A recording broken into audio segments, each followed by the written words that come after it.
Greetings. Welcome, welcome. We're here in time for the black screen. Squeenix! I saw Squeenix. Da da da da da da da. I forgot to open mic and the keyboard. Oh, yes. I need other mouse and other keyboard. Otherwise, how can the confusion happen? There's a hole in the other keyboard. I can see all the way through it.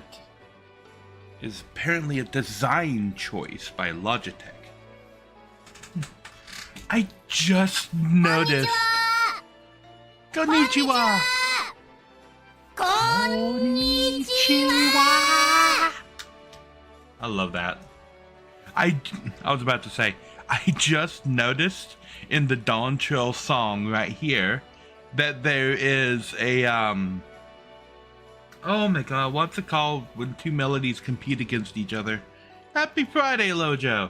My brain is ending. Counterpoint. That's what it's called.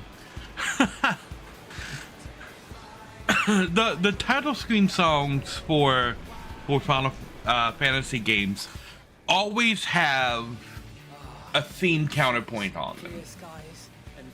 It is usually the Final Fantasy theme song joined with the melody for that particular Final Fantasy game.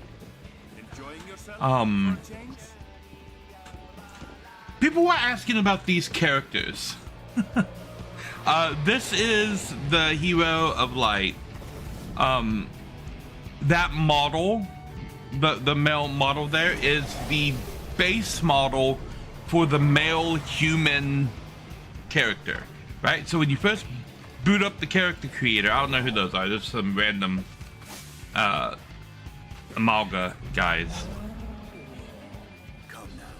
This is a Stinian though. This is a Stinian. What was I saying? I forget.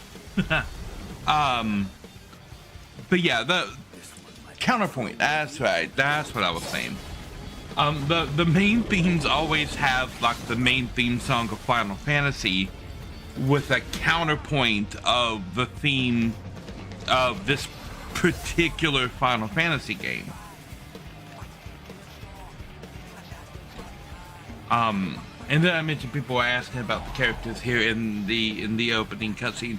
It kind of goes through all the scions of the Seventh Dawn. Oh yeah, and I was explaining about this guy. The reason that this particular human is representing the Warrior of Light in the cutscenes is because he's the default character. So when you first boot up the character creator, this is Eorzea in the red. Does my mouse cursor work? Yes. This upskirt shot of the 16-year-old Eorzea Squeenix. Like, really? Anyway, the reason that this guy, where's my mouse? There it is the Warrior of Light. This guy right here. It's because when you first boot up the game, this is just Stola. She's awesome. Stola is my second favorite character. Eorzea, my first favorite character. Those are my two favorite characters there. This is Thancred, the guy in the white right here. Looking a lot less emo these days, but he's like white emo instead of black emo now. And he was treasure hunting, but the squirrel thing chased away his people. This is J, who was wearing a hood, and now he's not. He's kind of like a soccer mom with like a doctorate in English lit. That's Urian J. He's a soccer mom with a doctorate in English lit. Yep. And then there's Grahatia. Grahatia is the guy who has 5 doctorates and no job.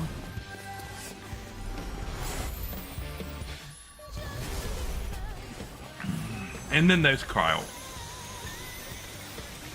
This stream is gonna be me poorly explaining who the Final Fantasy characters are. Yeah. Anyway. Yeah, the reason that guy represents the Warrior of Light is when you first boot up the game and you open the character creator, he's the dude that's, I suppose I can show you. He's the dude that's standing there.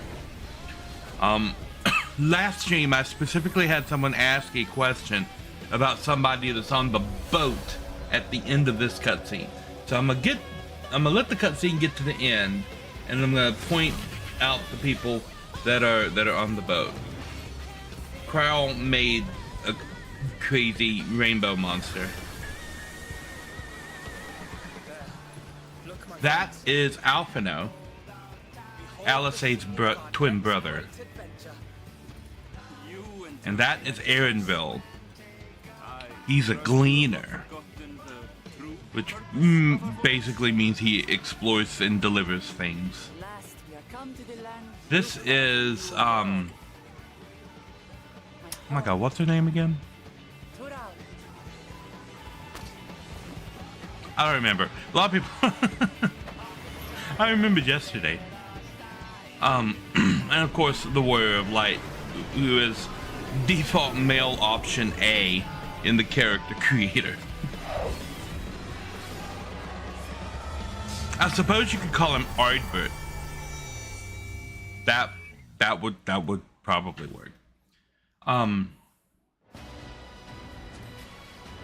So what I mean by default character creation A, when you first log in and you go to create a new character,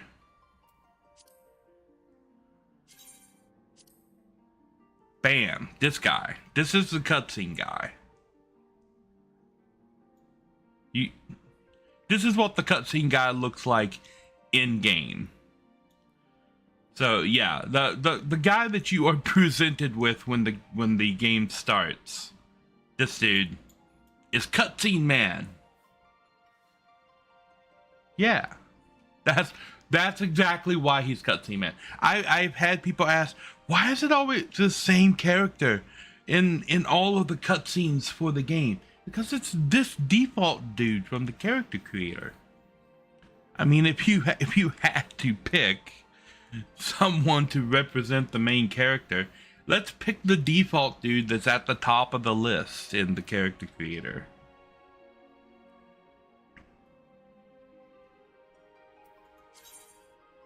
Anyway.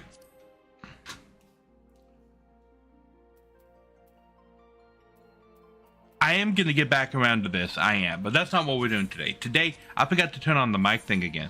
I said this was open mic, that anybody could jump in the mic thing and chit chat. And then I, once again, forgot to jump in the mic thing so that people can chit chat. Open mic! If you pop in the Discord, there is a chat channel in the Discord where anyone can pop in. And if you have a Fugi, it's going to appear on the screen right next to me, right down there below the health bar. And we can chit chat. If you want to log into the game and you need assistance with something that I can assistance with, we could do that too. I am going to be doing some more random stuff today. I don't need any dungeons. I've got all the dungeons unlocked. Near all the dungeons for Dawntrail, and I've got them all unlocked. I don't need any trials. I've got them all unlocked, and here are all the trials for Dawntrail. I haven't beat any of the extreme Dawntrail stuff, but I've beaten everything else. I do need raids. I need Aglia? Whatever this is. It's the first of the Alliance raids for Endwalker. I have not completed that yet. And then these are the normal raids for Endwalker. I need both of those. And then I need Juno the First Walk, which is the first part of the Alliance raid for Dawntrail. And they haven't released the other two parts yet, so that'll get me caught up for Dawntrail. And then I need Cruiserweight M1 I also need M2, M3, and M4 and their savage counterparts, which are all released. But the third part of it, which is probably heavyweight, hasn't been released yet. I don't know why the first part was called light heavyweight. We typically just call this lightweight, right? You got lightweight, you got cruiser. Well, you got things like welterweight and featherweight too, but flatweight, cruiserweight, and heavyweight are the main categories that pretty much everybody knows, I would think. So I've got this. This is the dance battle. The dude's name is the Dancing Green. And I've seen this fight. I've seen other people do this fight. I haven't actually done it myself. So, like with everything else that I'm going to be doing today, I don't know the mechanics. I'm just gonna show up and stab things. What else did I do I played more last night off camera, and I did mostly crafting stuff. As you can see, my carpenter is level 98. Because one of the things I decided to do was unlock all of my custom deliveries, right? So I had everything up to Kai Shear unlocked. And you can see by the ones I've completed. I had Zoe unlocked. And how custom deliveries work is this person... Let me get my mice organized correctly. This person here, Zoe Aliapo, will request these items, and you get a bonus for doing this one. And so, basically how it goes is this top option here is a Disciple of the Hand. Disciple of the Hand are all of the crafting jobs right there. The second one is mining or herbalism. And only crafters can build the first thing, but all the crafters can do it. Only the miner and the herbalist can do the second thing, but all the miners and herbalists can do it. And only fishermen can do the third thing. So that's what these are. And it gives you scripts. Depending on like which one you do, you get bonus scripts if it's the bonus one. And the item that you turn in has to have a certain amount of collectability. And you get more scripts the more collectability that the item has. So this tells you what your rewards are for any particular item. Satisfaction is this bar right here. My satisfaction is currently maxed out with Chloe. I've completed all of her stuff.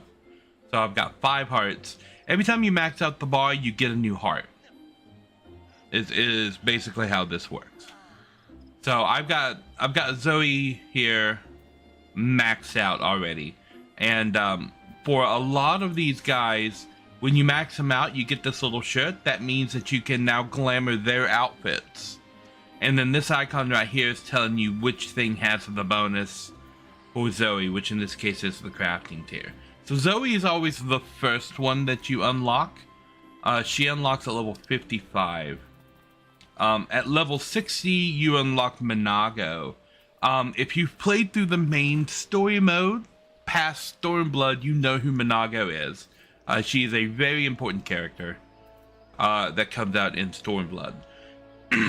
And she is the second of the custom delivery people. And you can see I have her maxed out as well.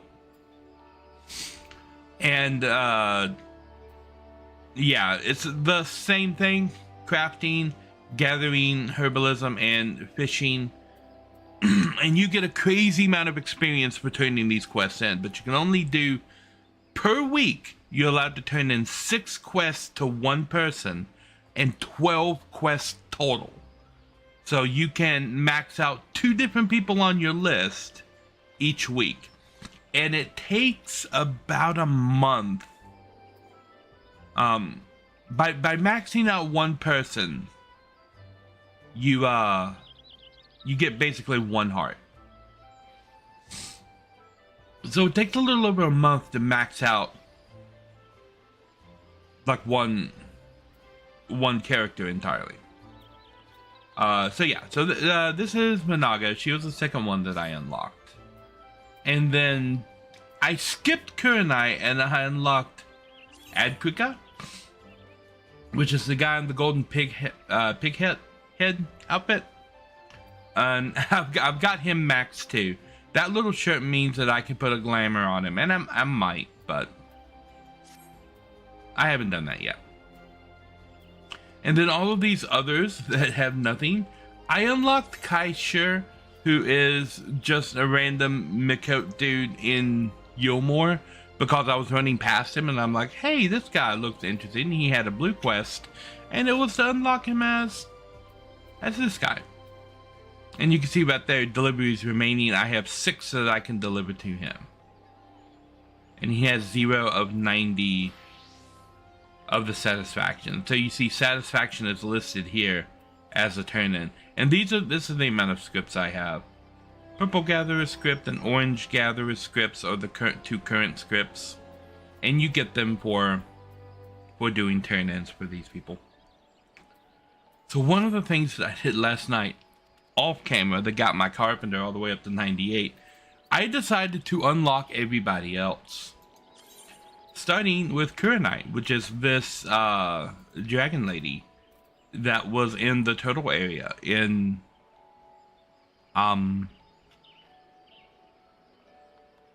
Stormblood. Yeah, in the Ruby Sea.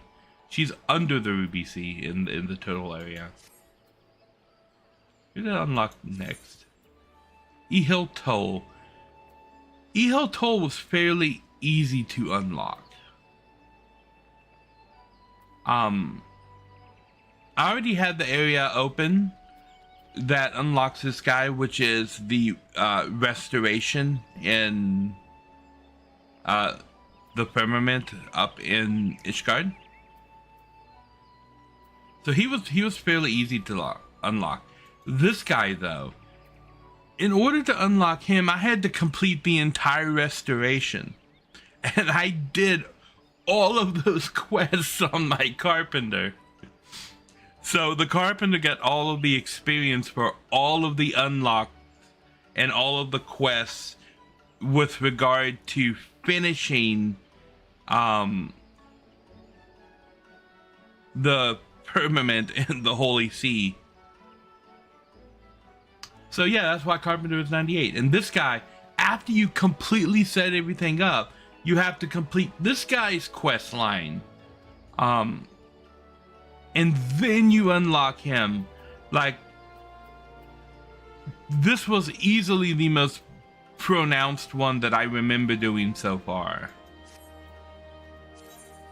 This one surprised me because I literally just told somebody the other day, hey, you never really see a whole lot with the twins' mother. She's only in a handful of cutscenes. Well, no, apparently she's a custom delivery NPC. And here she is. So now I can just, and I'll go up there. I can just walk into the twins' house now. They unlocked the door. And their mom, Emelian's. This is Emelian's Liverlure. Alphino and Alisae's mom. The Phoenix guy that we saw a couple weeks ago that saved the world, this is his daughter. I think it might be on the dad's side. In which case this would be his daughter-in-law.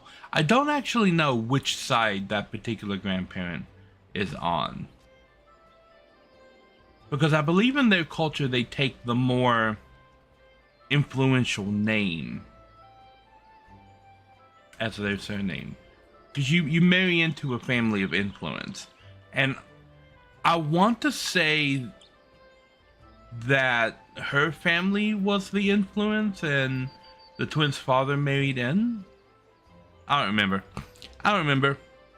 It's side story. Anyway, Emelian's Leveler is one of the turn-in people. Surprised me, didn't know that. Andon. Fairy shit. That's all I can say about this guy. He's a pile of leaves. Don't know why he's a pile of leaves. He doesn't know why he's a pile of leaves. The fairies were poking fun at him, and then I summoned the fairy queen, and she said, yeah, I can probably fix it if you want me to fix it, my little branch. And I'm like, I remember why I left the fairy queen on another planet now. But yeah, so this guy is a custom delivery guy, and apparently he gets turned back into a human once I get him maxed out, hopefully. I don't know. Margaret is batshit insane.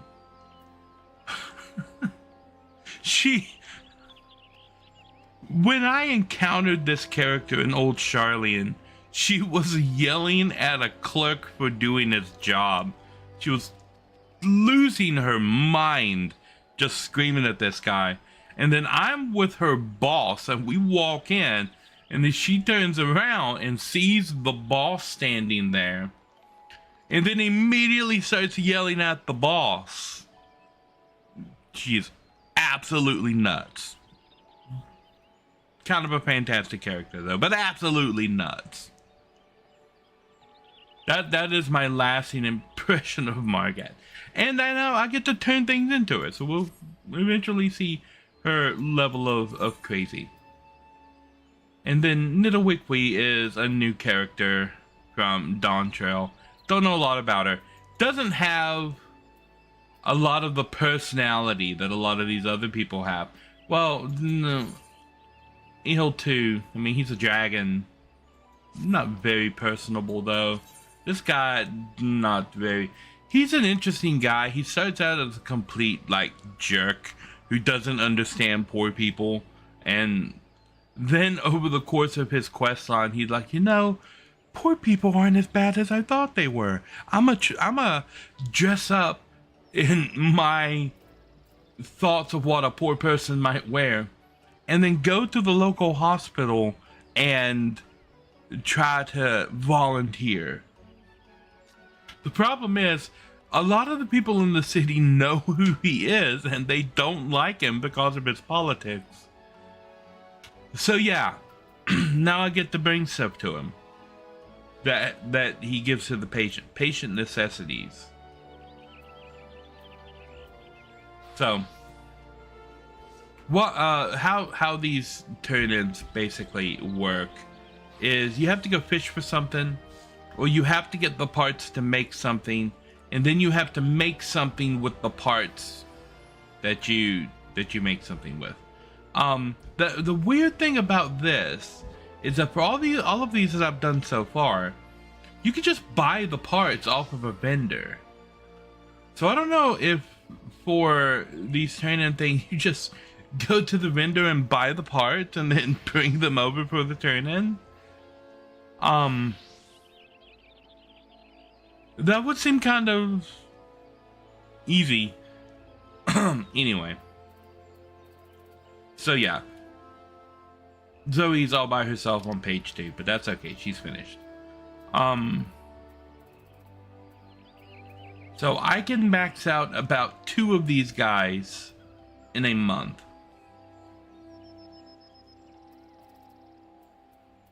One, 2, 3, 4. So 4 months to max out all of these guys. And you do these on different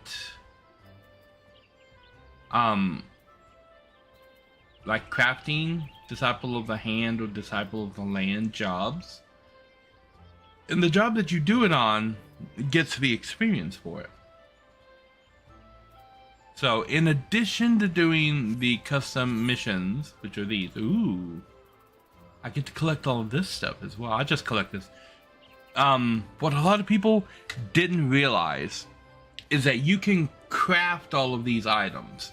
All of the items that appear in the supply and provisioning missions list are items that you can craft. They are in your crafting log. You can click on the item and click search for item by crafting method, and it will take you to your crafting log where you can craft that item. Every item up there is like that. This, in fact, is the spear, the crafting spear that I was using.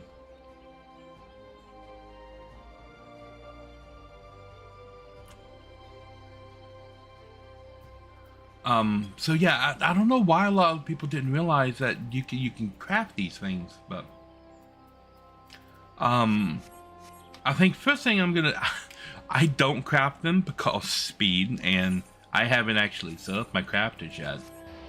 So in addition to crafting them, you can buy them on the market board. I would recommend popping the extra money for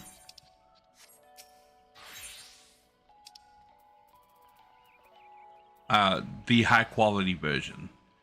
And another thing that people don't realize, when you click on an item like this with the square button, you open up a little menu, and the bottom thing in the menu is copy item name. So you hit that button, and now that is on the clipboard. Even the PS5 version has a clipboard. If you go right here, press L1 and then press R1, you will paste what's on the clipboard into the box, and then X searches for it. And there we go. And there are 4 of them on here, but none of them are high quality, because there's a little marker that appears right here in the first column if they're high quality.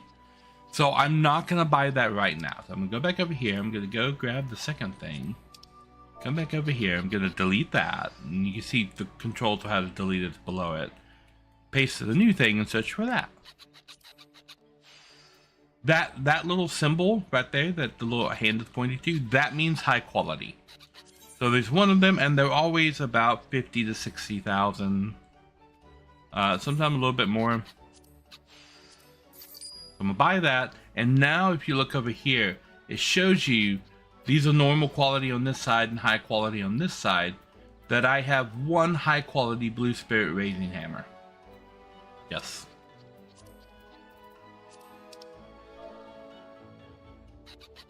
So we go for the second thing, the Titan Bronze Tower Shield. Bam, just like that. And a lot of times you're going to find these items up here in the auction house. Because people are gonna check what's on their list over there.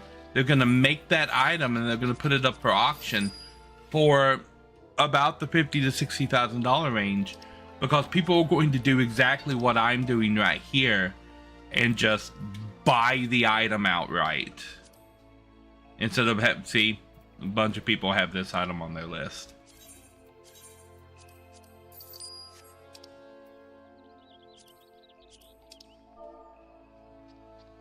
And yeah, and people are absolutely aware that there is a whole world of crafters out there who are just looking for the max level in that job and are absolutely just buying this. Okay, so the Blue Spirit Grimoire isn't here. Nutbake. Oh, there's a weird name. Yeah. Okay. Let me not accidentally close everything.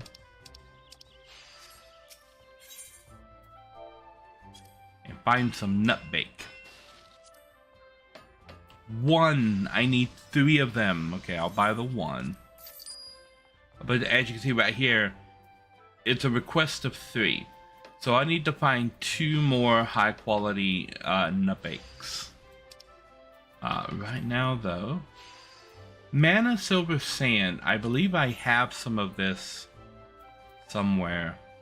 I need 10 and I have 2 on one of my retainers named Fiore in block 2. Okay, so that's where that is.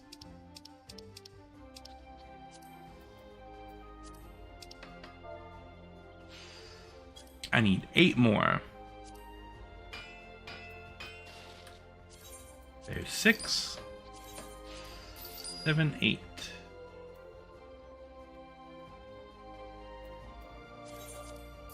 I'll just go ahead and buy the other 2 so I don't have to worry about finding it on my retainer. Okay. Amber clothes. Now for these, you don't have high quality because these are ingredients for other things. I need 10 and I've got 8. Tithe collector, that's a fish.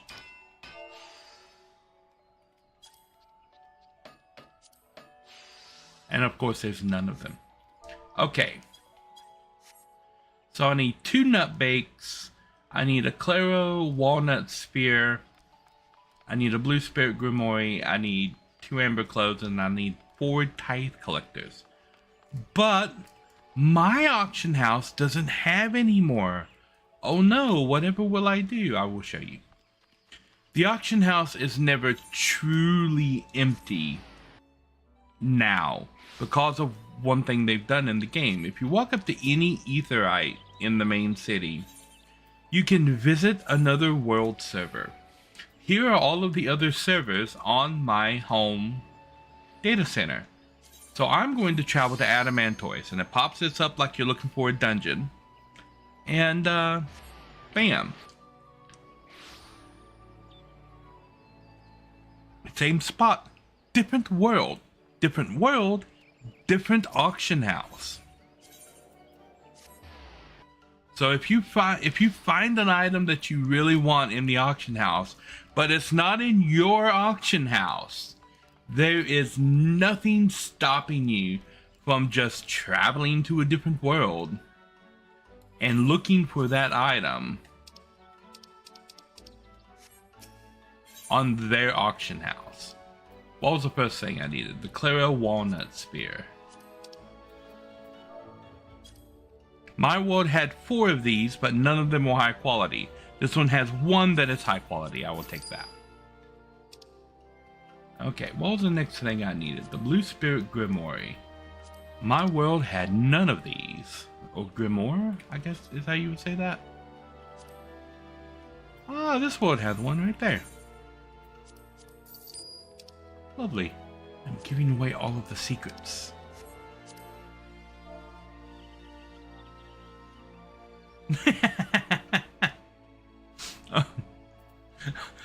I had noticed that this guy walked back in here.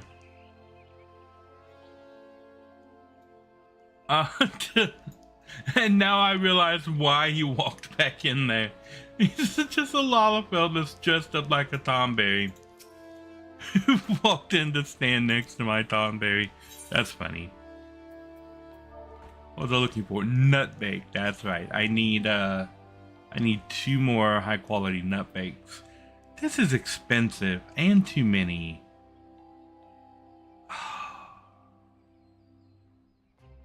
I'm gonna have extra nut bake. I'm not gonna buy the nut bake here because it's expensive and too many. If it was expensive and just the right amount, maybe. I need 2 and there's 2. Bam, look at that. I've got the clothes. Okay. Now I only need the fish. No one fishes on this world. Okay. So I am closer. I need 2 nut bakes and I need 4 tithe collectors. To the next world.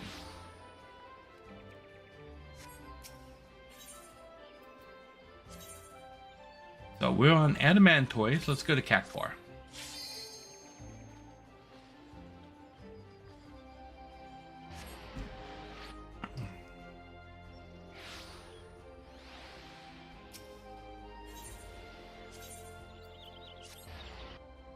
And while you are on a different world, most everything works. This is a free company chest right here. As you can see, I can't target the free company chest because none of your free company activities will work on a different world. My bonuses aren't active. Also, your retainers aren't here. You're on a different world. So yeah, basically a different dimension.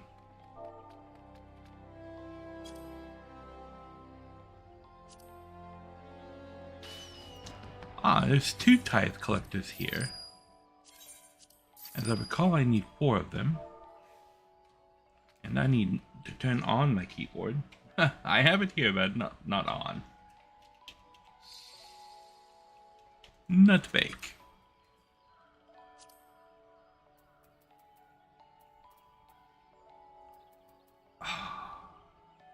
Okay.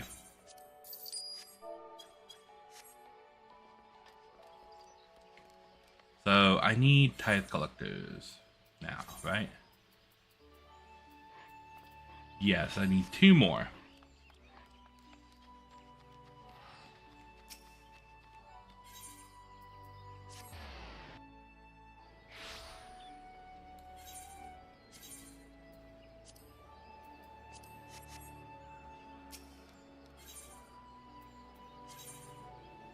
Okay, let's go to Fairy.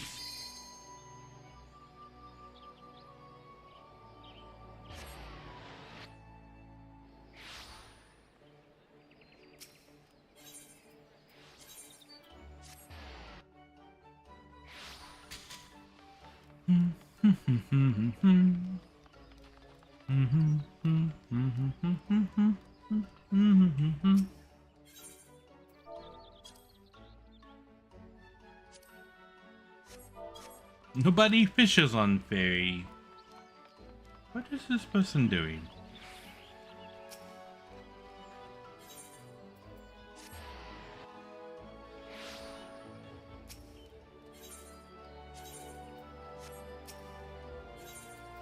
Okay.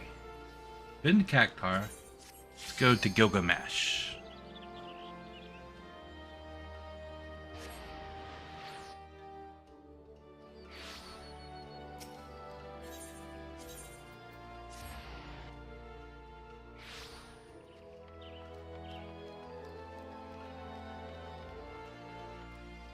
I really like this outfit here because it looks like the assassin outfit from Assassin's Creed. This outfit has to do with nuts as well. There's a particular turn in for some kind of nut. I forget exactly where you get them from. They're not particularly easy to get. Not hard, just time consuming. But that outfit is the reward for getting them. It probably is. Oh, look, here's the other 2 fish I need. It probably is an homage just because it looks so much like an assassin. So yeah, I am definitely gonna be getting that outfit at some point.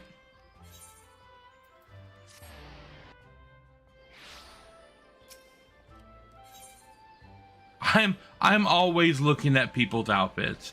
This outfit makes my brain hurt. Like, why? Why? You are color bleed the character. Okay, and then to go home, you just pick the one that has this little icon. This icon, yes, that outfit is asking for trouble. This icon here, this right here tells you all the different things that you can and can't do while you're on other worlds. You can't do free company, you can do link shows, you can't do retainers, you can't do housing, you can't do marriage, you can do duties. I'm stealthy. In Times Square, you'd never see me. But yeah, that this little symbol right here is actually a little black house on a white background, and that means you're a home server. And anytime you're out and about, you just click that, then you go home. Bam! Now I'm here with all of my normal people, like these naked people that are just, yeah. Ah, being home again. Let's go to Limsa, where all of the hoes hang out. I mean, cat people. the busiest city on any server is almost always going to be Limsa. And almost always right here at the Limsa Aetheryte Plaza, you're going to find all the people. You're going to find people that are doing this, standing on the sidewalk, looking at everybody that's walking past. You're going to find the adventurers that are typically standing in or around the Aetheryte Plaza, locked onto it, so their character is looking at the plaza, but they're actually AFK. You'll find people like that are acting like these. These are NPCs, I think. These are not actual characters here. These people. Oh no, they are actual characters. Oh. A lot of Aetheryte plazas, you'll have NPCs that stand around like that, and you have characters that do that too. These people are kind of crazy. So yeah, you'll see that this person has Popo next to their name. Just like I have Spite next to mine. Inside those double angled brackets. That's the free company that they are a part of. And seeing as this character's name is Aki Popo, they probably founded that free company.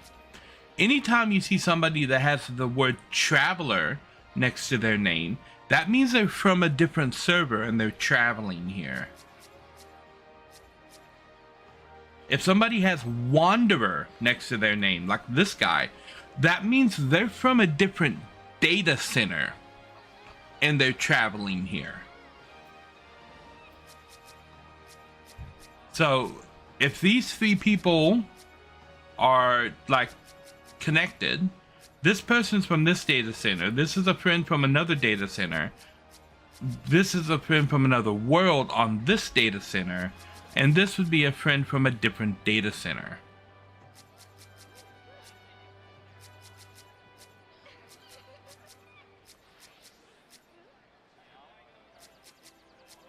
So these two people here are probably connected to each other.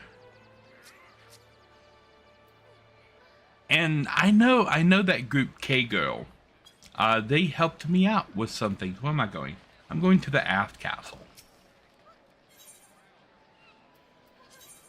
So in this game, you can join a grand company, which is kind of like the militaries of the world. You can align with one of the starting cities and join their military. I have aligned with Limsa Lamensa, which is the storm, because I like the idea of being a storm captain, right? So all the people here, like this is a storm lieutenant.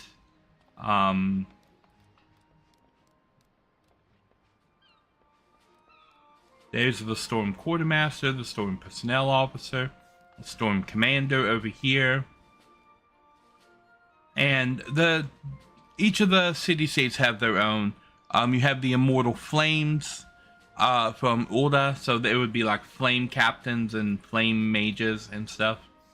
And then you have the twin adders from Gridania, who are snakes. So I pick up a serpent.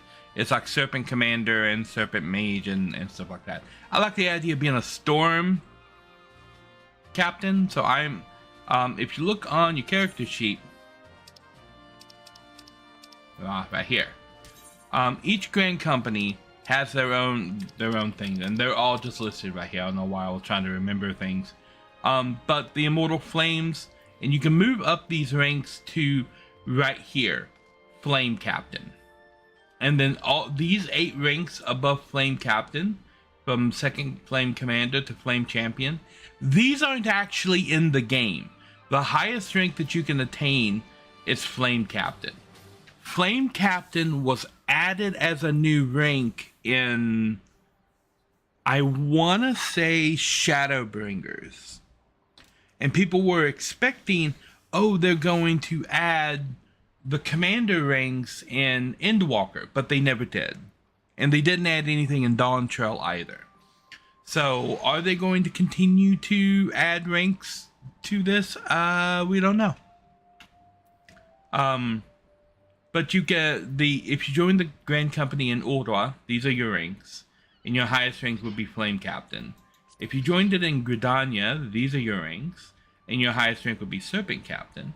And if you joined it in Limsa, these are your ranks, and your highest rank would be Storm Captain. And just going by like the colors, if they do add the rest of these ranks in here, I might switch to the Order of the Twin Adder just so I can have these fun green ones. Because green is naturally the best color. But I don't know, being a Storm Champion might be nice. And I'm just used to coming here and doing things anyway. So yeah, once you attain a high enough rank, you come over to this guy here and apply for promotion. There are no further ranks available yet because I'm the highest rank. And you pay a certain amount of company seals and you'll get promoted.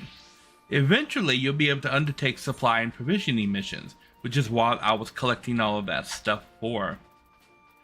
And so I bring that walnut spear that I got. I bring it over here. I hand it over. And it asks me, do you want to hand over a high quality item? I say yes. And so it's going to give me 5.7 million experience for my carpenter. 928 company seals.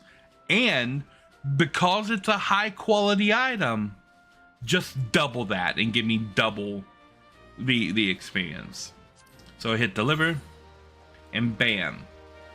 My carpenter just gained that much experience. Now this is for my my blacksmith, my armorer. Bam, my armorer leveled up. Every day you can come and do this.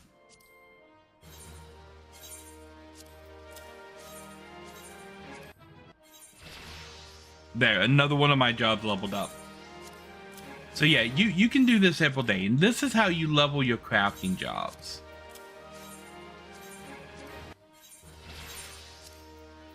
There's another level. There's another level. And then the provisioning quests are for your gathering jobs.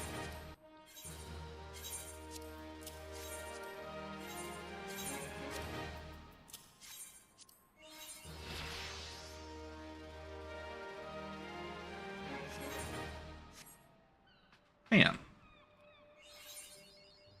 And now when I look at my jobs, looky, everything is leveled up. Everything is 70 or higher now.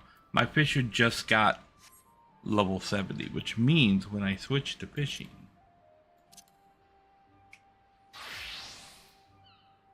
I should be able to put on a whole new gear now. A couple of new gear items.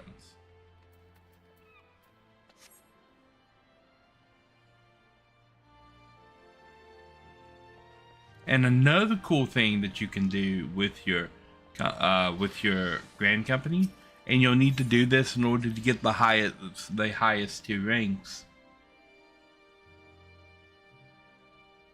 It is exactly like that. Purchasing a commission. You also get a squadron. As you can tell, you can glamour your squadron. Look at these. Look at them all looking sharp, wearing the same outfit as me.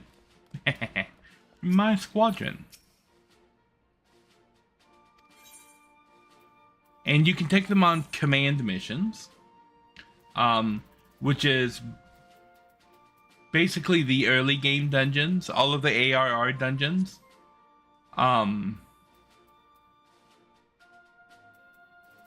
It's you, and then you pick 3 people from among your group right here to run the dungeon with you. This is the early version of the trust system, which is currently in the game.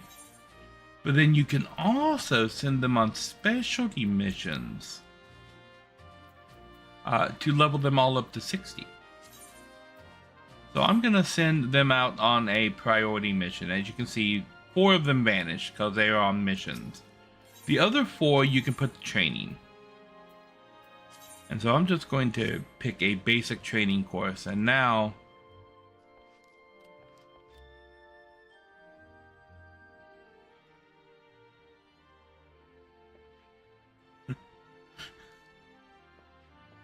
DPS, DPS, tank,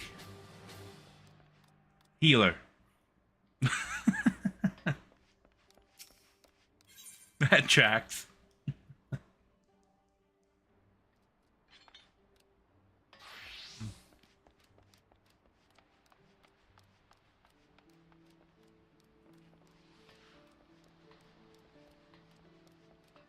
Okay. What was I going to do? I think I'm thinking about setting up a couple of additional glam colors, one for Fisher, one for Black Mage.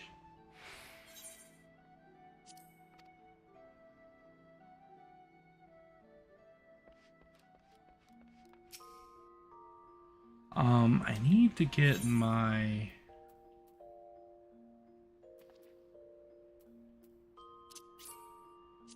grab this.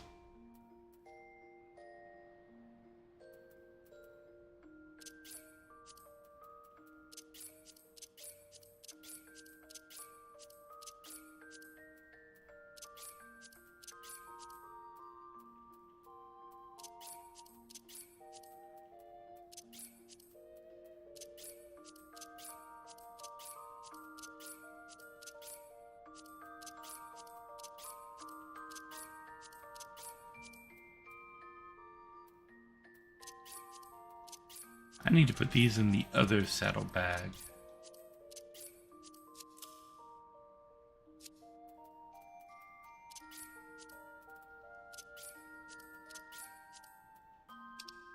This saddlebag.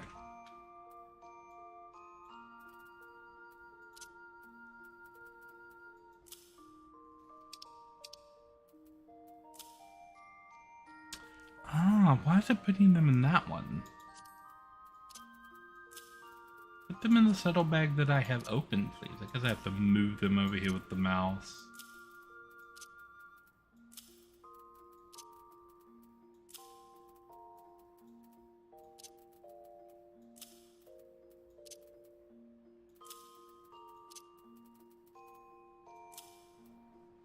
Okay.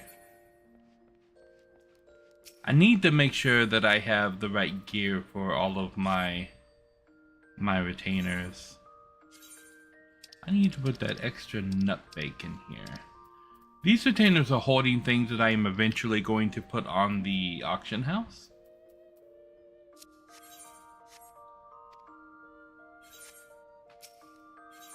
Now, speaking of, I need to go to the auction house.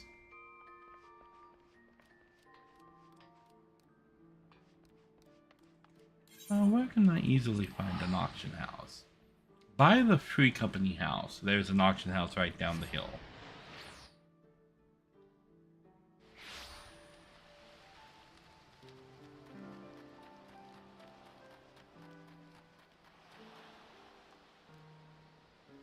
No, that's not it. That's not it either.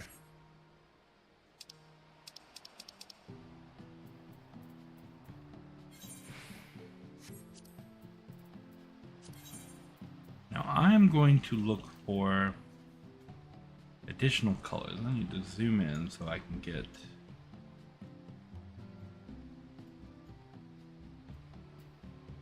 I was thinking about this color, but that's the wrong. As Fisher, as the fishing color. Because fishing is a little bit different from the other land jobs. So I was definitely thinking about going for this for Fisher. But then on the same note, I kind of want a black one too. Wearing that. This one might also be good for fishing.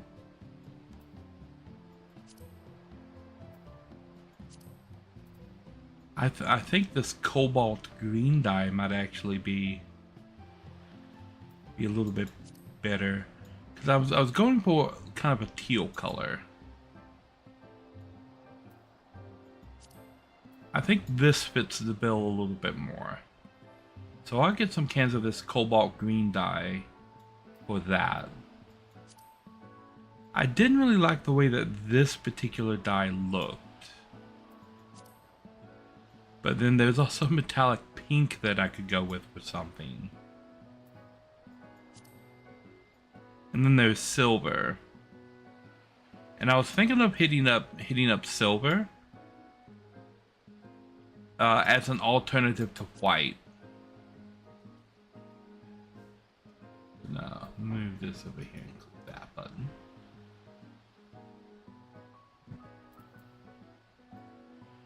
Because white doesn't really stand out like super well, because it's going to be white on white. And I can go gunmetal for black. And I was thinking about doing that for... See, I want to be able to differentiate which of the sub-jobs that I am on. So, for DPS, I wear red. So, melee DPS is bright red. But I was thinking maybe for like casting classes, we could do black. And so mage classes, although they're DPS classes, they would show up with a black outfit instead of a red outfit. But then I could also go with a different shade of red, because they have red and they have pink. And red's like one of the few now that has two variations. But this red and this red would get confusing with each other. Just like this yellow and this yellow would be confusing with each other. The teal color I like. I'm definitely going to do a teal one. The pink one stands out enough that I think I can do a pink one. I think this black one, this gunmetal black, stands out enough. And the silver stands out.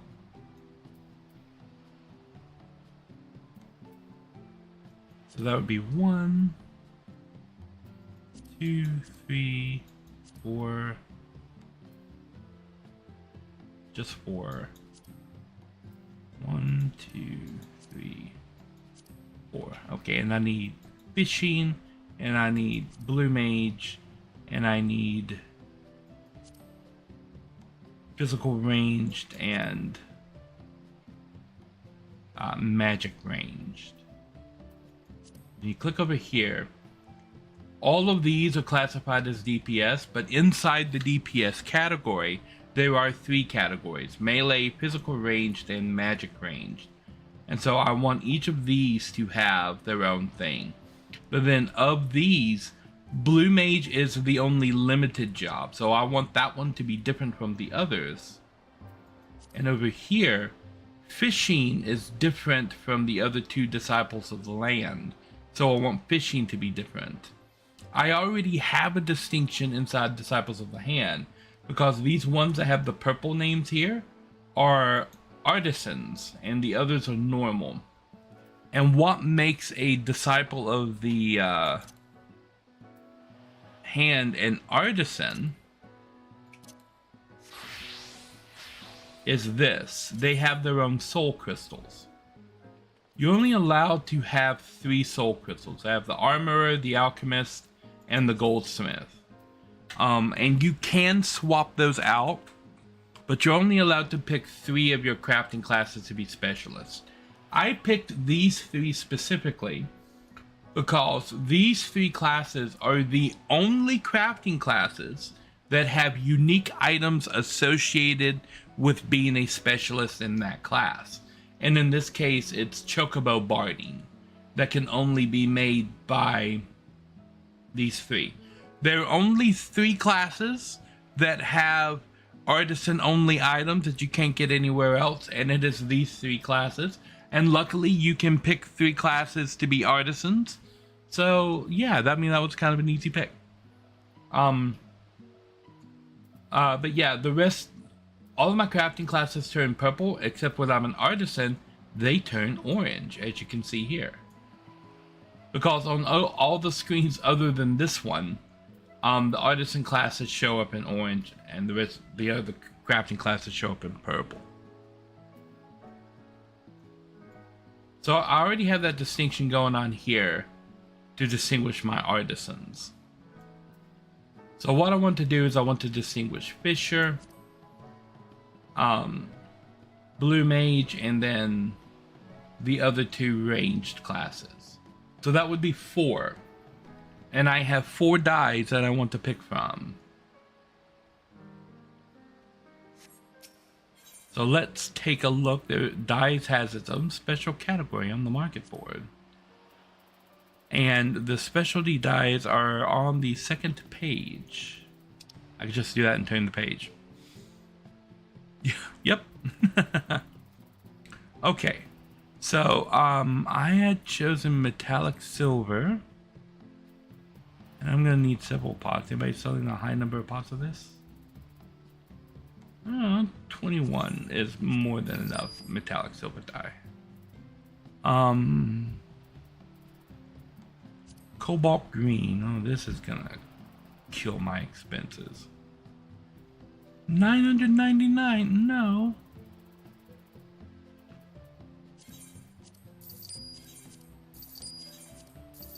Just buy a bunch of these.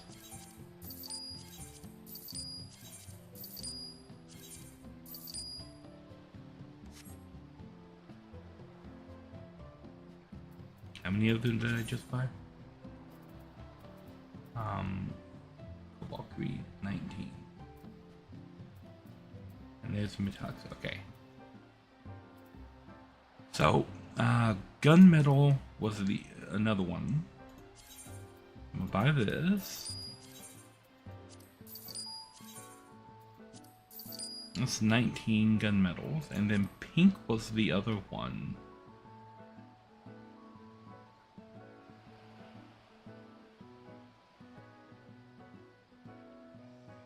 Metallic pink.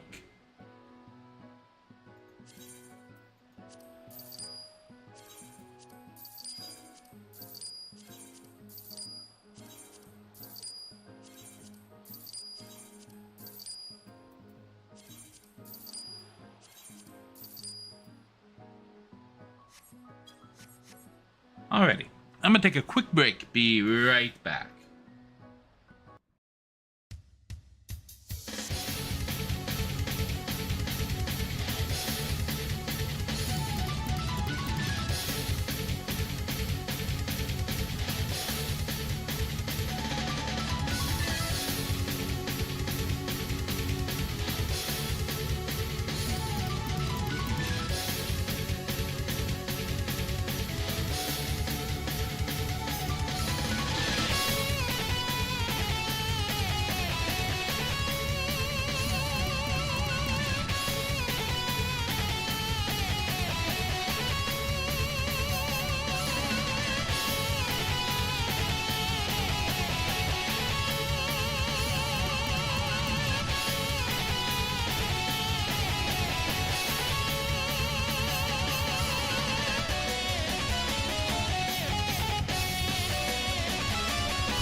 Okay, I am back.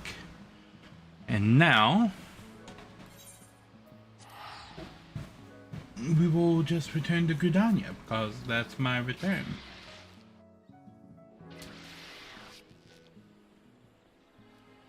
There's lots of places where you can do your glams.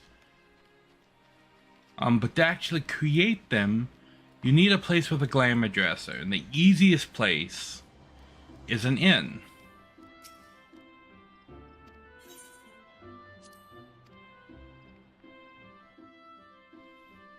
Inns don't have market boards, but you can go to the barber right here, which I think I am gonna actually go to the barber and change up your hairstyle a little bit. Now I like the hairstyle that I have, but I've unlocked a couple of new ones.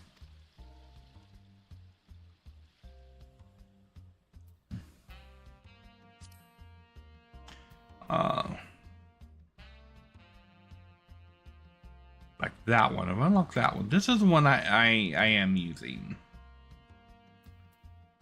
Also unlock this, which is no.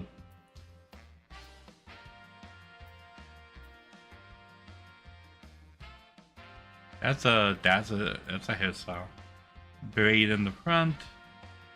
Weird under the ear ponytail right there.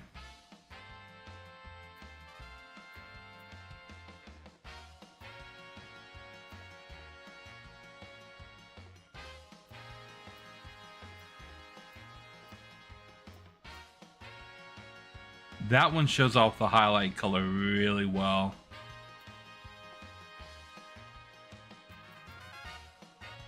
Oh, look, complete anime. So I think I'm gonna stick with the same one, but the highlight color is maybe gonna change.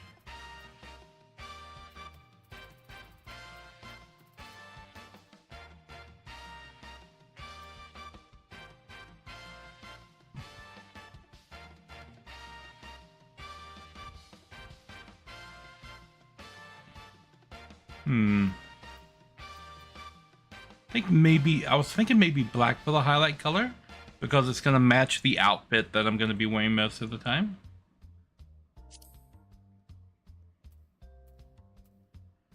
Or we can just take the highlight color off altogether.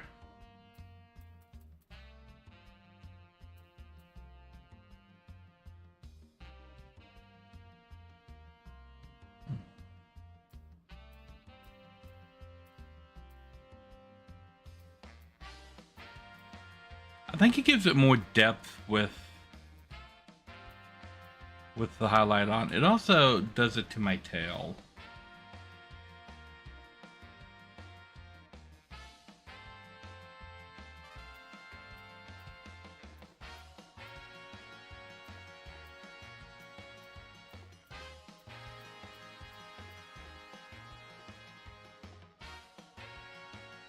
We can probably, or we can just turn highlights off like that.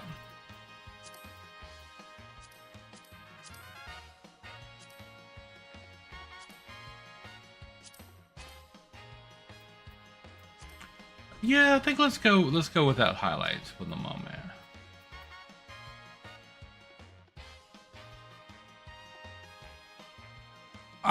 Those are racial markings. So all of the cat people have a marking on their face. So as you can see in all the shots here, you can put like tattoos on, which are what these are.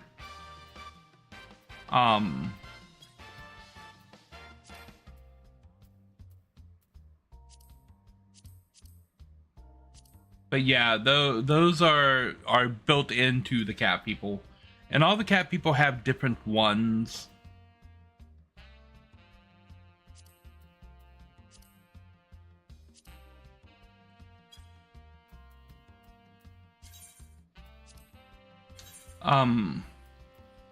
Yeah, so I came in here and paid 2,000 gil just to undye the front of my hair.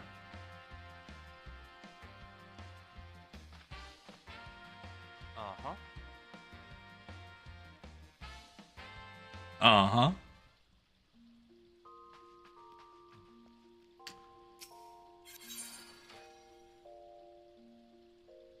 And, yeah.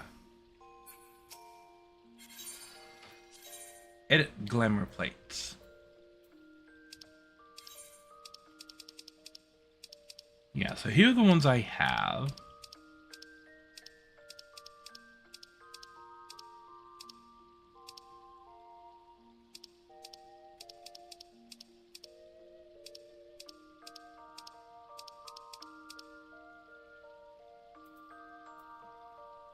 Since I know what I'm going to be using him for. A good dye job is going to cost money. True.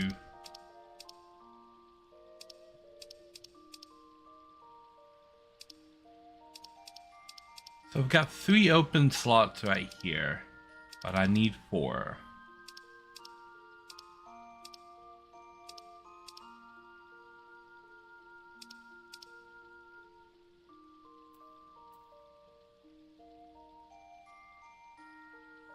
Okay, can I...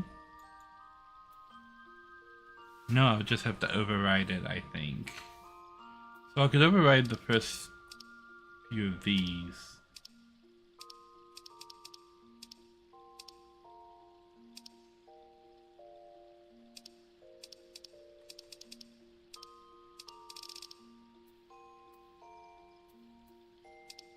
Or I could continue to put them here and just move these somewhere else.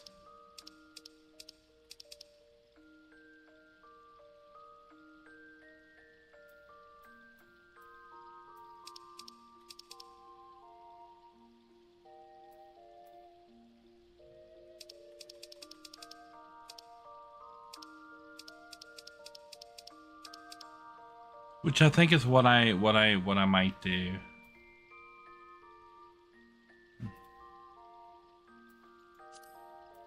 Okay. This was using that. Julia's earring. No necklace or wrist. But those rings.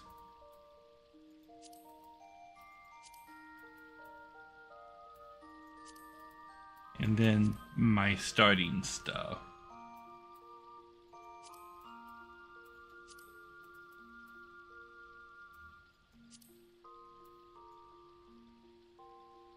To just kind of emulate a new character. In case I ever want to just remember what it was like when I started, I can make my my job resemble what it was at the start.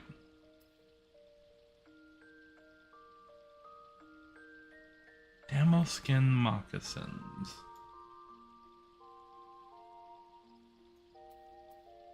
Linen survival half slops. Camel skin gloves. Expeditioner's coat. Okay, so we're gonna recreate this one right here. Yeah. I've got, it was this hat, right? I think it was this hat. Yeah, it was that hat. It was the Expeditioner's coat. It was the dark camel skin gloves, which are these. It was the survival half slops, which are those. And then it was the camel skin boots. Wayfarer's boots. Camel skin moccasins. That's it. That's what it was.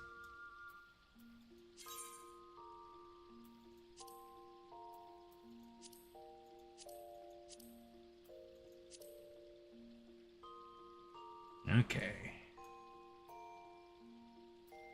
Street cap, inferno jacket, street shoes, street pants. Emperor's, everything else. Okay, so we have the Emperor's gloves. The street cap, which is in my armoire.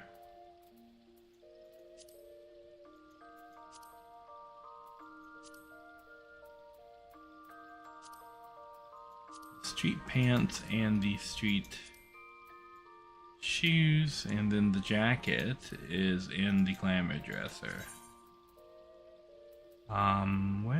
There it is. Okay, and then I had a dye job on these. That was metallic orange, I think. Oh no, not for the first one. So I had nothing for the first dye, and I had metallic orange for the second dye. Yeah. And then for the jacket, I also had a dye job on this. And that was metallic orange as well. Yeah. Because it makes the fire pop a lot more. And then on the shoes, I also had a dye job on dye 2. No, it wasn't on dye 2. Okay.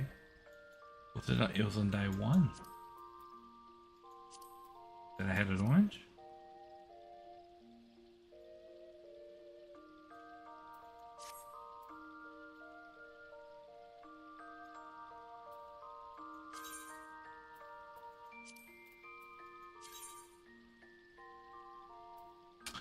Oh, I need more orange dye. Okay, well, I'm gonna have to pop off and grab some more orange dye anyway. Okay, so I had dyed the hat white.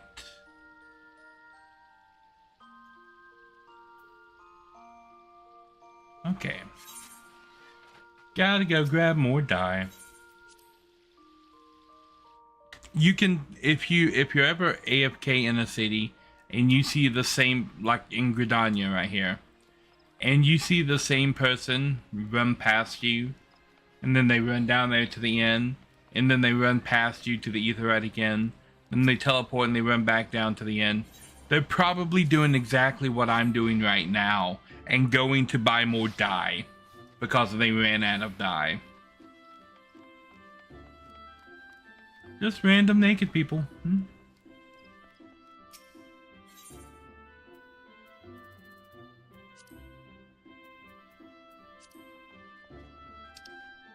Okay, and that was metallic orange dye that I just didn't have enough of. Let's buy 10 pots of that.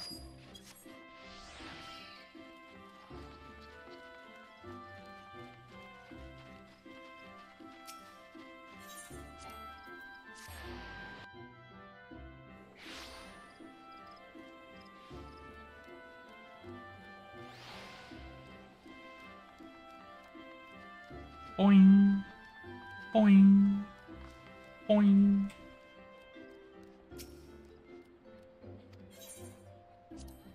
Retire to an end room, please.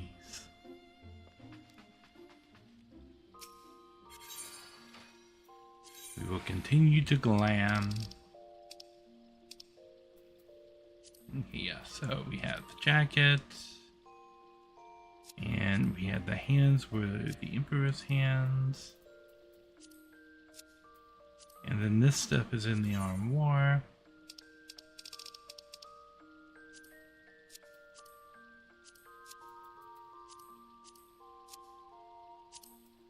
And then I was going to dye this.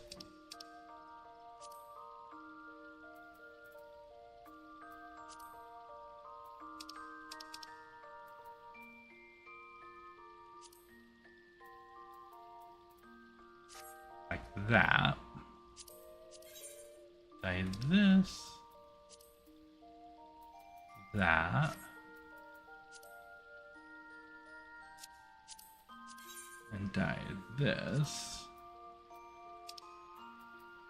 That.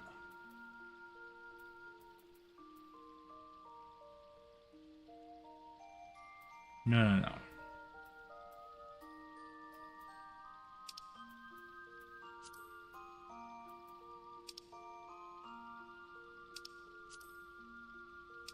Dye this, that. Yeah, so the shoes still have the black and the white in them, but also the orange, so the whole outfit ties together nicely. Alright, and now I have that saved.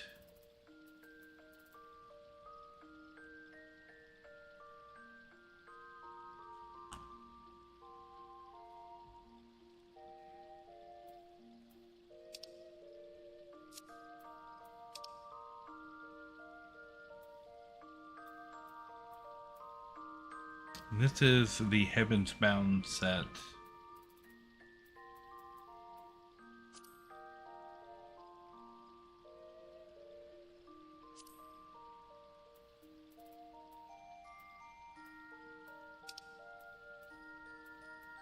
And this is the Tiamat set.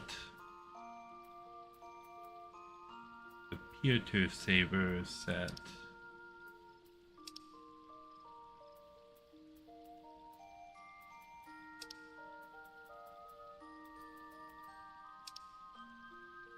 These I'm not really married to, but this one I like. I'm gonna keep this.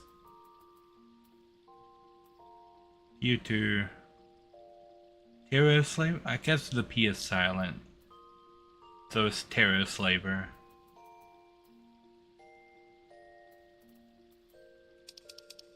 Okay.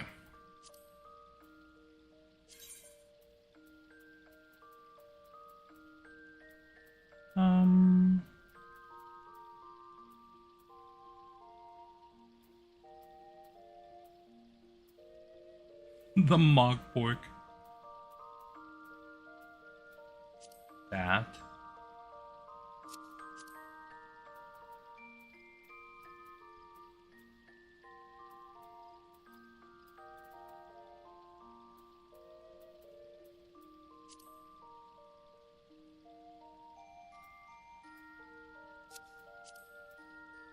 Okay.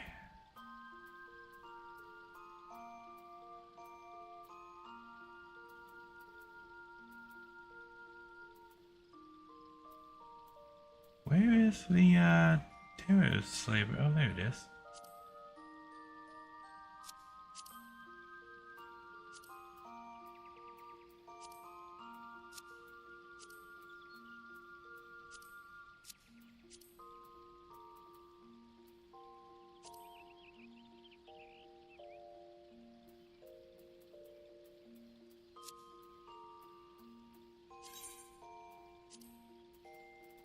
Okay, so Terror Saber, Terror, what do we call it? Slaver. Terror Slaver is in slot 1.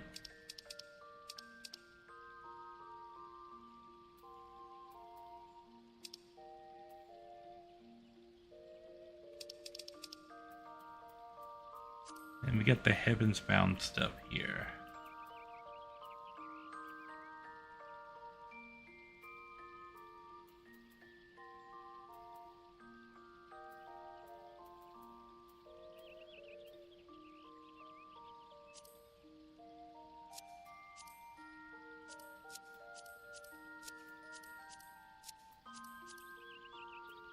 Okay, and then this armor I can dye.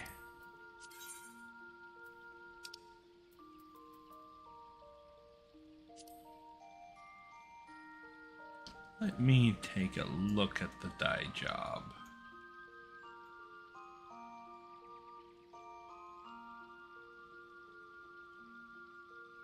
Green metallic pieces with black underneath.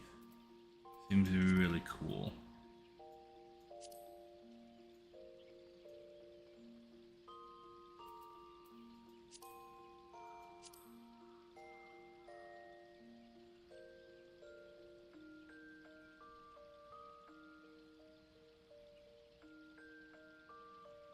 I like that look. So we will reflect that on the final piece here, and then move on to this. And see what this dye job looks like, and let's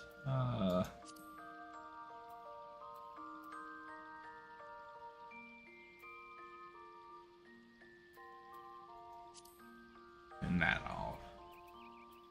Okay, so dye color 1 as the green. I like this green-black combination with this armor. Oh, this actually looks really good as green and black. Okay. If I make that black the gunmetal black, or the jet black. Ooh, jet black looks a lot better.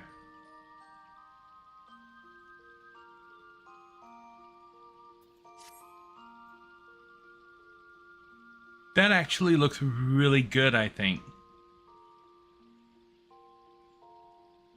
I approve of this dye combination. Okay, arms. That's a good shot of the front and the back of the gauntlets right there. So if I go with the green color on this, and the jet black color on that,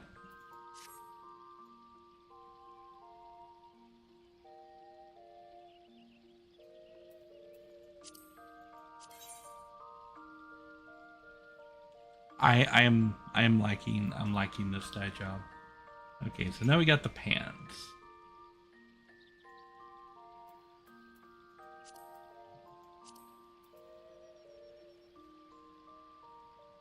So the main one will keep black, but the alternate one on this we will turn green.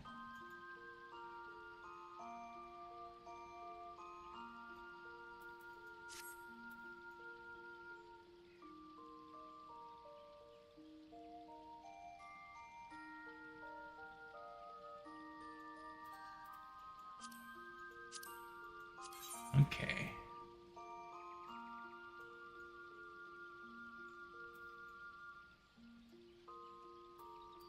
Let's see.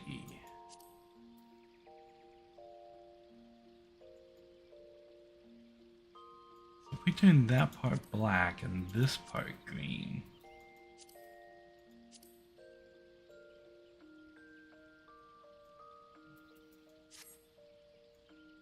we kind of stick with green as the highlight of the armor and black as the under. And then obviously this is gonna be the green one. Shinryu.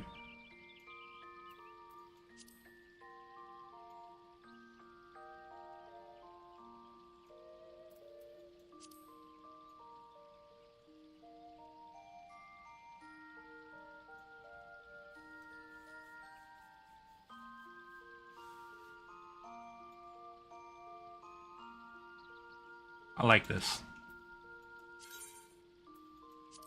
I don't know if I want to save this in slot here or slot 1.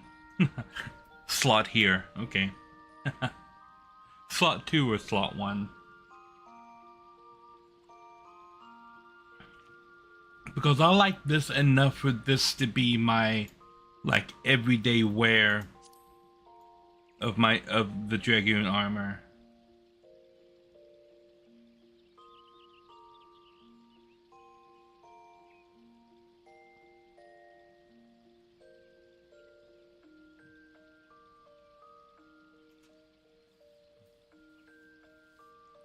I really like this armor setup right here.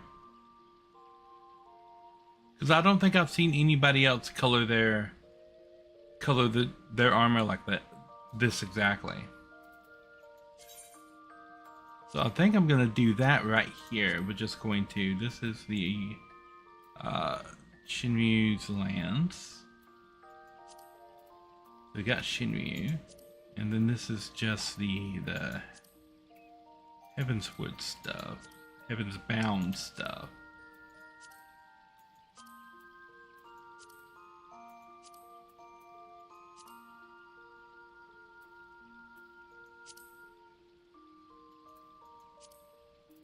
Okay. And then dye job 1, I set to green. Dye job 2, I set to white. And then for this one, dye job 1, I set to, oh no, I set this to jet black, and I set this to the green.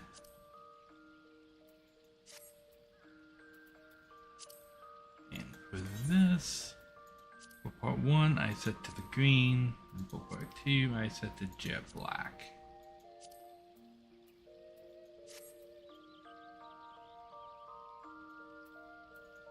For these, I inverted it.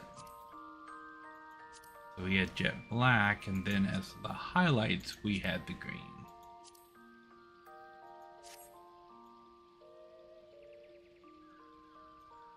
And for these, I also inverted it. So we had jet black, and then on the highlights, we had the green.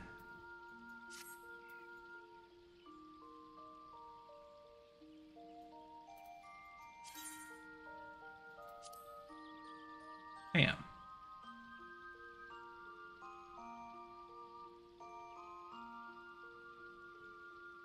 Lovely. And that gives me all of these plates to play with now.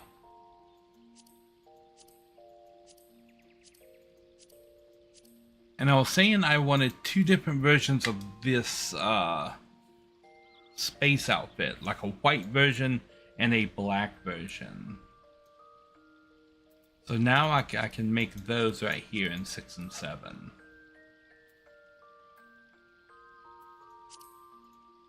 Remove this.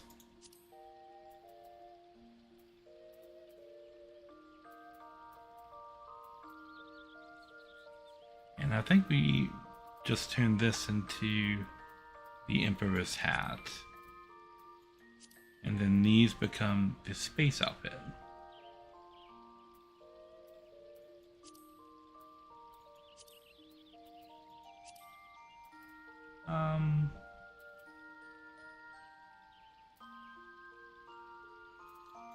I think I had Emperor's gloves. I wasn't wearing gloves with this outfit.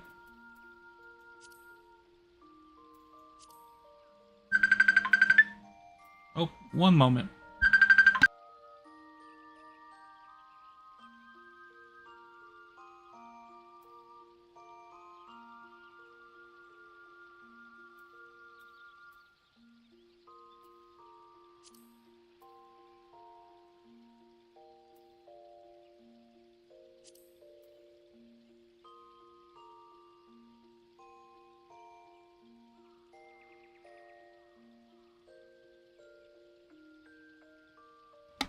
Okay, I am back. Alright, so this is the space outfit. A bunch of mismatched colors right off the cuff. But I'm gonna make it fancy.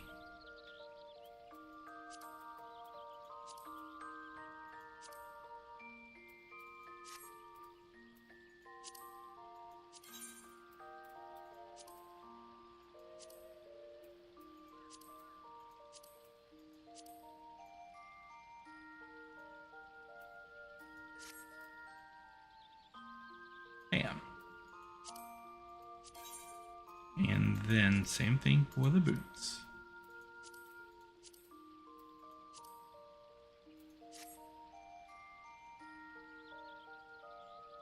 Lovely.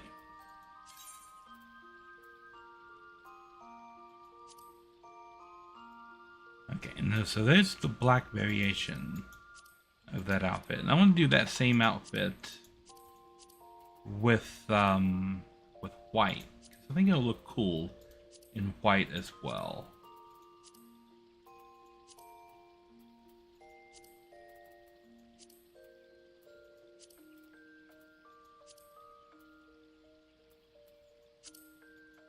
But we're gonna do like a proper white.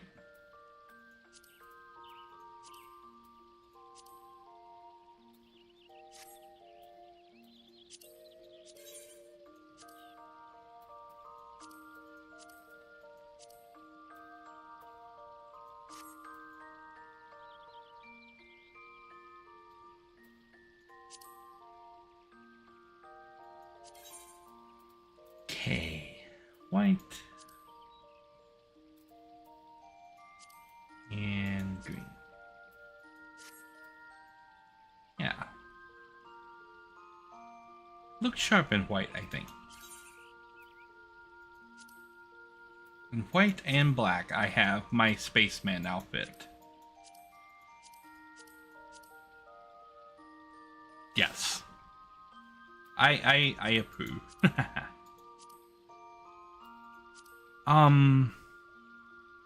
What other kind of outfits can I build?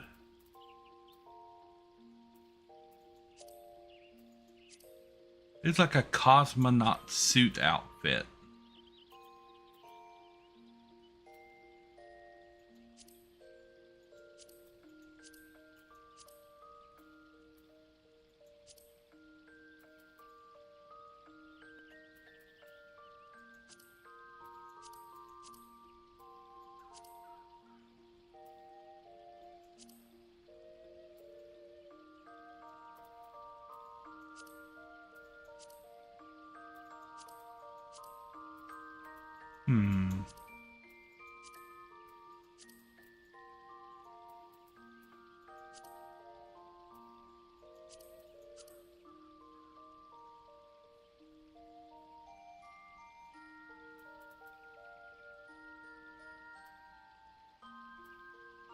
Need to be one of these.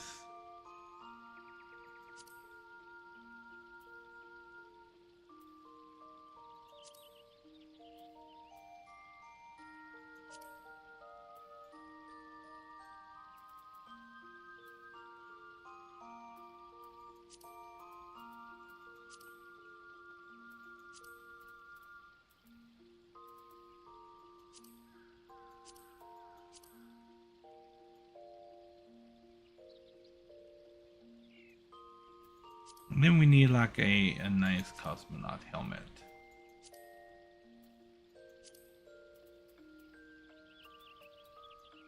I don't think there is a straight up cosmonaut helmet. They either have to go with this one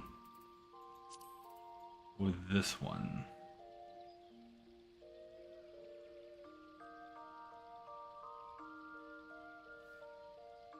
There's possibility of a spacesuit, but I don't really like a lot of the options for the spacesuit.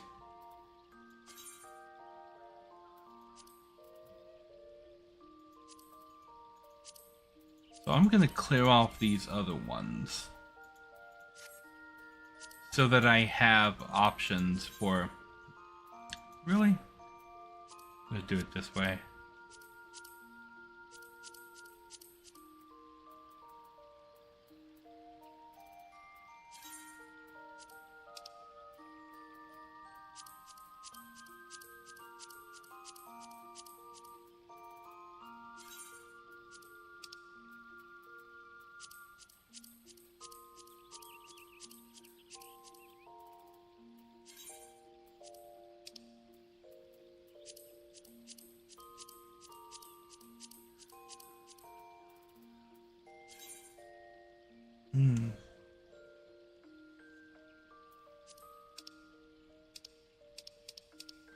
Okay, so I got those, and I know one of these is going to be for that Assassin's Creed set.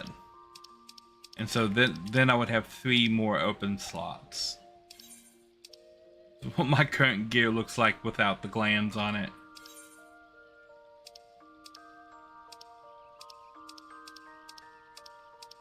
Okay. So that's tank, melee, healing, crafting, artisan, gathering. This is going to be fishing. These would be the other 3 kind of DPS.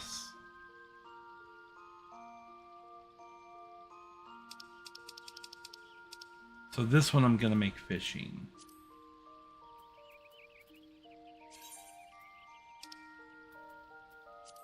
Which is Zero's hat.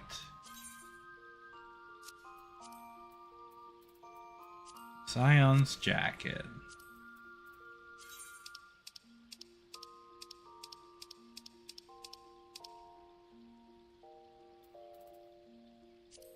Cloud gloves. Cloud pants.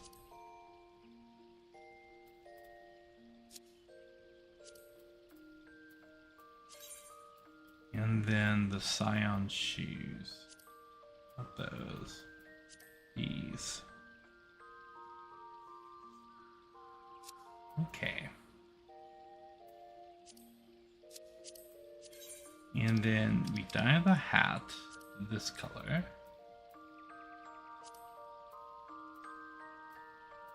I was gonna make this the fishing one, right? So it's this color. And then we dye the jacket this color. And then this color. Leave those alone. And then we dye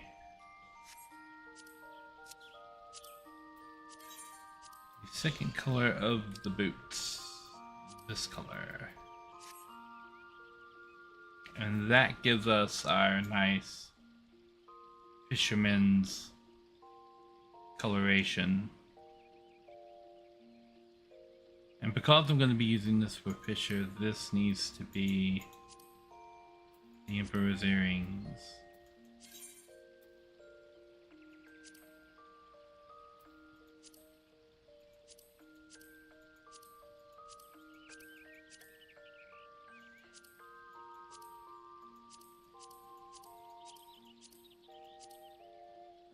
Okay. This is the Scion's jacket, this is the Scion's boots. The rest of the stuff is in the armoire. This Zero's hat.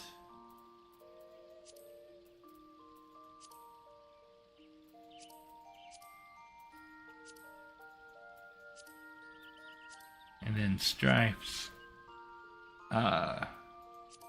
gloves and bags.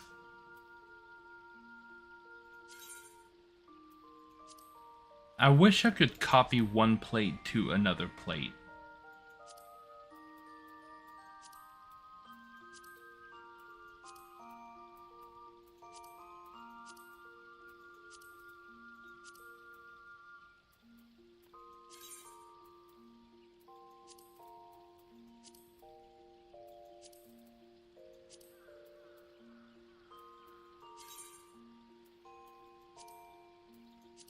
Just set these and come back and dye them in a minute.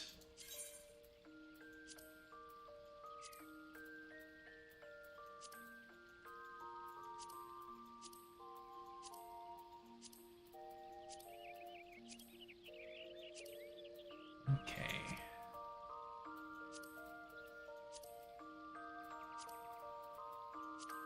Sounds jacket and boots. Cloud pants and gloves, and Zero's hat. All right. Good. Now do I have to set those again?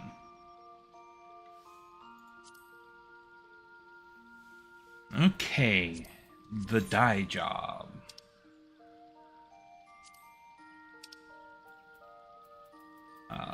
What was the next one? Metallic silver.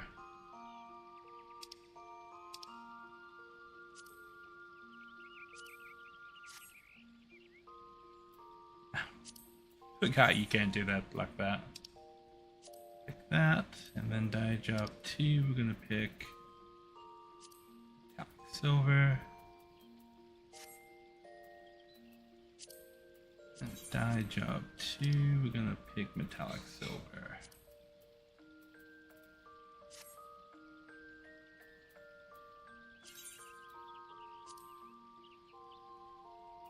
Okay.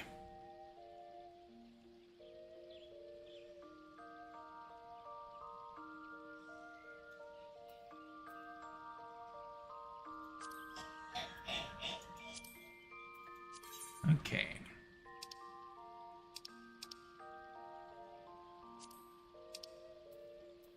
And what was the other ones? We had pink and gunmetal, I think.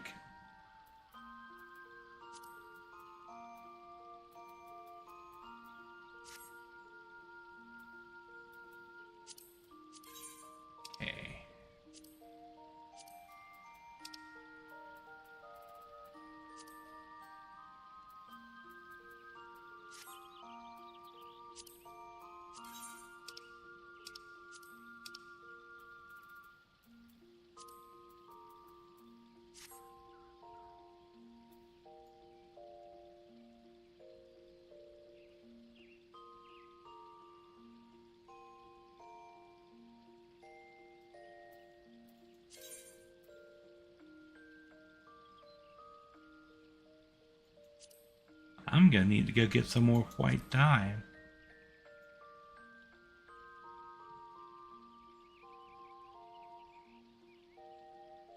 Okay.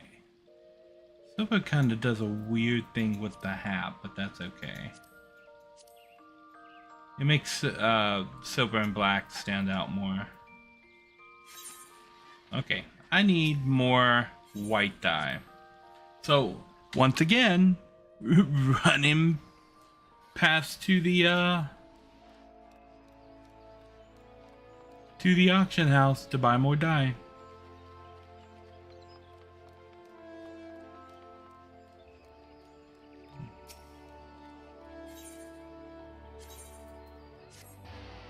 Okay, here we go.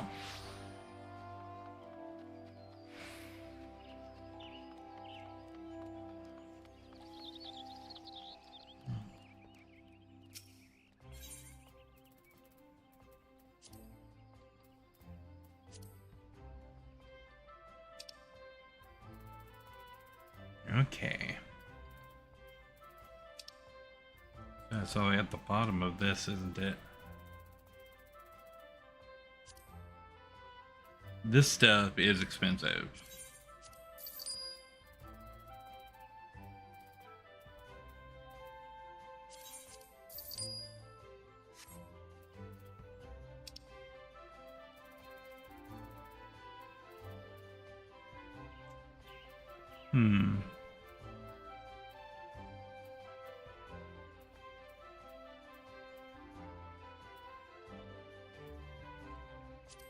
I think I'm gonna buy a bunch of the, not spending that much on it.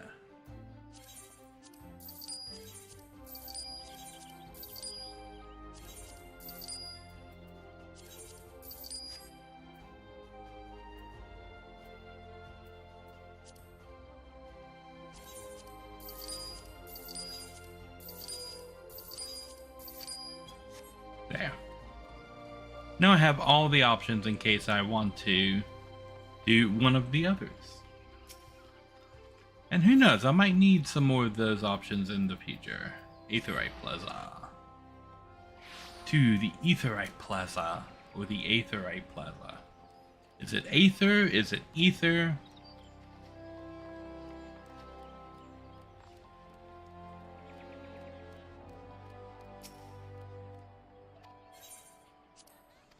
Retire to an inn room.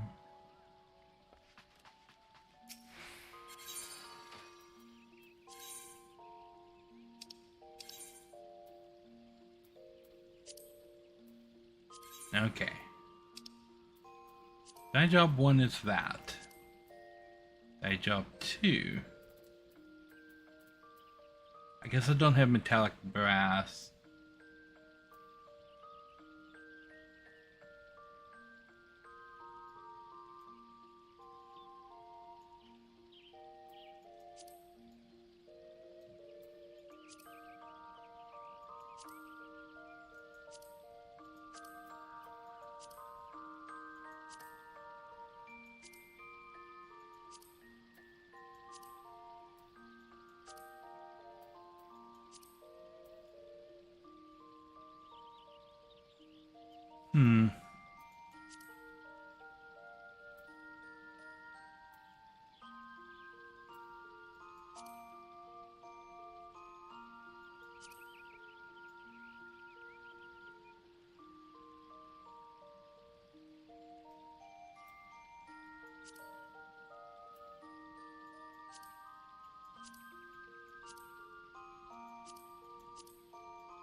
Okay, let's bounce back to these.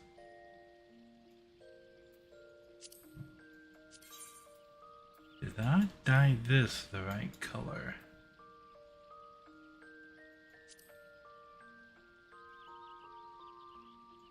Don't think I did. There we go, this is the right color.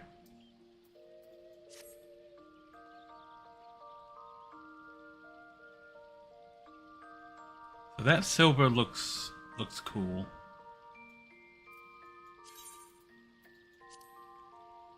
I was wondering why I ran out of white dye. I accidentally used an extra pot of white dye on this hat right here. That silver looks cool for that. And this looks good for the fisher.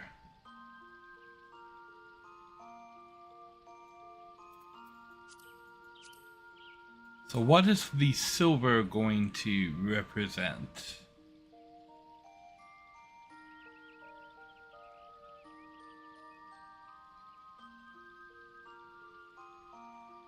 Maybe the blue mage?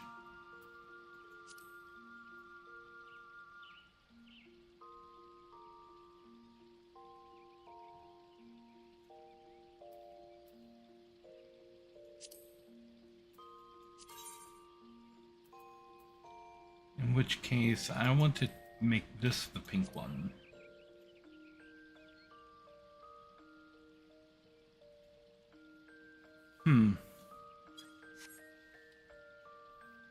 One of the reasons I wish we could copy is so you could like reorder the glamour plates.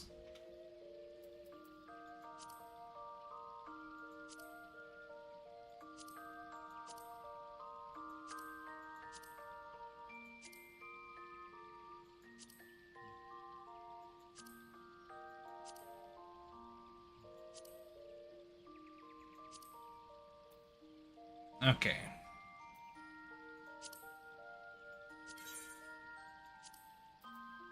I'm going to move these up. Oh, well, if I do that, I have to redo. I gotta go back and redo the macros anyway. Okay.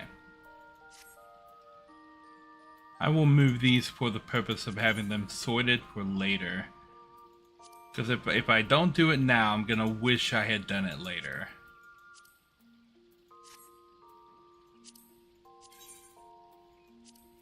And I don't need to redo the white dye, because all I'm changing are the colored components.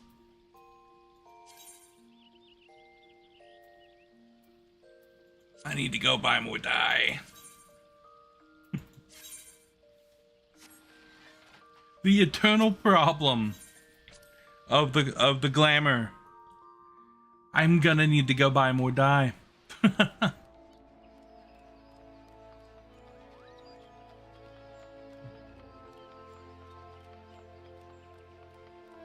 Luckily, the most expensive dye is not the one that I need to buy.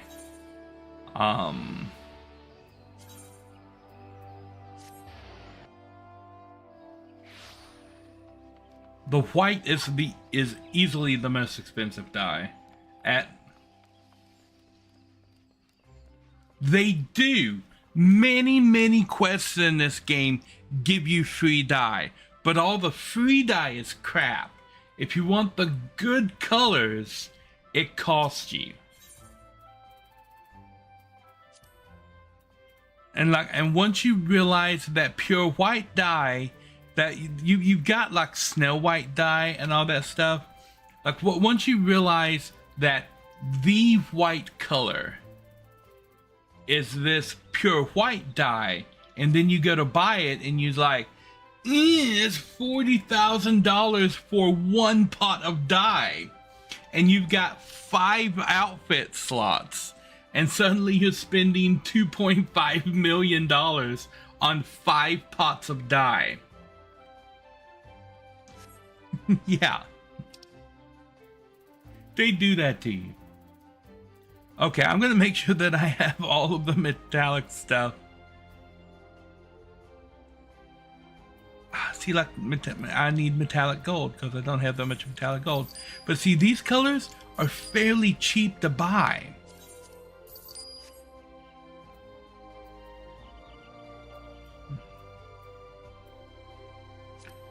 Metallic orange, I know I'm gonna need some more of that. Emotional damage! I know, right? Okay, we got 15 of those. I'm gonna need more yellow.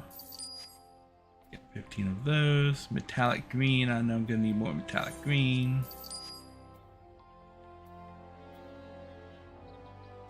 Metallic purple.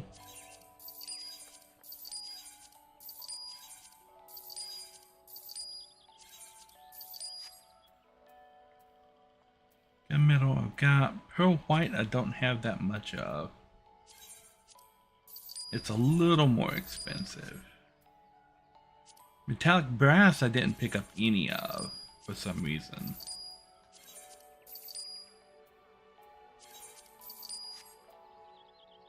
Metallic pink.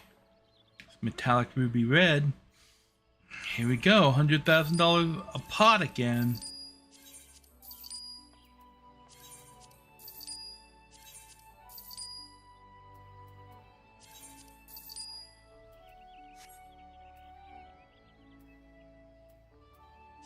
Metallic dark blue is what I ran out of.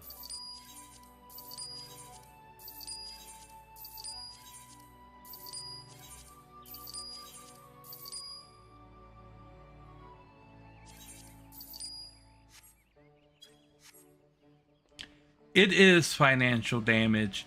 I started this stream with 63 million gold and now I have 51 million gold. Yep, I spent 12 million on dye in this episode.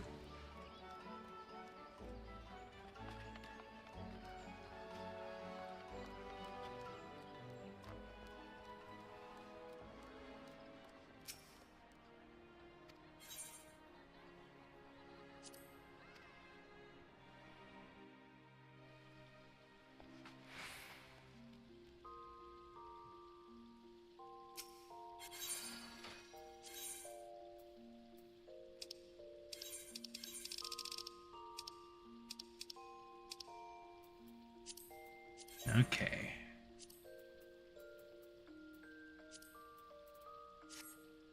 Changing this one to tank.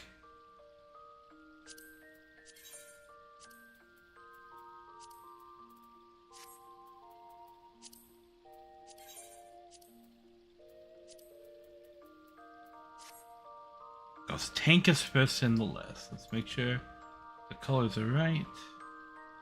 Yes.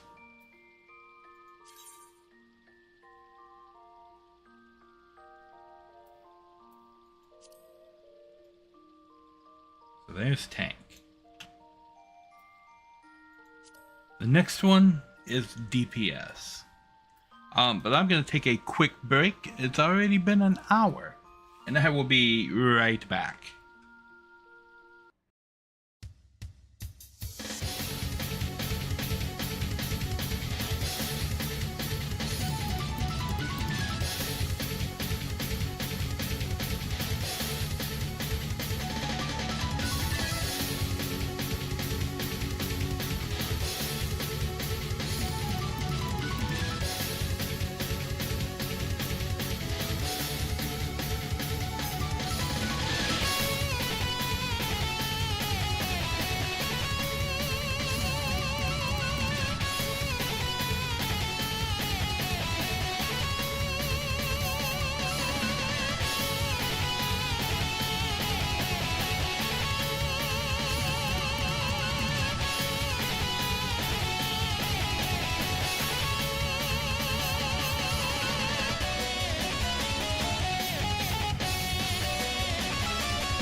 Greetings! Again, I'm back.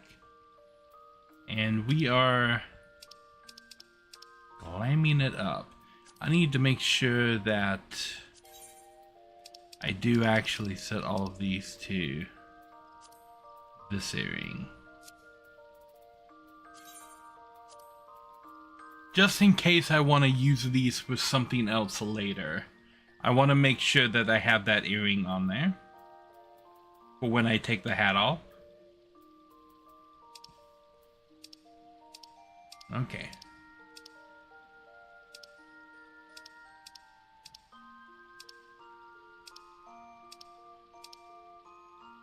I just realized on these I have the pants dyed. But on this one I don't. And I think they look better without the dye. Okay, so I will be undying the pants. At any point you can, over here on the first one, pick this, which is Terebinth, which removes the dye.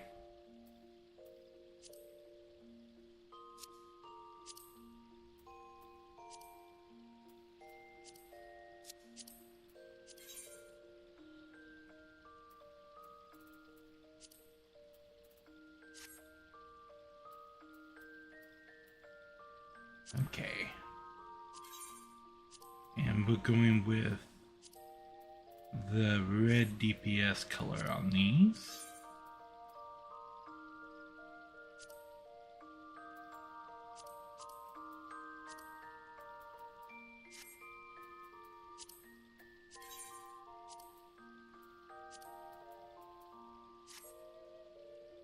Okay.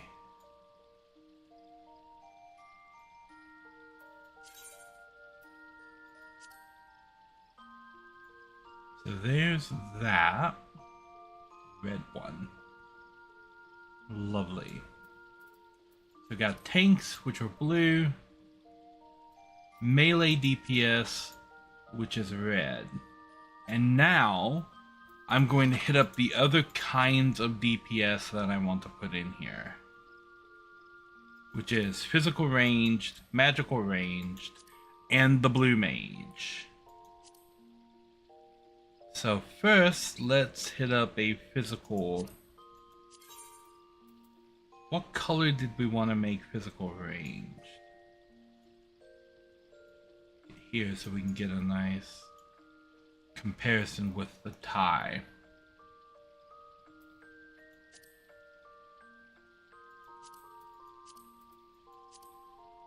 I was thinking pink. Because it's in the red line, but it's very easy to distinguish from the red that's the melee.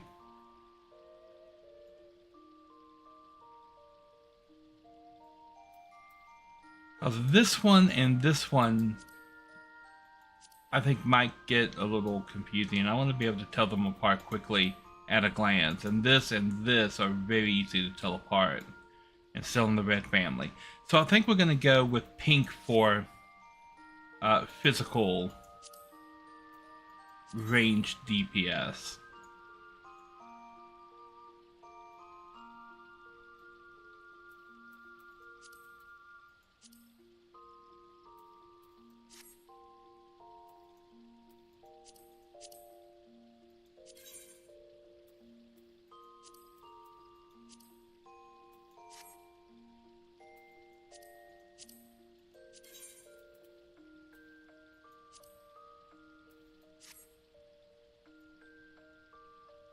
So physical range is pink. Yes.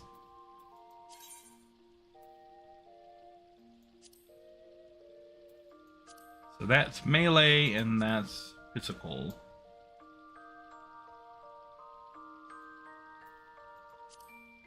And then we're going to have magic.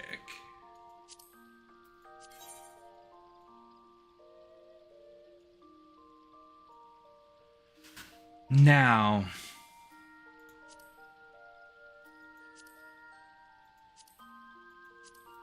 I picked the right things. I was thinking I could maybe have Blue Mage use one of these. And then maybe have Magic use Silver. But how confusing would this be with this?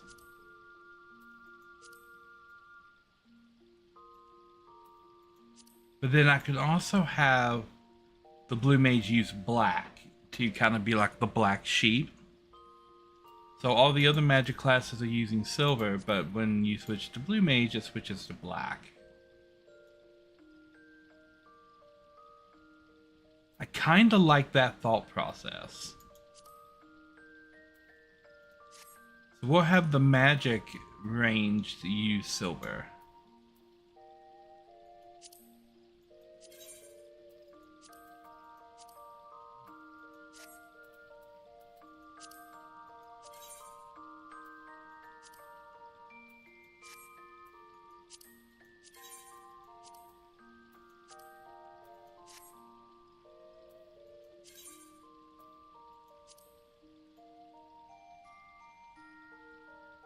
There. Now they've got their own color. And then Blue Mage is going to go here. Blue Mage is going to use the gunmetal black.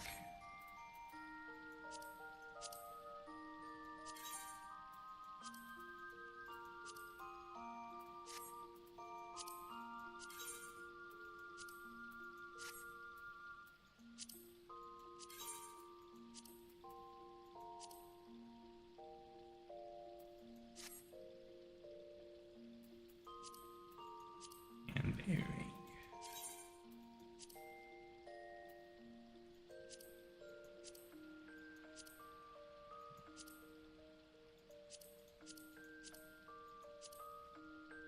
Okay. And then healers are green.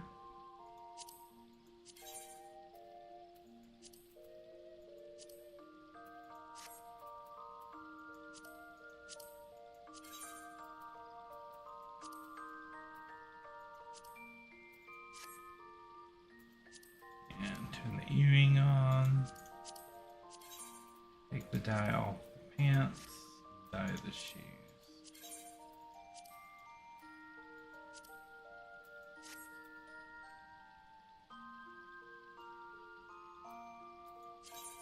Alright. And there are all the combat classes.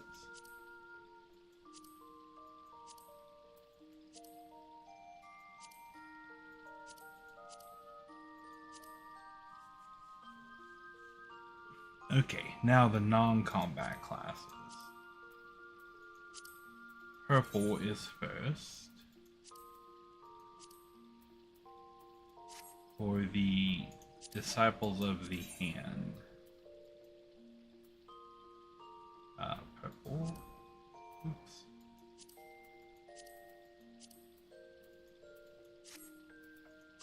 Undye the pants.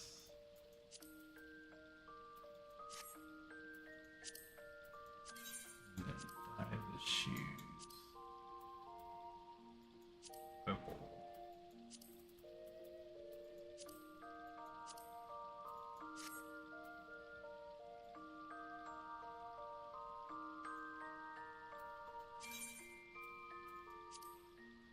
Yes. And then this is orange for the artisans.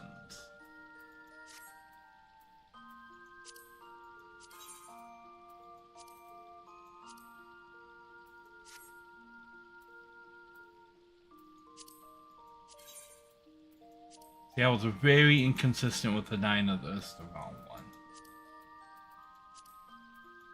I was very inconsistent with the 9 of the pants, is what I was about to say.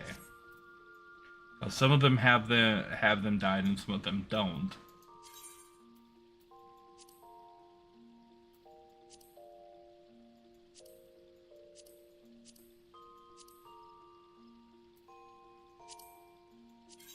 Okay, and then this is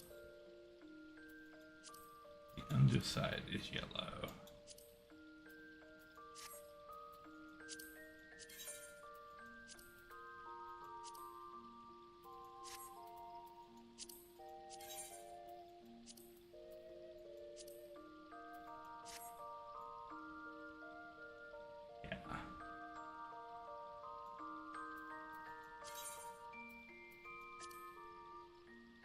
And then fishing as the last one.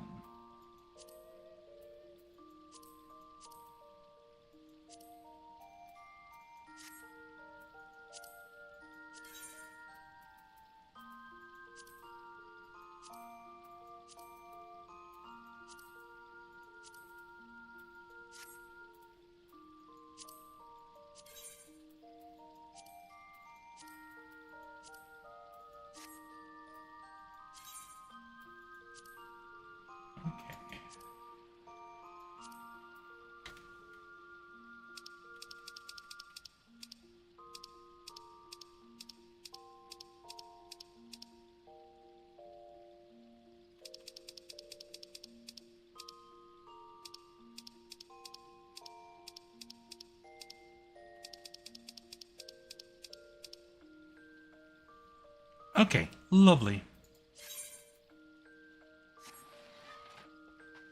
So now I get to go here. And I get to go... I don't think I have anything set in those yet.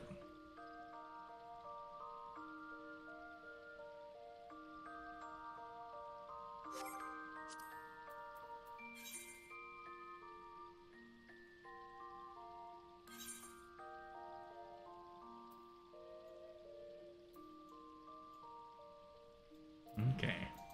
Open the glamour plates. That Dragoon armor just really does look really cool. Not gonna lie. That Dragoon armor looking tight.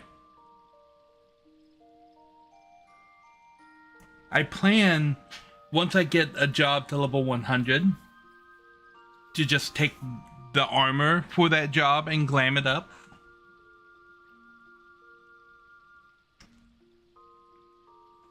I think my Dragoon would definitely be looking like this. Anyway. 11. So right here, the last number on this line for all of the tanks needs to change to 11.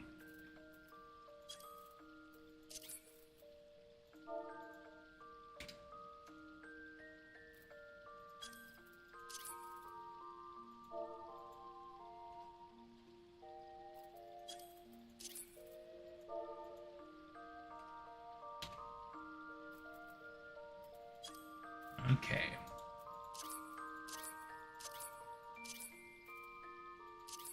Now, for all of these, it needs to be 12.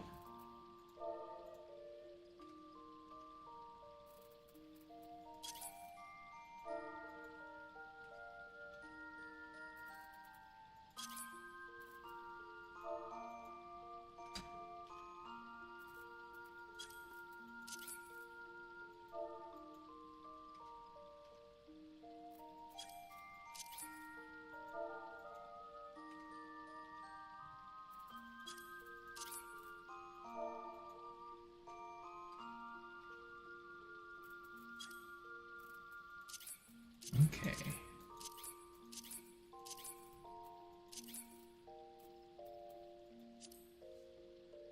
And these are all 13, so these are still correct. But these are going to be 14.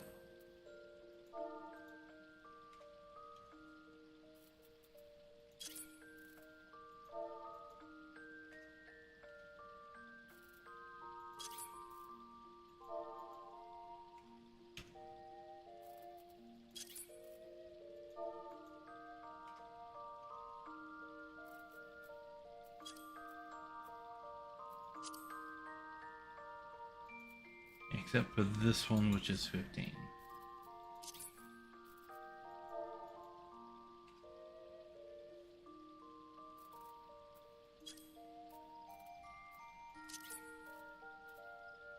Alright, and then these are 16.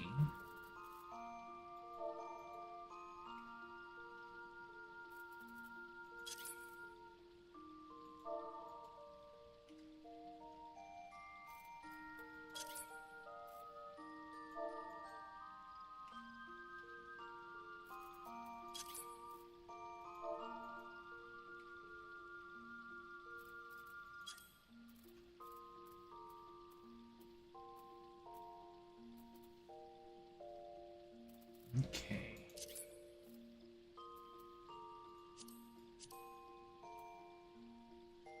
This one is 19. This one is 19. And this one is 19.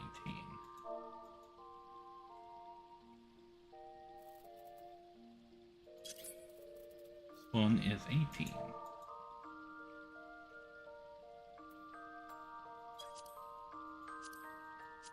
Oh no, okay. Oh no, this one is 17. I just numbered all of these wrong. This one is also 17. This one is 18.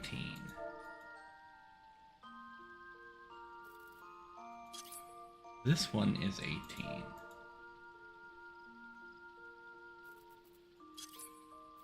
This one is 17.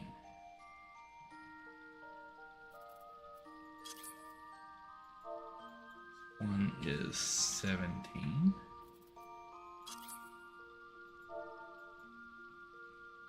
One is 18. This one is 17.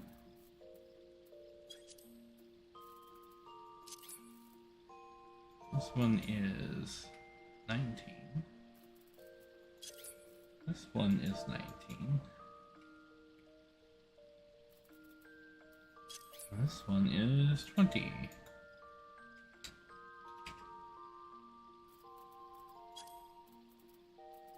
Okay. Time to test. We got a pretty nice view of the colors right here.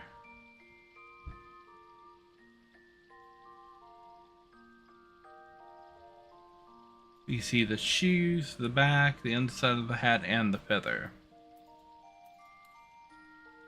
Paladin.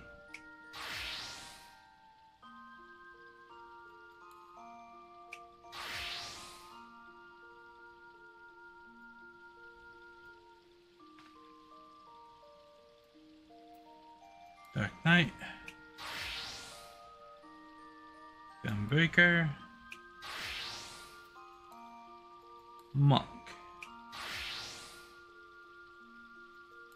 Dragoon. Ninja.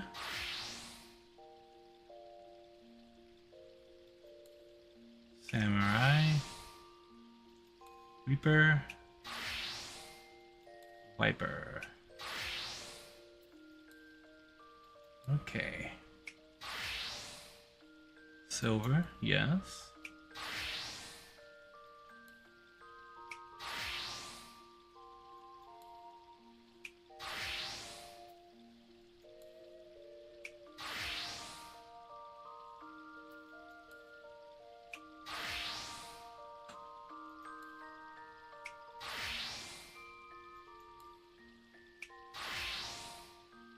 Booyah.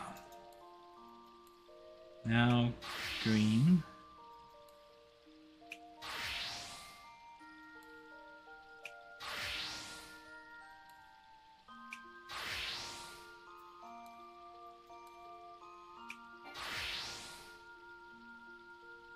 Now that error message that pop up right there, that's because of the earring. The earring that I have on this glamour plate does not apply to Disciple of the Hand and Land classes.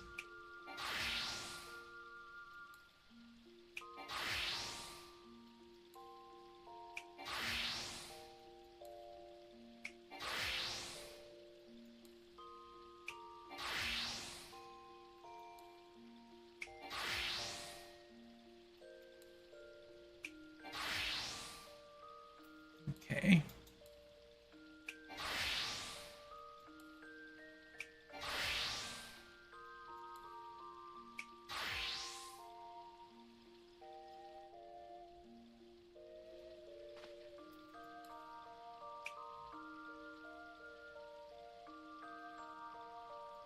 Incorrect glamour plate number. Ooh. Okay. I messed up on fish. Ah.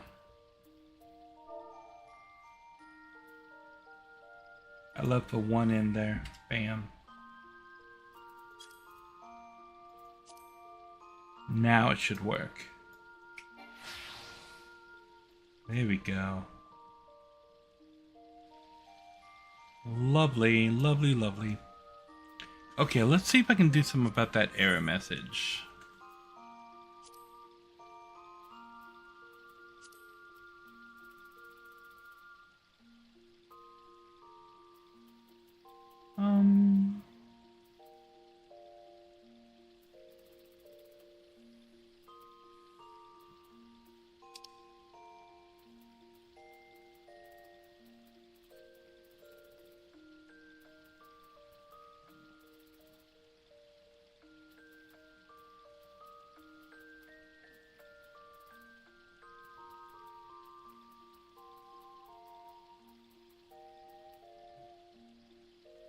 Let me just look on Google and see where error messages are.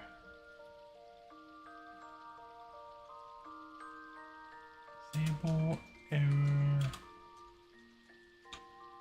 message FF14.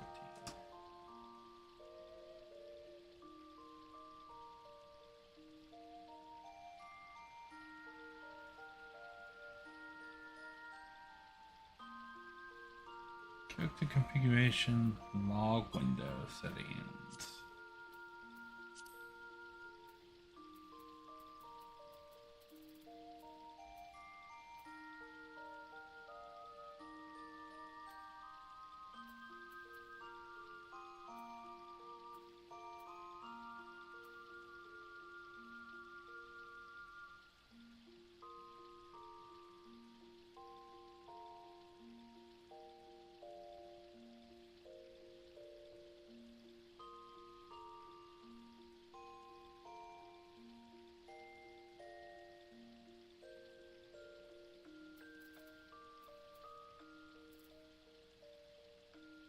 Log filters, general,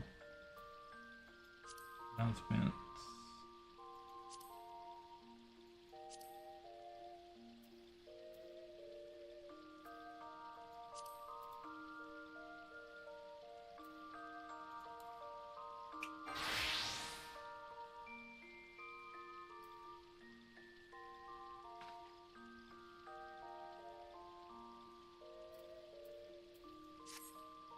Okay.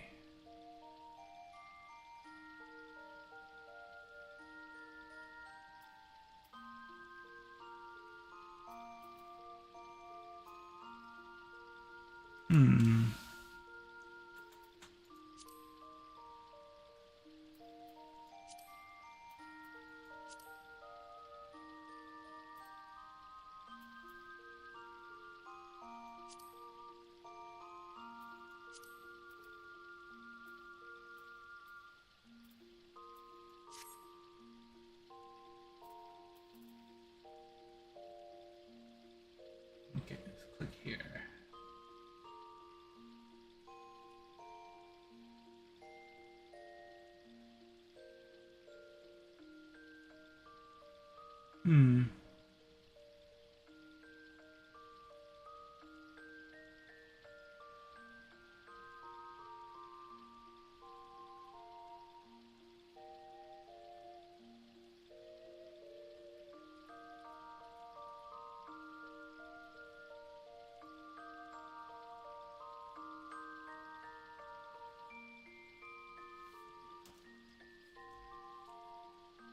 Oh, one moment.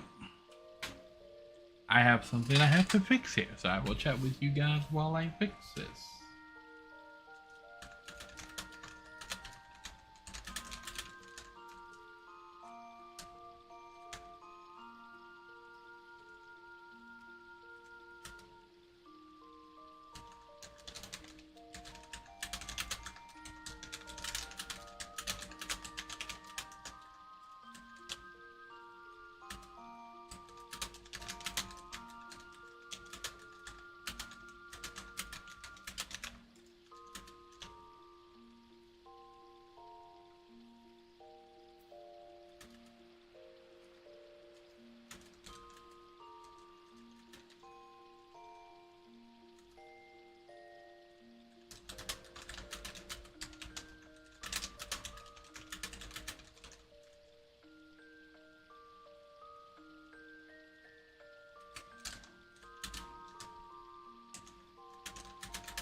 Okay.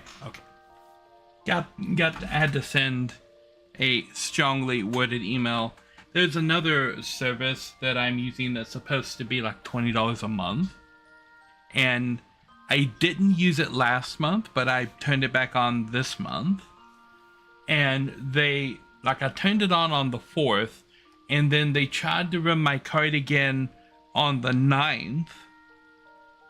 And when I asked them about it, it's like, oh, what you paid on the 4th was for last month. I'm like, no, the service was off all last month. I didn't have access to it. So I'm not paying for that. What I paid on the 4th was for this month. And they eventually came around and said, okay, we took off last month, we fixed it. And then I just got an email from them again saying, oh, your payment was unsuccessful. I'm like, no, it wasn't.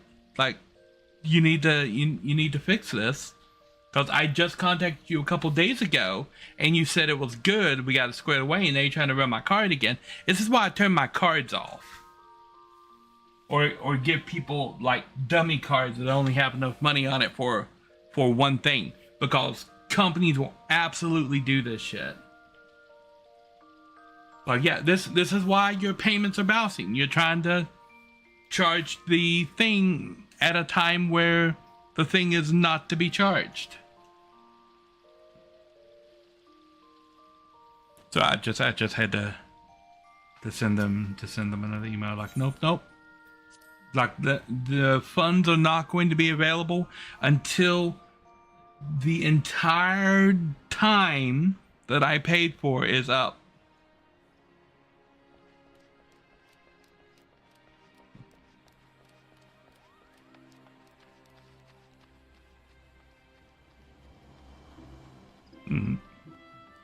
Somebody is doing something up here. All of the sparkles all the way out.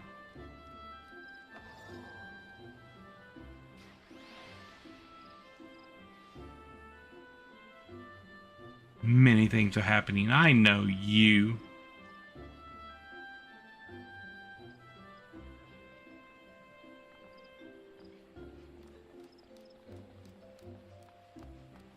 Okay. So now, we've got our glams looking sharp.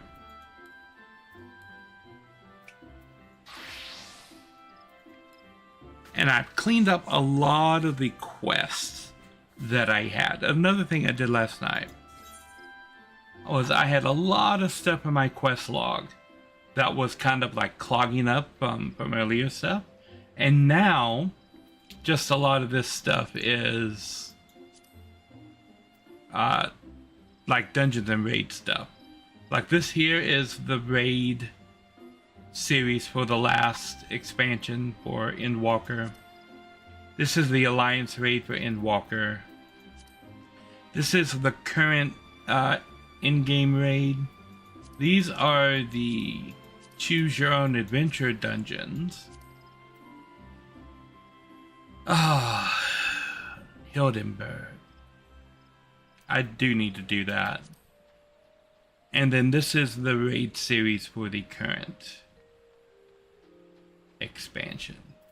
So I think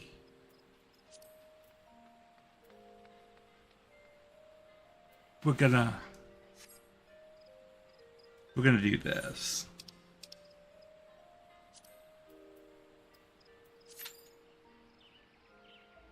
Let's see how long it takes for that to pop.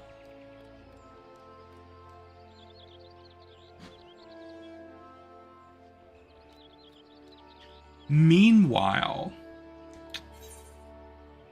did all of these. I suppose I could do some custom deliveries.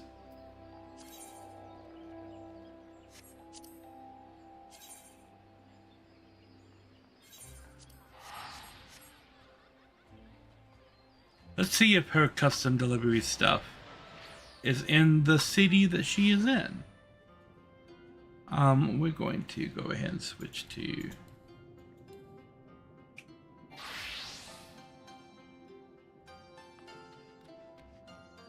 where is Lady at?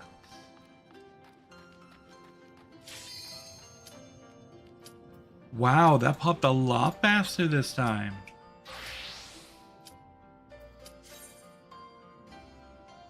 I wasn't expecting it to go that fast. Okay.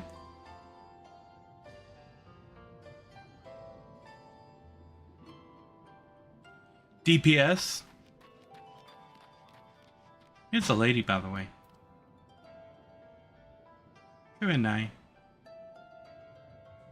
DPS, you better press that button.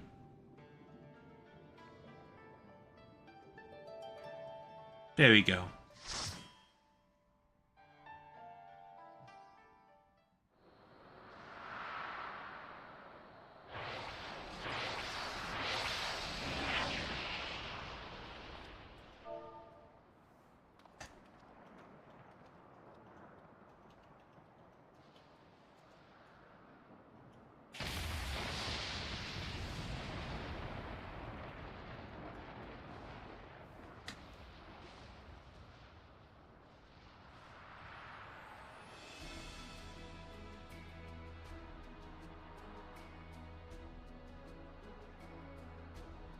Ah, okay, guess we're going that way.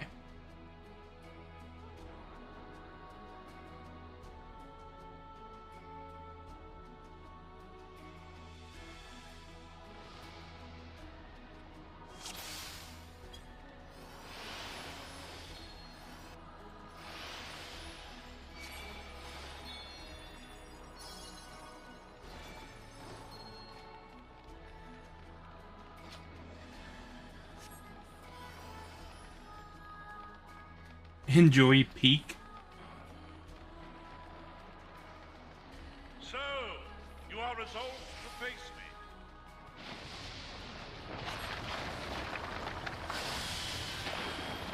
Oh, look who's showing off down there.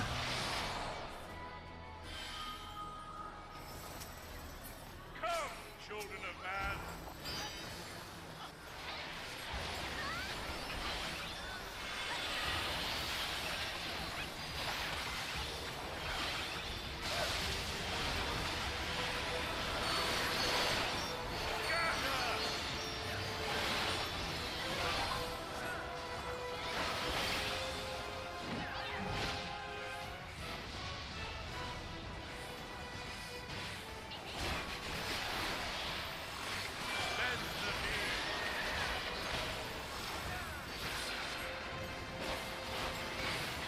Oh, we seem to be tearing through this guy pretty easy.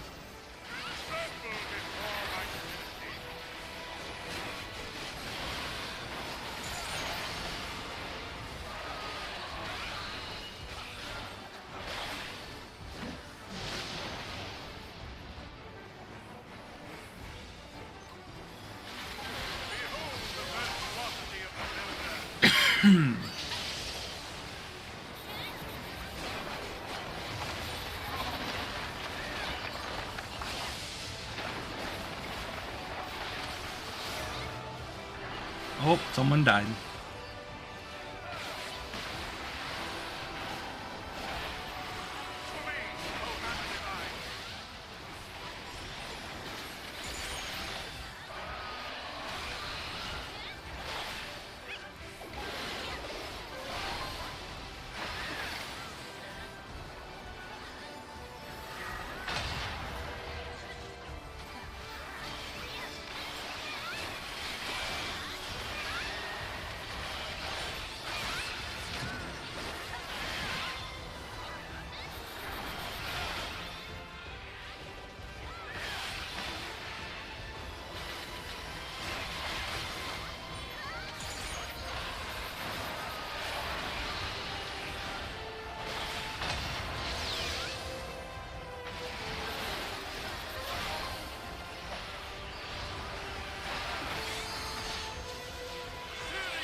We need to go over here. Did I get hit with that?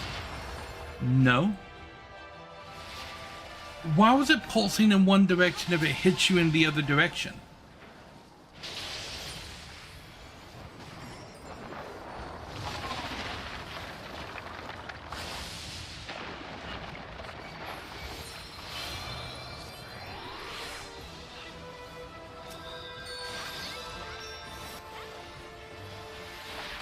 I wouldn't even say a wolf. So all the people that died to that, not their fault they died, because the game was giving you an indication, okay, this attack is going to go in this direction, and then the attack went in a completely different direction.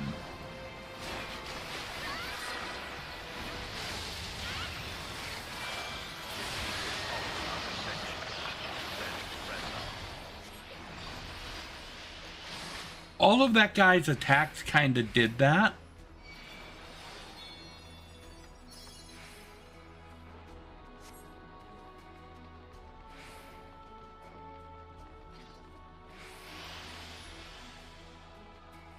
I mean, it is a way of making a fight harder. Ralger. Oh, this is the dude that, Intriguing. Then the destroyer shall take your measure. this is the guy who I picked. Provide my servant with some swords.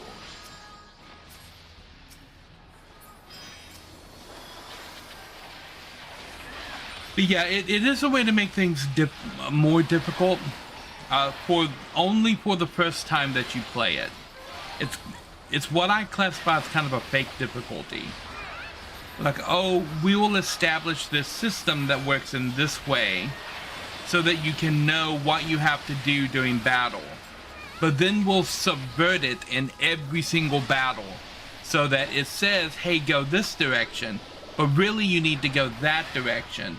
But there's no way that you could possibly know that the first time that you are doing this encounter.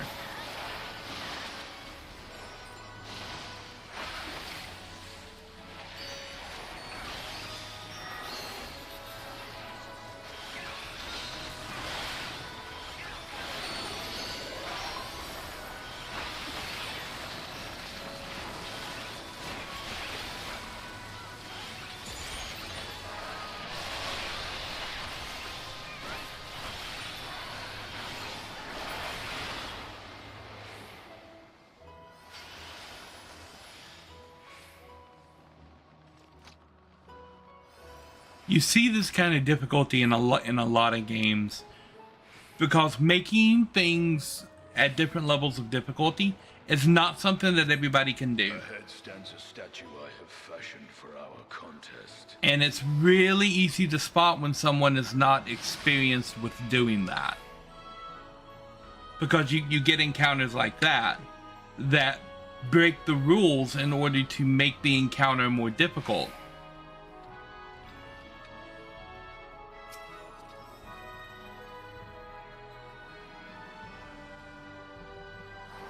Come, show me the strength of mankind.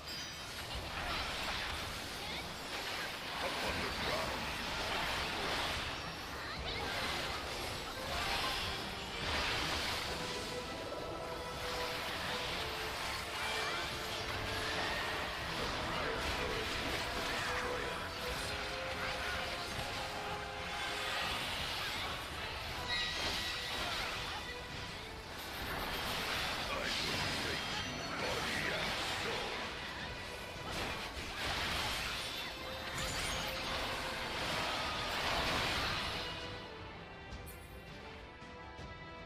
I disagree, but okay.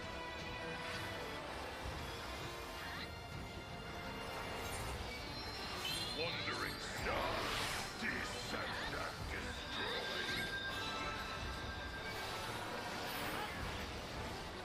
Like, the mechanic for this is to get far away from it, over to where it starts turning purple, and then you're not going to get hit by the effect of it.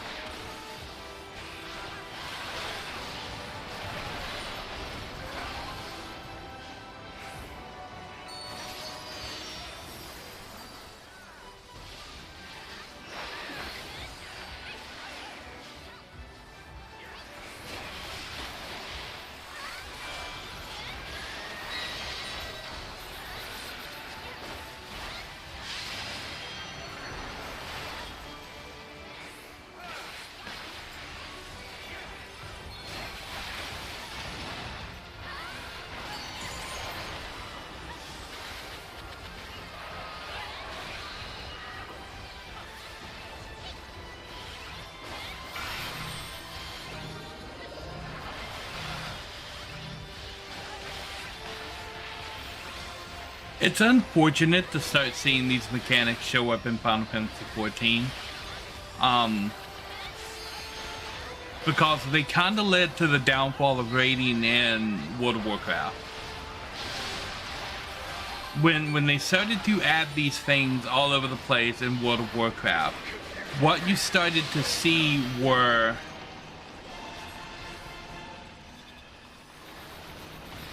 supposed to go here?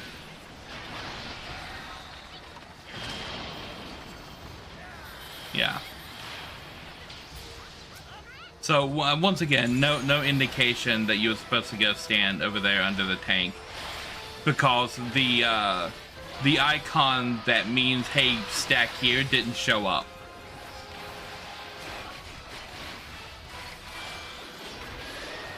When they started to add these mechanics in World of Warcraft, it led to the creation of mods like deadly boss mods and weak auras. Come, mortals, enter my realm, if you dare.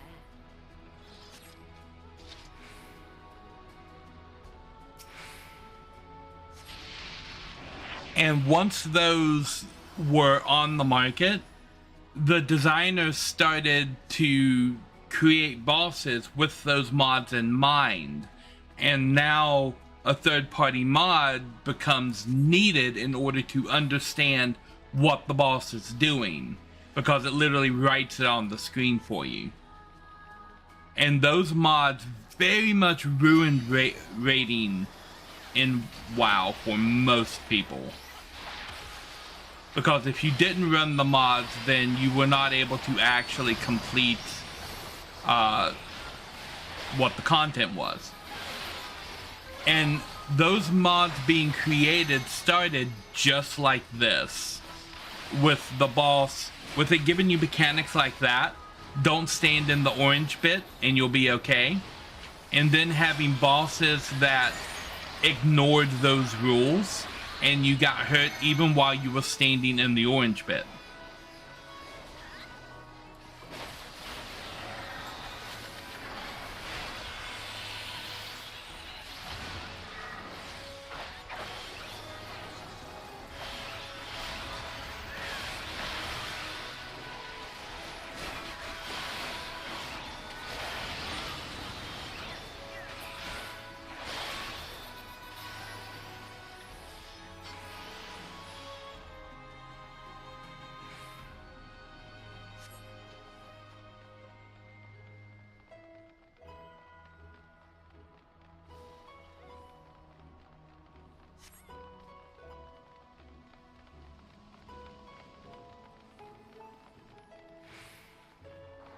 You will be scoured by the light of the sun.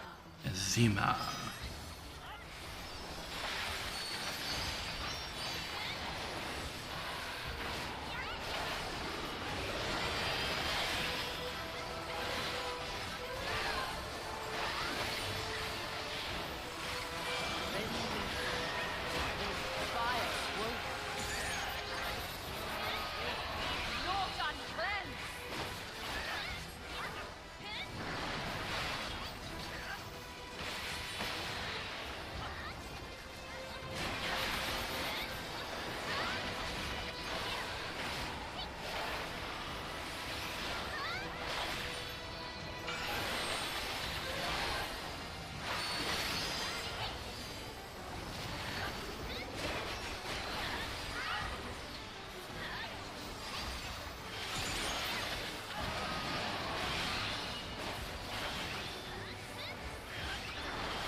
Like I can explain a little bit of these floor marker mechanics as well while I'm doing this. Is it just in your arms?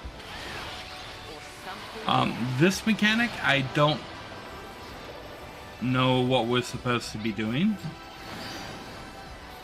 I guess DPSing these little side bosses here. That mechanic on the floor, whenever you see that orange thing, that means that the boss is about to perform a technique right there. And if you were standing in that orange zone, when it resolves, that's when it disappears, you get hit by the technique. the actual animation of the boss doesn't matter. It's if you're standing in that spot when the spot vanishes. Those red markers right there means the boss is about to drop a heavy attack on that target, and everybody else needs to get away from that target.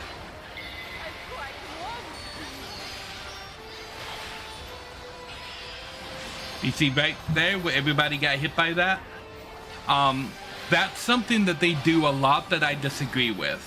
Where the boss will mark down, hey, I'm gonna attack right here, but they drop it and then they immediately launch the attack, and you don't have time to get out of the way of the attack.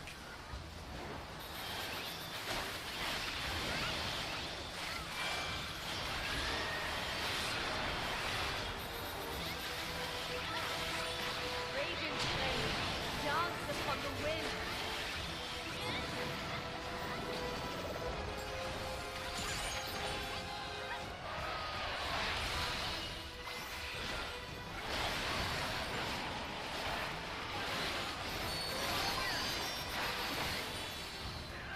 And like that right there, stand inside the triangle that's not lit up orange, and you're safe.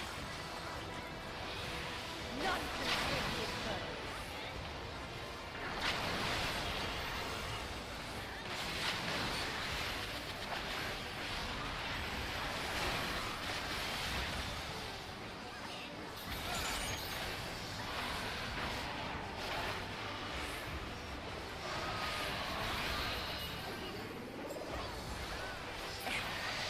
Fire burn.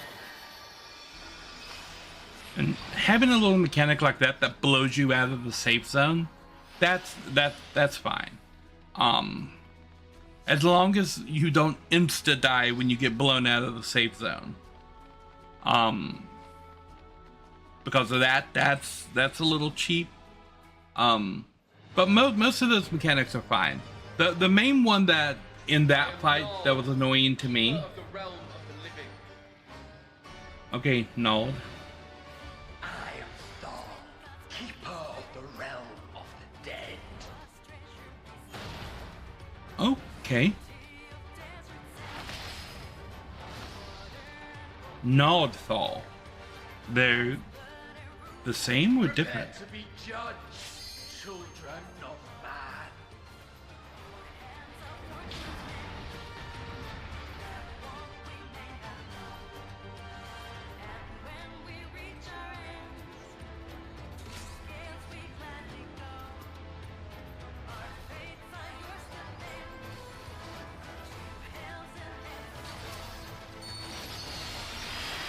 Yes. You had one in the cutscene. That was me.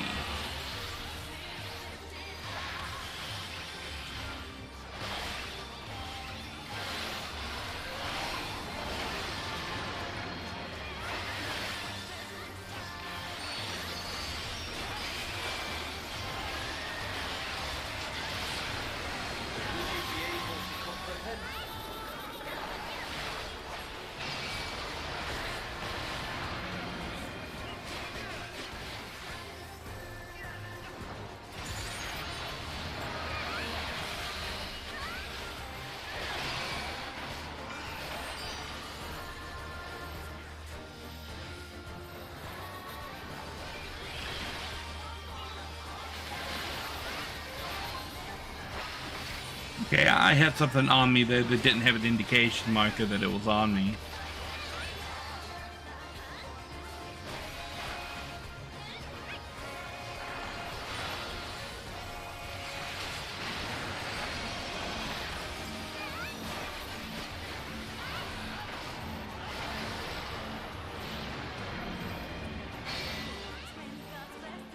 Okay, so these markers right here means that the boss is about to do something that is going to drop a continuous thing following me.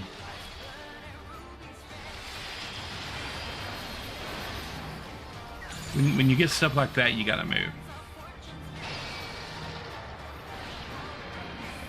Like right here looks like a safe spot. Between this one and this one.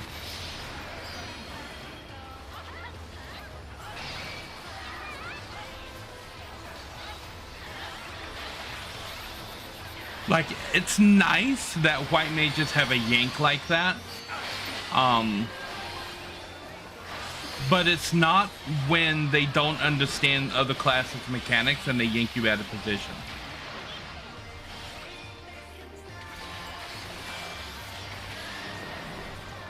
The flames of the abyss consume all.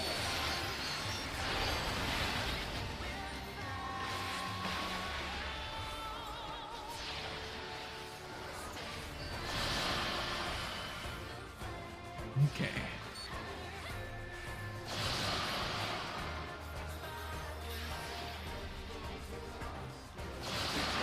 Suffering awaits.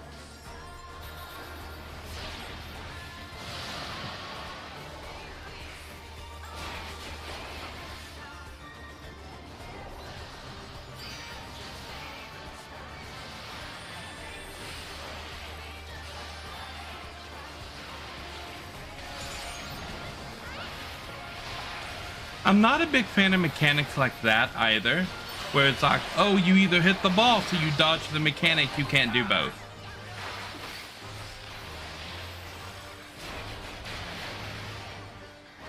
Especially when not dodging the mechanic leads to a party wipe. Like, I either spend my entire time running around the arena dodging the mechanic, or I stop and DPS the boss and then I get killed by the mechanic.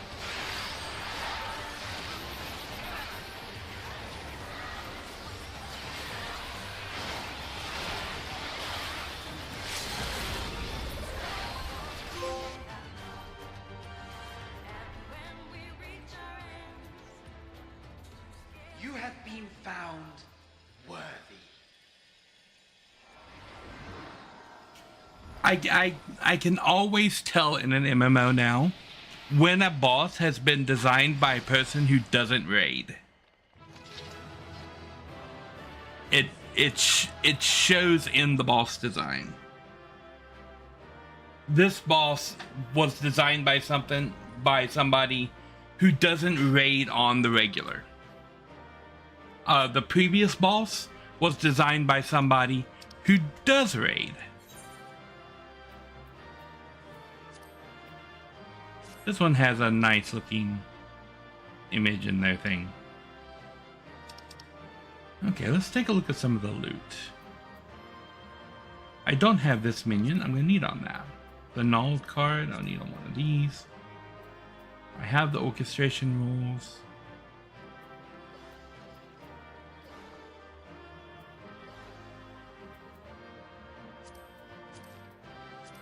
I'm agreed on this stuff for glands. Pass on everything else.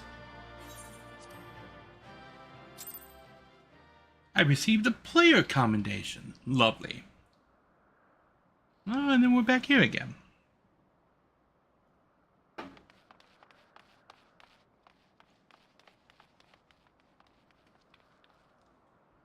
Hey, it's Graha and Cryo.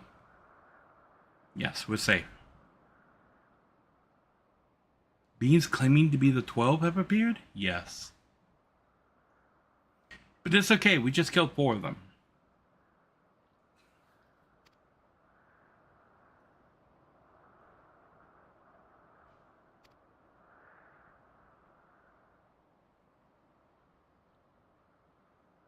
Oh, they're back.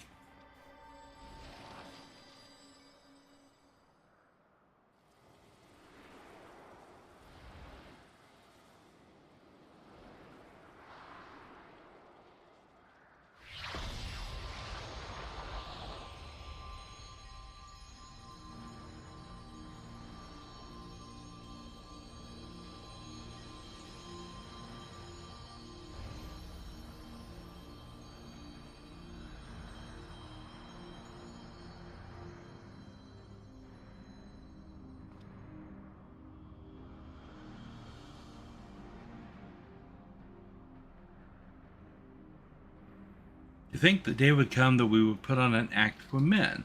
I must say, Beargot, You played the villain's role to perfection.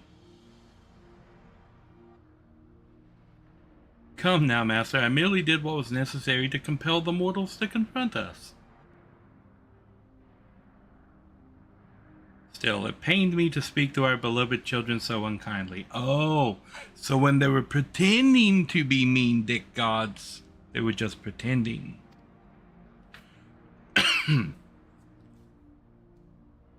So you say, Azima, yet you seemed happy enough to fight them. You did not forget the true purpose of the trial, I hope.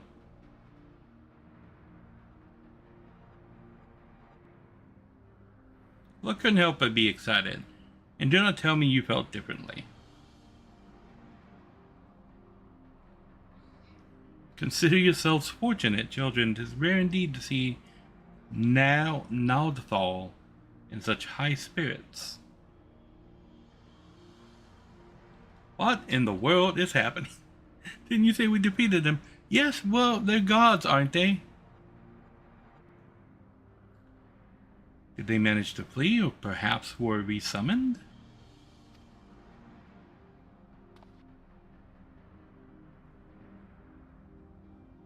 We'll fight you again. Put up your weapons, you've naught to fear from us. Rest assured, we are not summoned beings. We do not drain the land of ether, nor do we take men into our thrall. Okay, so they're clearly saying that they're not primals.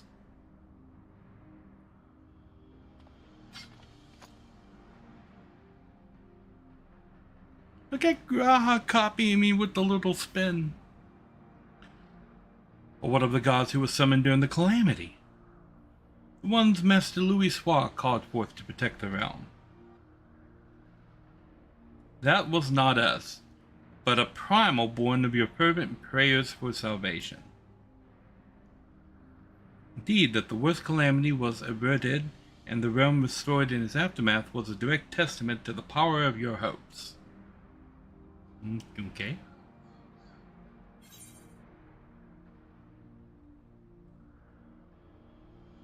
Well, if you aren't primals, then what are you?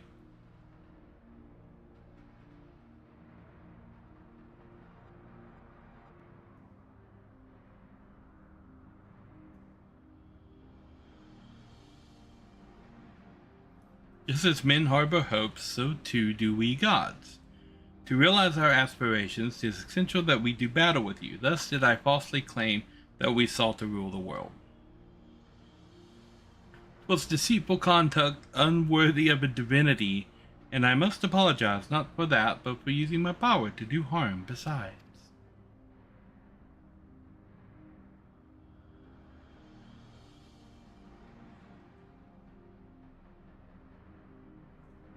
These hopes of yours, won't you tell us what they are? Oh. We cannot. If you wish to know the truth, you must discover it for yourselves.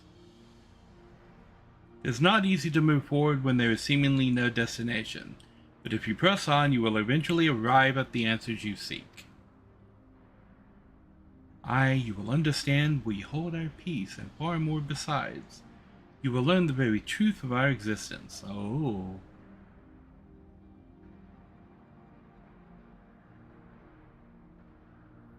Go forth, mortals, and seek knowledge of us, and when the time is white, we shall meet again in this place. Okay.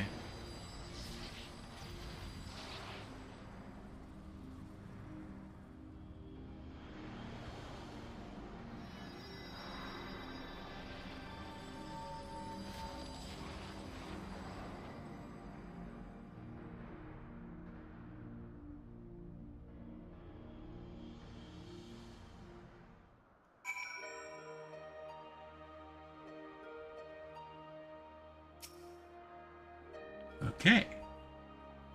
As if hearing before you battling the 12 wasn't shocking enough, to have them appear before my very eyes. Suffice it to say, it's been an interesting day. While much about them remains a mystery, at least they seem open to reason.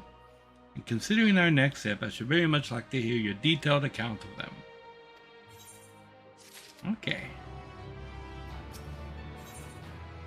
A divine dilemma. Kyle wants to take stock of the situation. Greetings, I am Carl, the students of the students of Baldesion. I have the pleasure of addressing Derek, the explorer who sought aid in investigating this place. And this little mouse thing. I am Derek, and this here's a baby Oppo Oppo. Oh, it's a monkey thing. It's a Bopo Bopo. Yes, I can see that. Doesn't it have a name? It does. Not. It does not. Not that I know of. Nor would I bestow one, for that would be condescending. No! People name things, especially when they're babies. It's not condescending to give a baby a name. I see that's very... No, it's not considerate. It's stupid.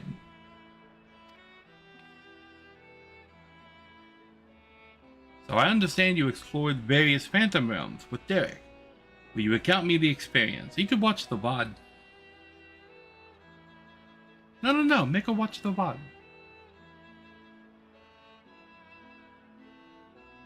So while the gods tested you sorely, you did not sense any malicious intent. I did not. As Bergot said, they wished to battle with us, but it would seem they do not necessarily wish to cause us harm. But much more about this perplexes. Mayhap 'tis safe to assume that they are not primals. As you may recall, Living Way once told us that the art of summoning us, taught by the Asians, incorporates the fervent desire to assimilate others into one's belief. Thus do the resultant primals seek to enthrall worshippers, who in turn seek to grow their ranks. But these beings appear to harbor no such desire. They are primals, and they are unlike those we have summoned in recent memory.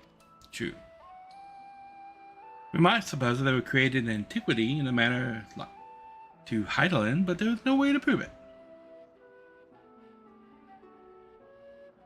Who could they possibly be, and whether they desired to battle with man?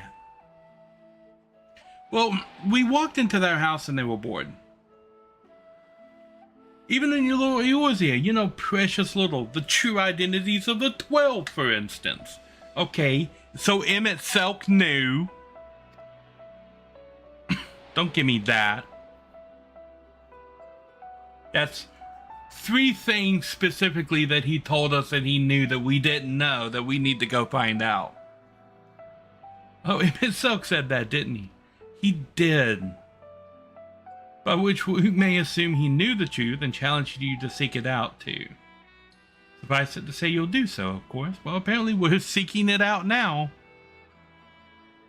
Did they really write everything that Emmett Selk told us into the end of Endwalker and Dawn Trail? Because he told us about the 13th, and you go to the 13th. He told us about the 12, and apparently you go to the 12. He told us about the continents to the south and the west, and we already knew that they were there. But he said there were people there. And then he mentioned the other 12 reflections that we haven't been to, which we already knew those were there as well. This matter has implications for the entire star. The students of Badesi formally accept the commission. We'll investigate the Phantom Realm, blah, blah, blah. Okay. Pleased to hear that. Thank you. Let's take a look around. There are a few things I... something care about.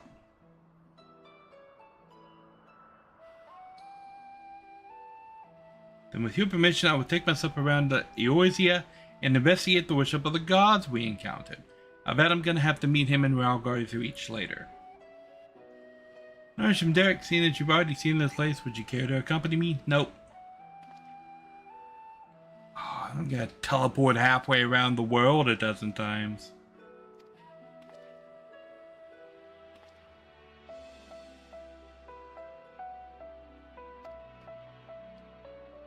Ook, ook.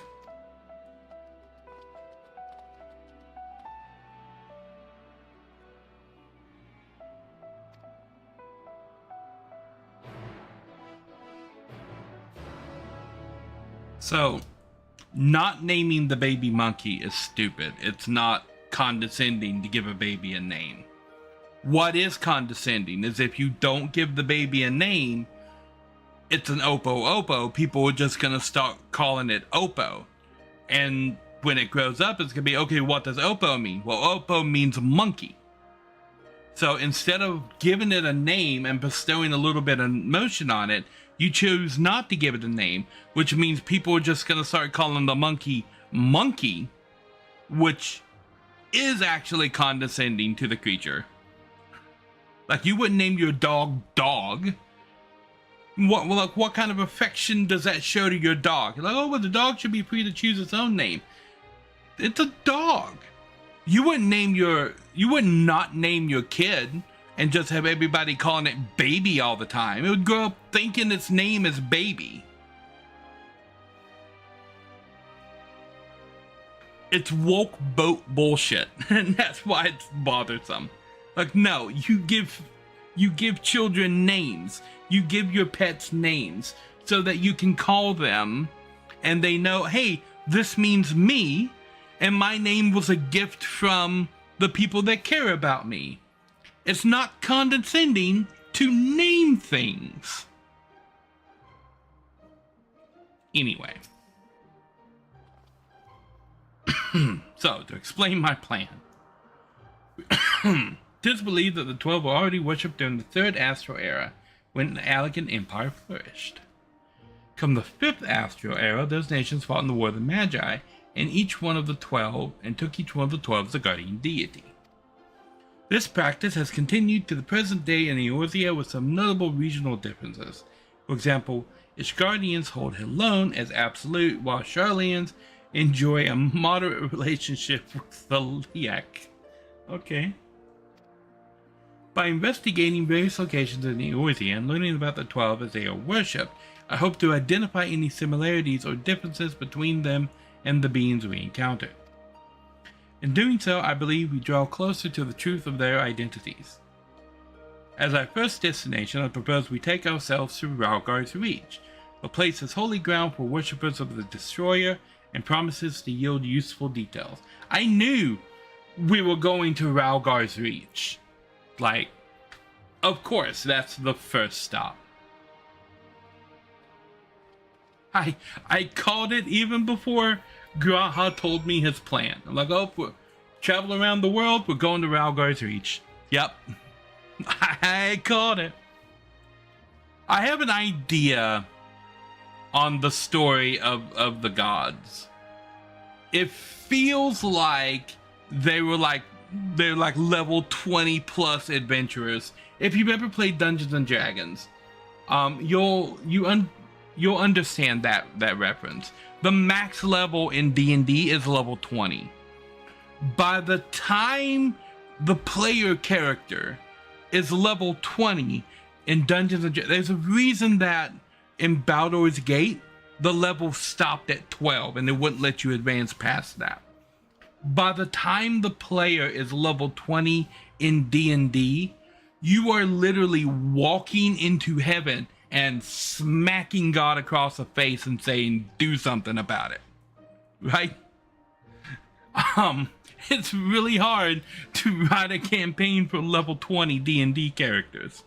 I'm thinking that these guys are like the level 20 adventurer.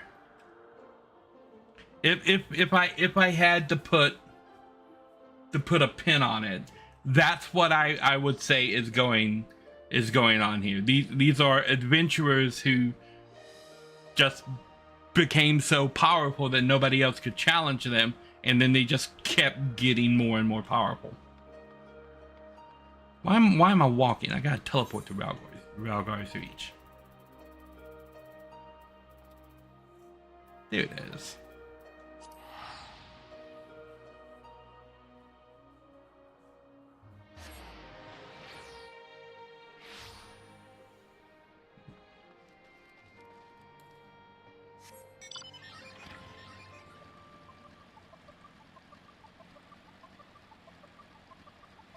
Hooden.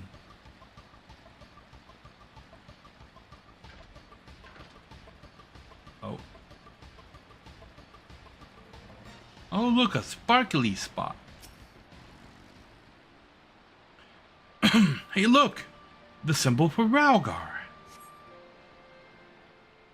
This is the one that I picked.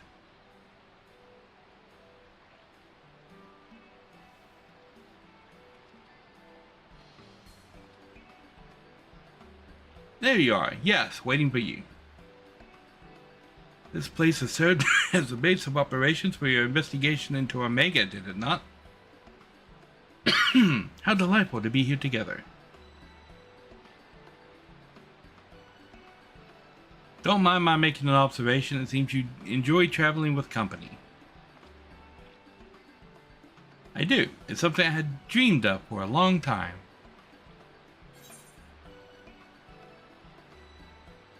Nothing like traveling with good friends.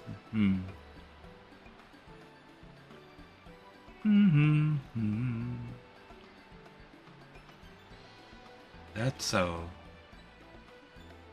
What of yourself? Do you normally travel alone? Aye, my wanderings, I have much solitude. Not that I avoid people communities, mind you. As a matter of fact, I've been here before, on the trail of the Phantom Realm. Now that I think on it, more often than not, those places where Phantom Realm sightings are known to occur have a tradition of 12 worship. Then I dare to hope that we are on the right track. As I'm sure you know, Ralgar's Reach is home to the Temple of the Fist, the ancient headquarters of the Fists of Ralgar. Raised by the Mad King Theodoric, the temple lay abandoned before the Alamegan resistance claimed it for its operations. While I doubt much literature has survived over the years, the people here may possess some knowledge of the local faith.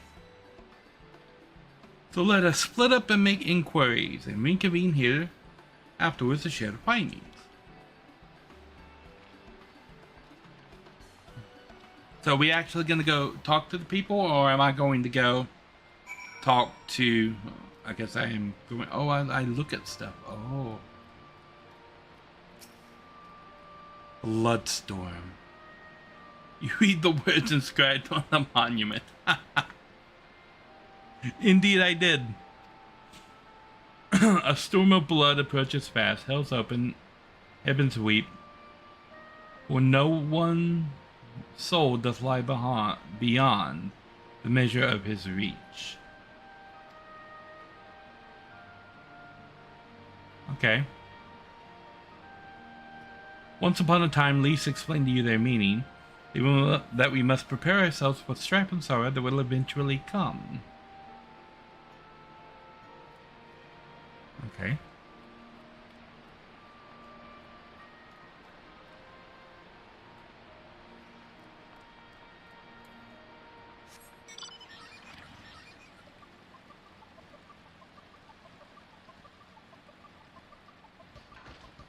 Aha. Oh, if it is a Narishm, is this man perchance a friend of yours? When he last visited, he shared with me the tales he heard on his journeys. What amazing tales they were. If you have time, I'd love to hear both of your stories. Religious texts on Ralgar. All of it's gone, sadly destroyed by the Empire, if not the Mad King before that. But we haven't lost everything. The mighty image of the Destroyer, the tales we share at the campfire, and the legend of our nation's founding. We still have these things. They were a source of great comfort and strength to us in the darkest moments. I see. If you don't mind, I would be obliged to hear your stories this time. Narishm, rest assured I have this well in hand. Feel free to carry on as you were.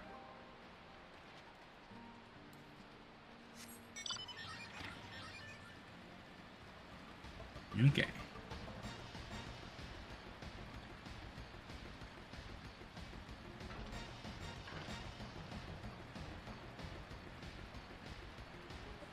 Oh, are we going to see Minago? I pointed her out earlier as one of the trade people. Minago.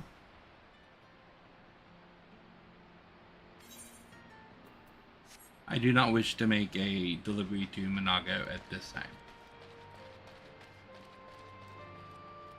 Ooh, scholarly woman. Has this building always been over here? Hello, scholarly woman.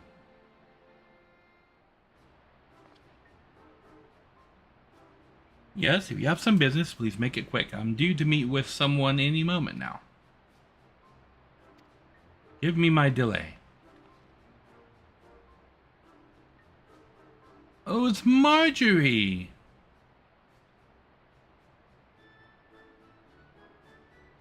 It's Marjorie, everybody. Marjorie is another one of the delivery people. Wherever it is in the inventory, so kindly escorted me to the Temple of the Fist. Are you sending the muck stew, perchance? If so, you ought to work with me and my colleague here. Few things finer than joining heads with like-minded folk.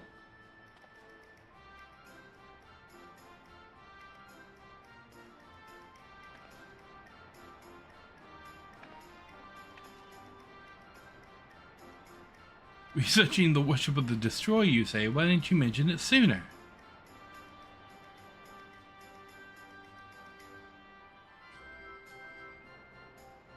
This is a copy of Destructivity, a scripture of the Fist of Ralgar. The original is one of the few texts that survived the temple's razing, and is in the safekeeping of one Professor Eric. I went to the trouble of having it made for my colleague, only for her to say she doesn't need it, so I offer it to you instead. Lest you forget this is your passion, not mine, I am simply assisting you as a favor, and I thank you not to put us in danger.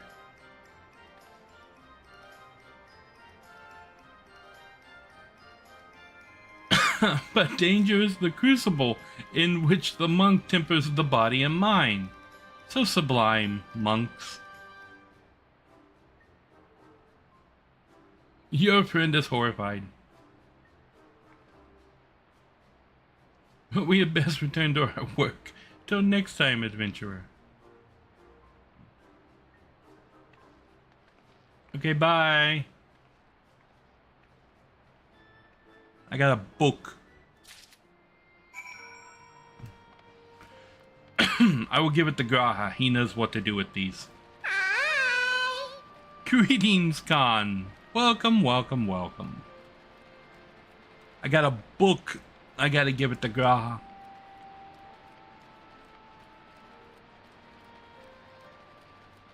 How have your travels in the Endwalkerness been?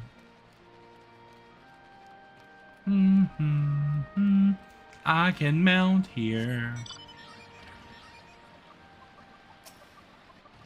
I ran 95% of the way, remembered that I could mount, and wrote the last 5.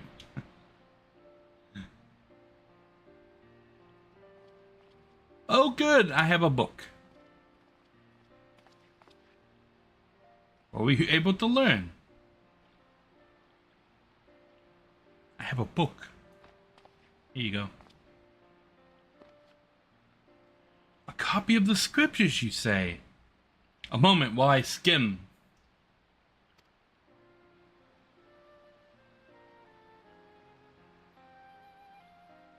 Bizarre, filled with ghosts like dragons and peeps whose heads pop off. I can only assume you're talking about Ultima Thule. When the deluge of the Sixth Undral Calamity threatened Eorzea, the ancestors of the Alamegans were guided to safety by a comet.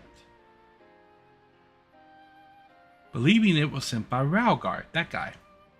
They came to hold him in the highest. This much of the tale I had been familiar with, but according to the scripture, among those refugees who followed the comet, some claimed to have caught sight of Ralgar himself.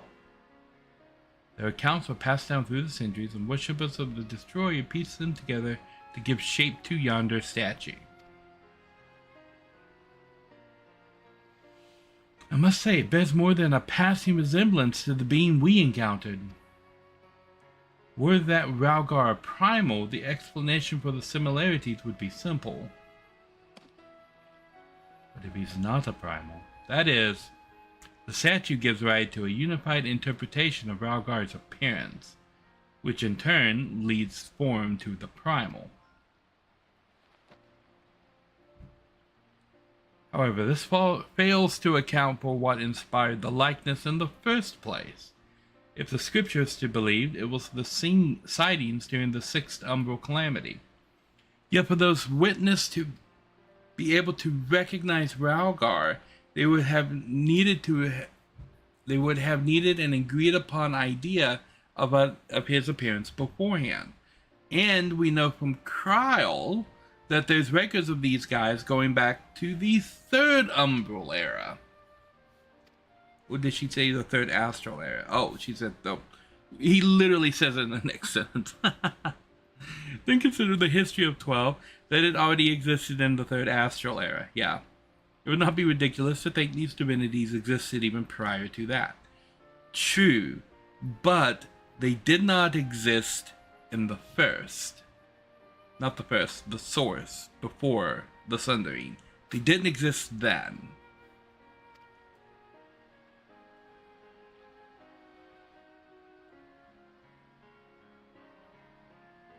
So the question is, did these beings give rise to their respective face, or are they primals born of them? Well, they already told us they weren't primals.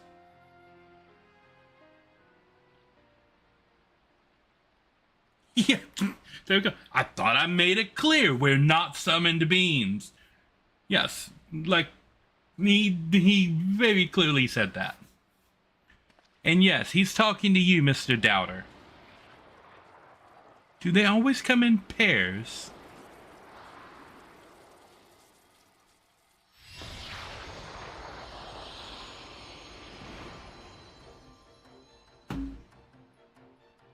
They're not going to be animals. The hawk with Ralgar's voice. Since time immemorial, our domains have lain scattered across Eorzea. As a matter of fact, one of those in which you set foot is nearby. It is not unusual for mortals to glimpse us. That voice. Could they be the gods that we met in the other place? Perga. Indeed, I am Burigat, and the hawk beside me is Ralgar. I shall elaborate upon my master's explanation. Thus we disguise ourselves when we wish to observe the world without, for being seen in our true forms would violate our laws of conduct. But, talking animals,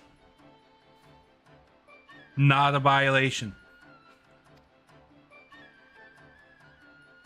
Yes, though we similarly disguise our sanctums, veiling them in illusion, rents are known to manifest when the surrounding ether is unstable. In such a time, should a gifted mortal chance to be near, they may inadvertently catch sight of us. Of course, in the Umbral Calamity, etheric imbalance occurs on a star-wide scale, the ideal condition for seeing the Phantom Realm. Precisely how many times have we been seen? We ourselves have no way of knowing, but that is a sound assumption to make. Well, seeing as we just ended the 8th one, I would say about 8. Well, Birgit, I believe much shall suffice by way of an apology. That much shall suffice by way of an apology for our deception, shall we? Indeed, that is all we are at liberty to reveal. Fare you well, children of man. But you had already revealed that to us. You just came down here to yell at Derek for calling you a primal again. That's what that whole cutscene was. Ralgar wanted to come down here and yell at Derek for calling him a primal.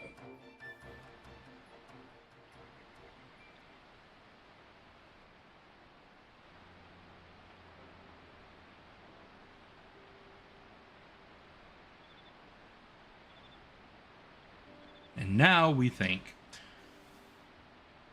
Aside from their reticence, it concerns our identity and objective, these divinities are certainly approachable.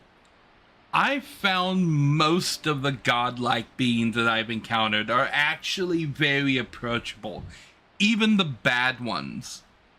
All I have to do is go to the first and yell, "Come to me, my branch," and a god fairy appears.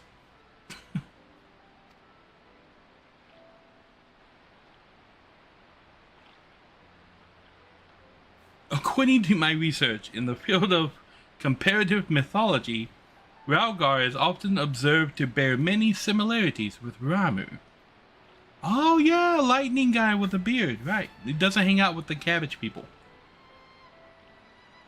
Assuming both were inspired by Rhalgar of the Phantom Realm, their divergence may be attributable to the differences in culture between man and Syl.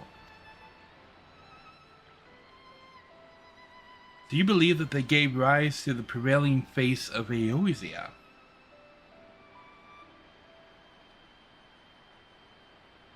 Greetings. Greetings, Q. Welcome, welcome. Just so you know, Q, and it's not dangerous, the part of the story that I am in right now are the Alliance raids that take place after Endwalker. Oh, thank you for the subscription. Why didn't it go through? Why didn't the subscription thing go through?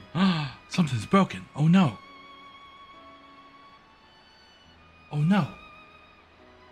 Something is broken. Let me see if I can figure out what's broken real quick. Doop doop doop boop boop boop boop.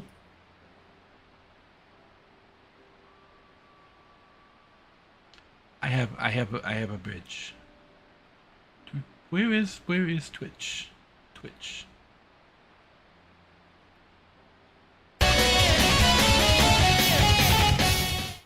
Okay, so that works. Okay, where is do.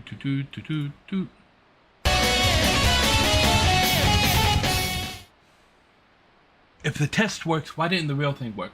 I don't know. I'm gonna have to check this out. But thank you for the sub.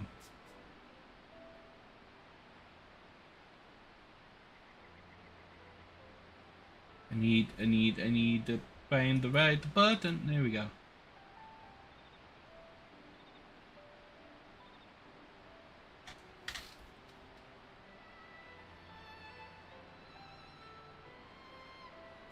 Oh, you subbed while the stream was off and you only just said it? That could explain it. Thank you for the resub. That is awesome. As I was saying, these raids here are the Alliance raids that take place after Endwalker, right? So I know that Khan is at this point.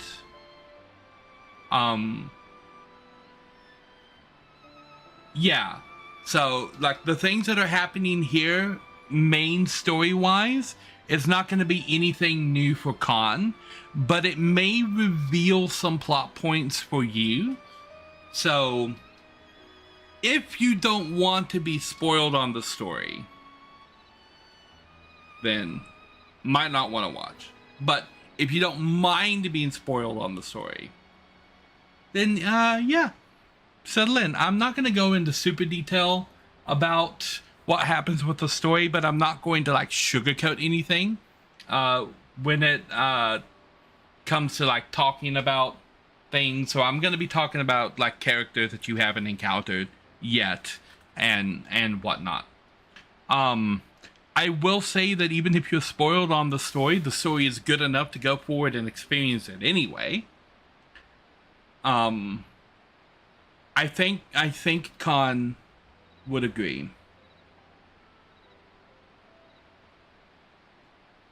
You'll be playing, but will not matter about spoilers. Cool.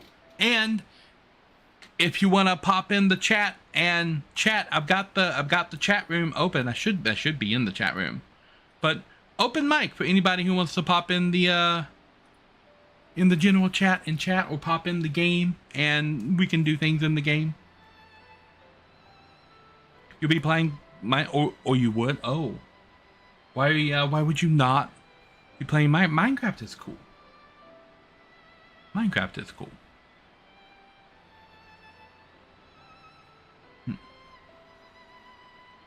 Given available evidence, I'm inclined to, yes, believe you. We don't know how the gods were created. That's what we're talking about. We're talking about the gods of Final Fantasy XIV. So when you create a character, you have to pick one of the 12 gods, right? And they don't really tell you anything about the 12. And then it pops up a couple of times in ARR. Hey, this person worshipped this one of the 12. And then there's this one of the 12. And then people are like, by the 12, right? And you never encounter these beings anywhere in the game, although they're mentioned in every expansion, and it's literally on your character sheet whenever you look at your character that you're under the sign of this god. But they finally made a series of raids in Walker that deals with who these people are. Are they primals? They don't like being called primals. Ralgar came down here as a bird just to yell at Derek for calling him a primal. We just had a cutscene. So now they're wondering, what are they? And Graha's getting a phone call. Has something happened? Very well, I shall take care of it. Oh, something happened. Krile has recruited an acquaintance to aid in our investigation. An authority on mythology. I must go and receive her at the sunken temple of Karn, where she is currently conducting field work. After a brief detour to prepare a little something. Conveniently, Thanalan is home to countless inherents of Naldfall. While I attend my business, may I ask you two to make inquiries in Ul'dah? Yes, because 2 sections of the city are named after Nald and Thal. So, apparently the god Naldthal would be fairly important in that location. Excellent, I'll join you as soon as I'm able. By your leave. Bye.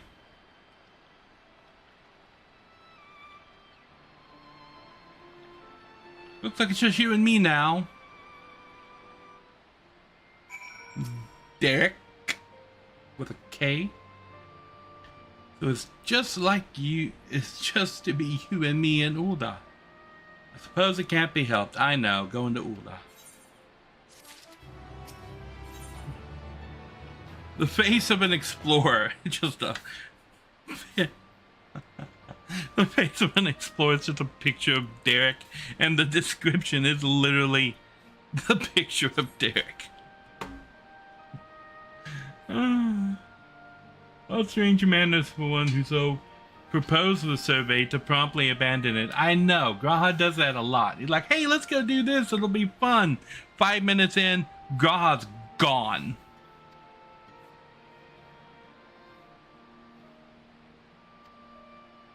Okay, I suppose I agreed to this. Well, we'd best be on our way.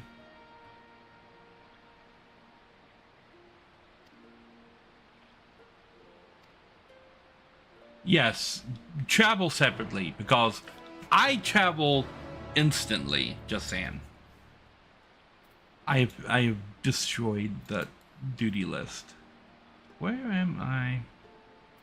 Oh no. Oh no, which one is it? Oh, it's this one.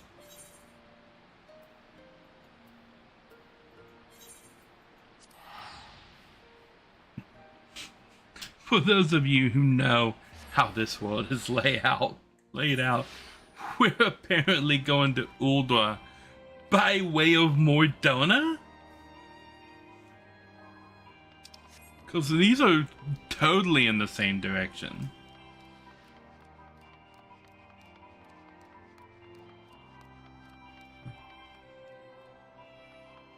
It told me to come here, right?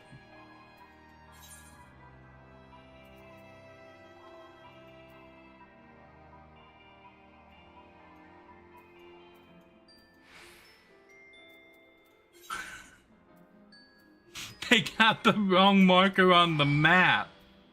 Okay. If only I could put in a bug report. Map marker for the quest, the face of explorer. The face of an explorer teleports you to Mordana instead of to Uldra. Where am I going?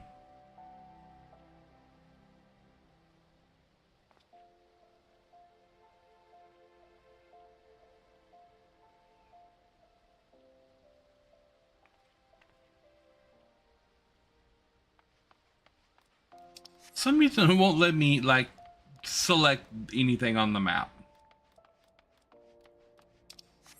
Okay, so we'll just teleport out. Can you show me exactly where this is supposed to be? The Thaumaturge's Guild. Okay. Ethernet. Thaumaturge. Here we go.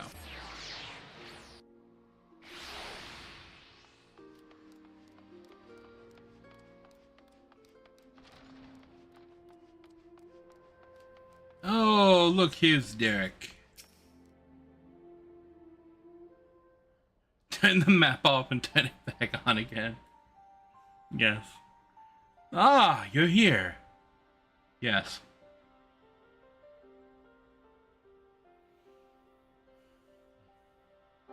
One of the Depic twins, now Thal. Here they worship Thal, who keeps the realm of the dead, and weighs the worth of men's souls.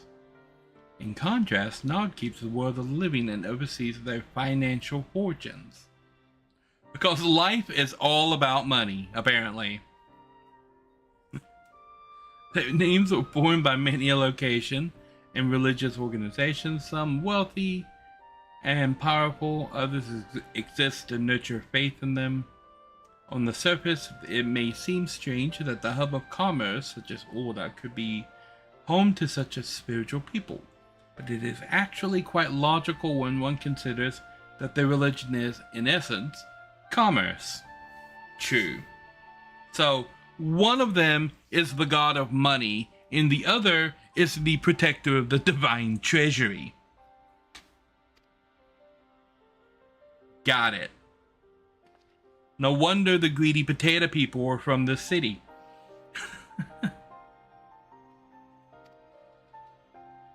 It was originally a god that came to be worshipped as twins. Yes.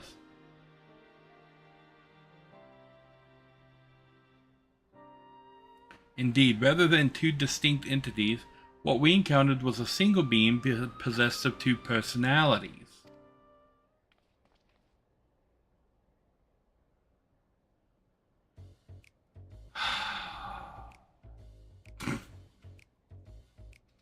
Why, Derek? Derek. I might have to smack Derek. Did you just say you encountered Nalthal?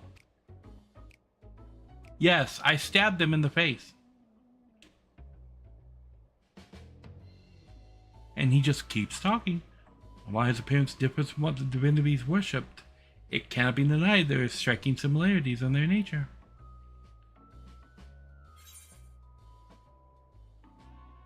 Perhaps we should avoid talking about that here. Like, you know, I'm not going to go into a church and talk about, you know, running into Jesus down at the Waffle House. Like, no.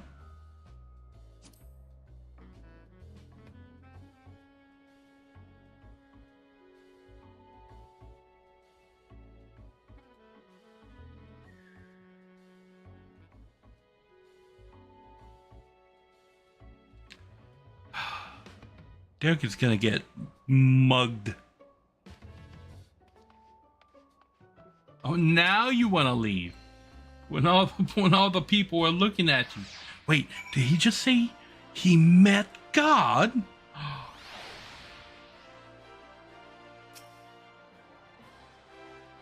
Twas careless of me to openly speak of our encounter with a divinity within a place where he is worshipped. Yes. Almost as careless as the divinities showing up themselves as talking animals. You heard me, Ralgar. Thank you for alerting me to my indiscretion and that you kept it between us and everybody else in the room, buddy. They were listening to us talk. Now then, to finish our conversation. Yes. Here. On the street. Outside of the temple. I don't think Derek has learned anything. With that, our work is done. That's the end of the conversation. It's just you saying that the conversation is over. And now we gotta go find Graha, who's probably at the Sunken Temple.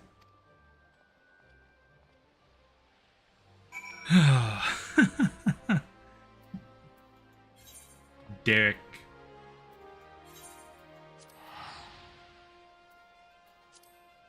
Little Alamigo, will I remember how to get out of this place this time?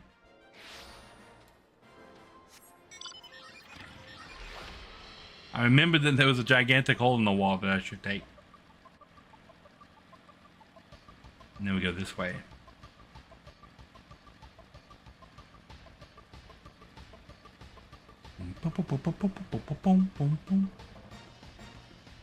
Oh, down here.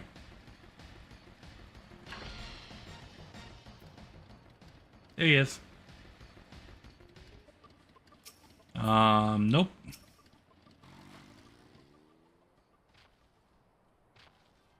Okay, scholar.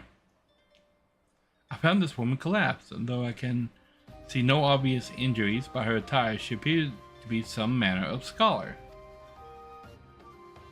Water, food in my bag, please.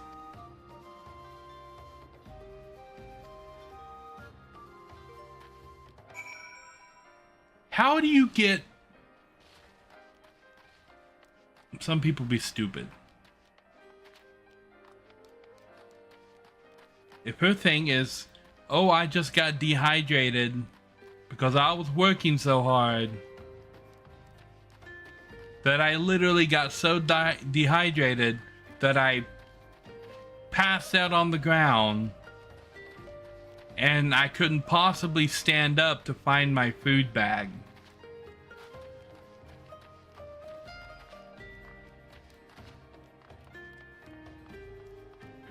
Where is this lady's food bag?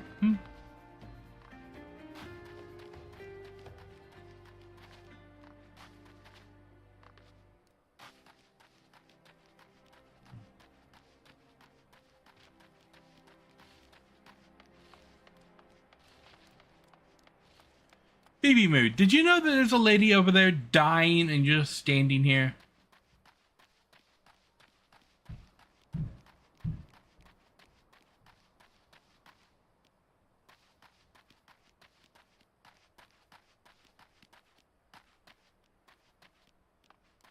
Okay, well, where's her backup stuff?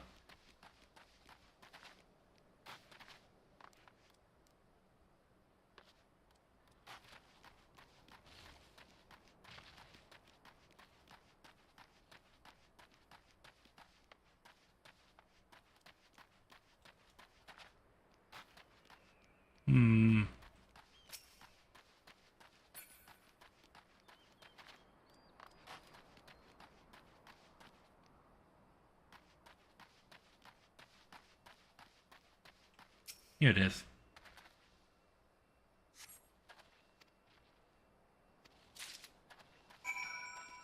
Found the bag.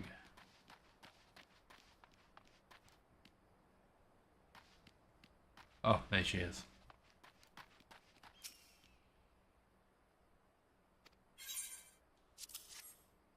So that is the story. Like, I've worked on a lot of projects. And I worked on a lot of projects I was really passionate about. Never have I worked to the point where I'm like, oh, I'm so hungry, I'm about to die. And then just kept working and didn't eat.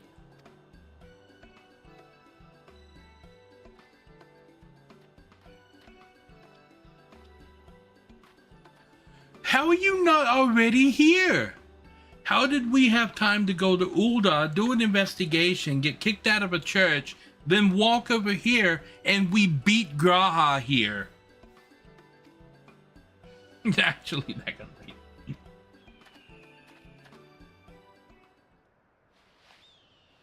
You're a mage, make some food. I brought you Arkan loaf and coffee. There's nothing sweet about Arkan loaf.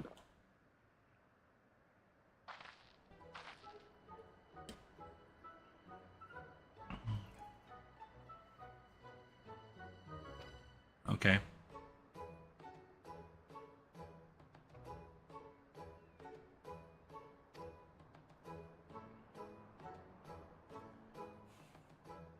Thank you, kind stranger. Oh, now my eyes work. Oh, it's you, Raha, not a stranger. How many red-haired cat boys do you know? Red eyes? Hmm? Have you heard from Kyle? The students are presently investigating the 12. We would prevail upon your expertise. Yeah, fist pump. May I introduce Snowgime, expert mythologist. She is a collaborator of the students, and like many a Charlian scholar, is passionate about her endeavors to the point of forgetting to eat. I feel like this is a thing that people make up in fiction.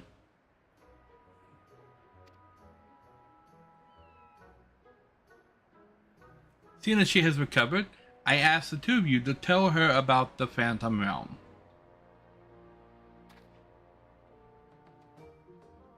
You see, we met the gods, they got ornery, we punched them in the face, and now they're a lot nicer. The end. 12 abide in the Phantom Realm, and you exchanged not only words with them, but blows besides. Incredible. Exactly. They got feisty, we punched them in the face, and now they're nice again. And your description of the domains, a thunderous tower and one in a sweltering city, and another precisely as the heavens of lightning and fire are depicted in legend. Okay. In ancient times, the worshippers of the 12 believed that there exist 7 heavens and 7 hells, which is why everybody says 7 hells. Aetherology. I mean, it makes sense that that word exists. Has since established that the parted souls return to the ethereal sea. But it seems those afterlife domains were more than just inventions of mortal imagination. As a pursuer of myths, I must say it's somewhat anticlimactic to suddenly have these revelations given to me. Well, perhaps you should have pursued a little bit harder. Well, more than that, I'm dying to know more, which is to say, please allow me to join your investigation.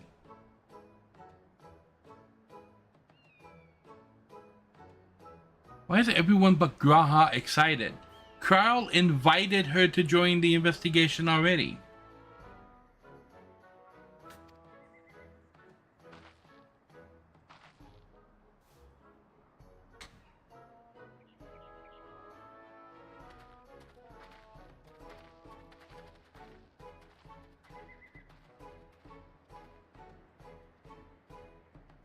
Slowly pan up to the sky.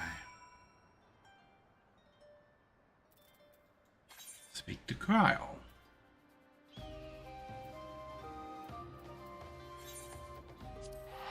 Oh, is this why they... Okay, I understand why the bug teleporting us to Mordona exists in the game now. Because of the next part of the quest was like, hey, you need to go to Mordona.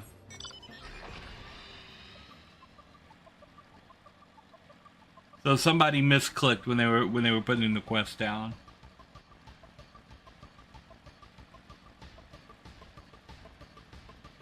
Oh, wait, I'm here.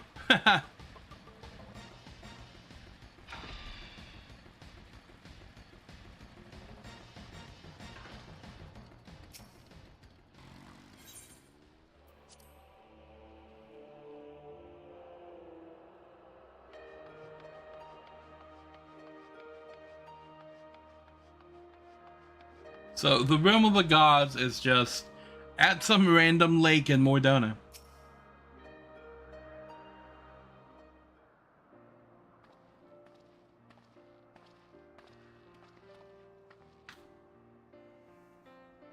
Welcome back, everyone, and welcome, Snowgime. I'm glad you could join us. How delightful to see you again. I understand you've been doing a fine job leading the students. But I may say what a lovely place this is. At a glance, this appears to be the highest of the heavens of legend, the seventh heaven. No, the seventh heaven is a bar. It's in the slums. Oh, and those aren't symbols representing the other heavens. I take it those are their respective gateways. I should like to pay them all a visit. For Snowheim's, whatever her name, Heim's benefit, let us review what we have learned thus far, and then deliberate the next step. So they're not primals. That's all we've learned so far. Oh no! There's a bot! That's the wrong mouse. I'm a ban the bot. Link not found. Chatter not found. The gods reappeared before us in Ralgor's Reach. Though they were disguised as unassuming creatures that could talk, their laws forbid them from showing their true forms outside their realm, but they can still be talking animals. Yet even in the event the ambient ether becomes unstable, such as during an umbral calamity or, the end of days, it is possible for the realm, and indeed the gods themselves, to be glimpsed by mortals. And such sightings, we believe, have given rise to various faiths practiced throughout Eorzea. As we confirmed in Ul'dah when we were talking about meeting the gods in a church that was actively having worshippers of those gods, and Nadthal, worshipped by people, and the Nadthal we encountered here have more similarities than they do differences.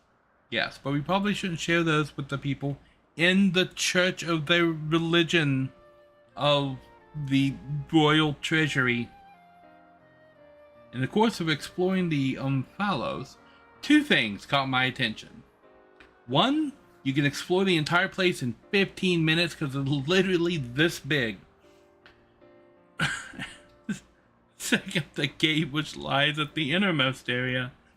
And each of the other 6 gates lead to an elementally aspected heaven, and we stand in the 7th heaven, as so Snowheim says. So, yeah.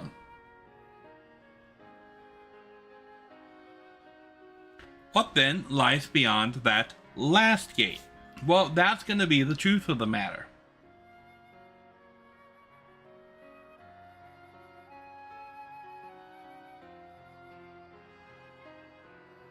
The second is this monument. It harbors some manner of magic, unlike anything I've seen before. I will endeavor to decipher it, but it will take time.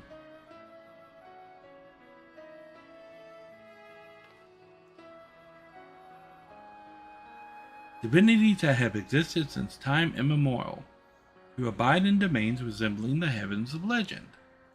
Why have they chosen to reveal themselves to mortals seeking battle? Unless they favor us with more of their secrets, it would seem this monument holds the key to solving the mystery.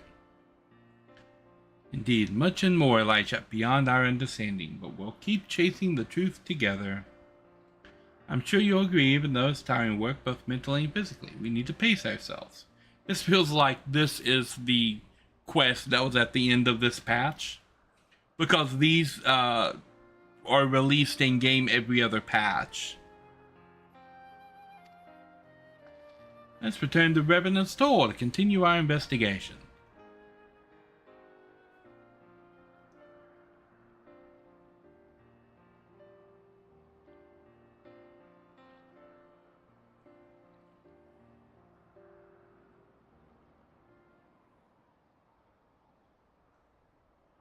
Is it going to teleport me to Revenant's Toll? Oh, we actually have a dinner in Revenant's Toll. Okay.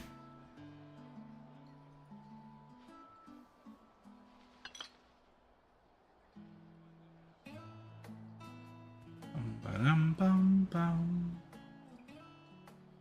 Rarely do I get to sit and chat with colleagues.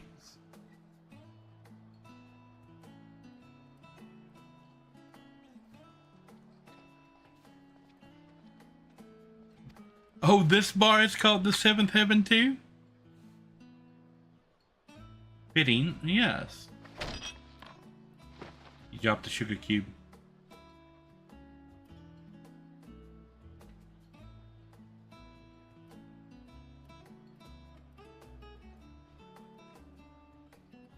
You're talking very loudly about going to heaven in a bar full of people.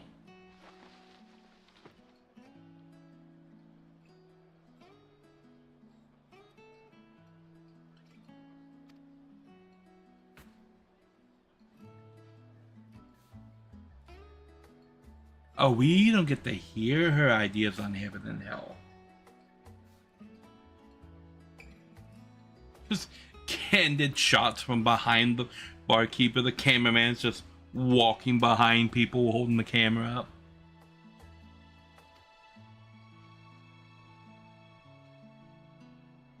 Your monkey is here.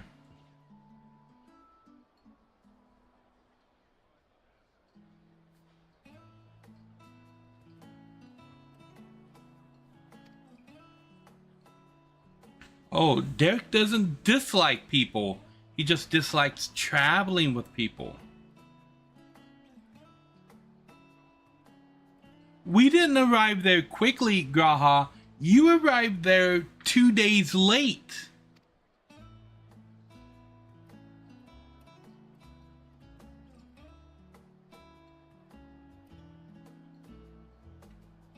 If I get that as a dialogue option, that would be amazing. We weren't early, you were late.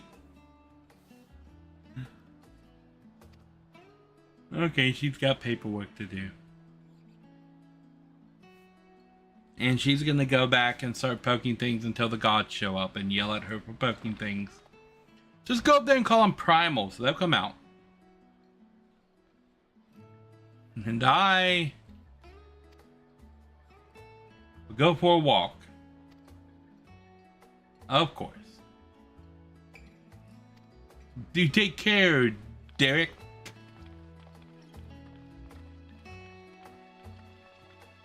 Apparently we're all going for a walk.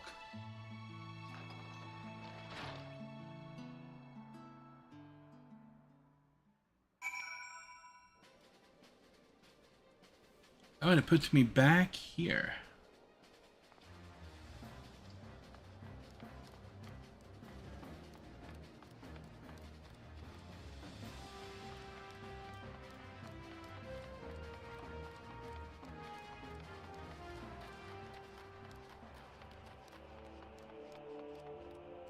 We found Derek under this tree. All right, I'm gonna take a quick little break. I will be right back.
Okay. The mic was muted again. Okay. Recap. I am back. Recap finished.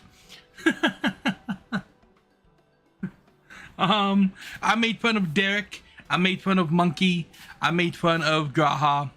I said that Carl was abusing Graha. And then I found out, nope, Graha's doing this to himself with this thing that I thought needed to be operated by 2 people because there's a handle on either side. And I didn't realize it was a jetpack. Okay.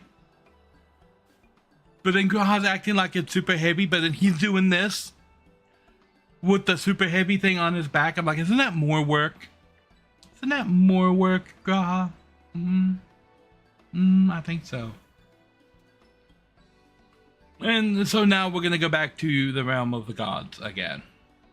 Return it. Yeah, return it.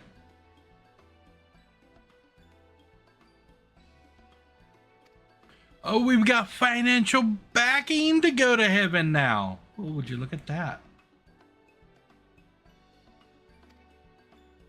Our approval notice said they have faith in us.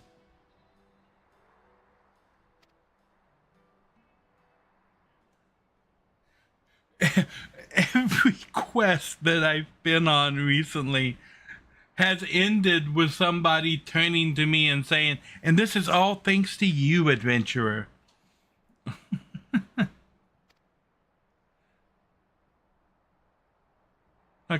like a YouTuber trying to get you to buy stuff from their merch store.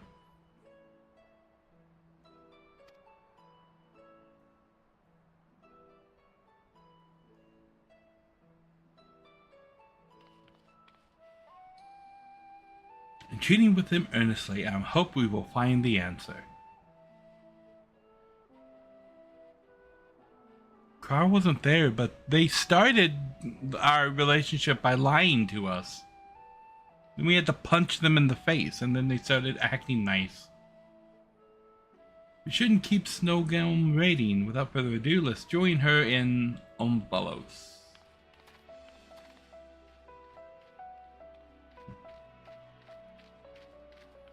See, God walking so slowly, like this thing weighs 2,000 pounds, he's just lugging it around.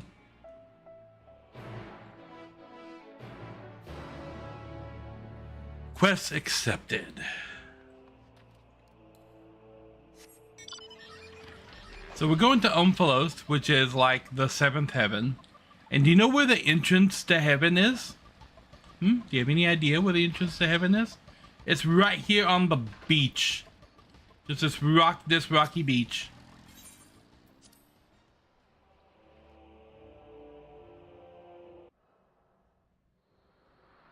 Cutscene.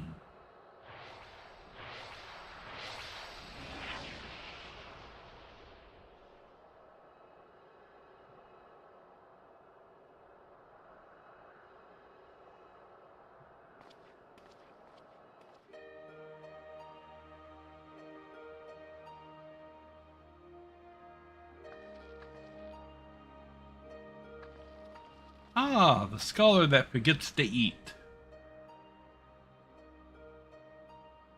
If it isn't the etheric analyzer. You've done well to get a hold of it.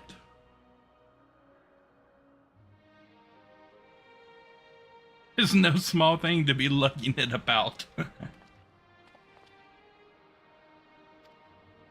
Oh yes, I will obviously assist him in this one-person device.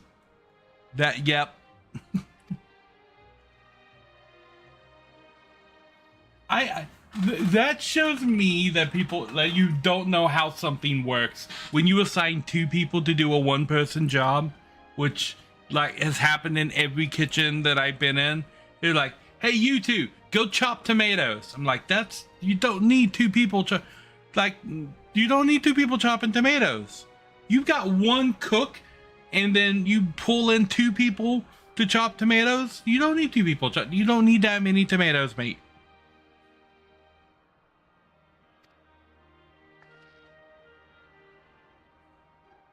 How am I'm curious how I'm supposed to help Graha with this device that is strapped to his back, that flips over his head, and that he grabs and holds up to his face. How do I help?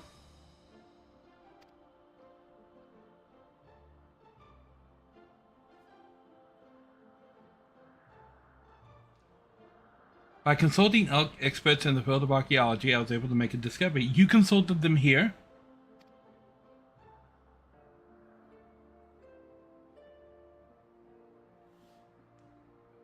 A most startling discovery.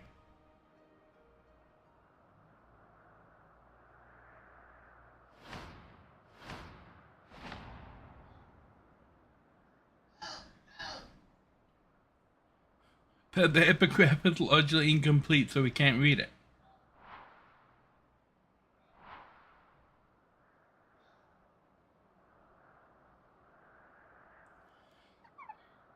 Even the monkey is disappointed. So you didn't make a discovery. But see, establishing what one doesn't know is also an important step in research.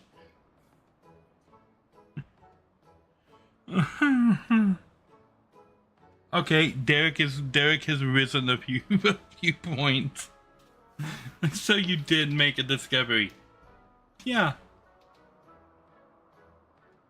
We asked the gods themselves. Have you met them yet?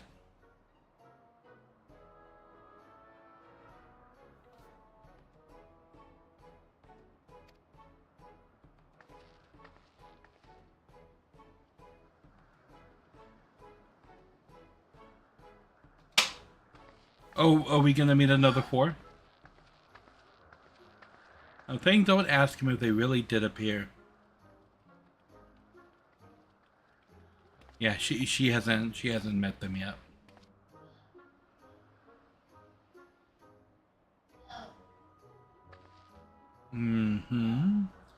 Now, going by astrology of the heaven and the earth should be the next to open, and it just so happens I know the perfect incantation for this purpose. Just call them primals.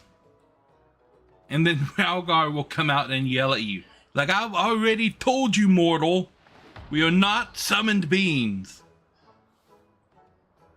Open Muntui.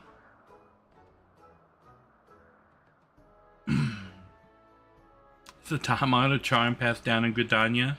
His patron is Nopika, one of the deities that dwell in heaven. Come, everyone, say it with me. No.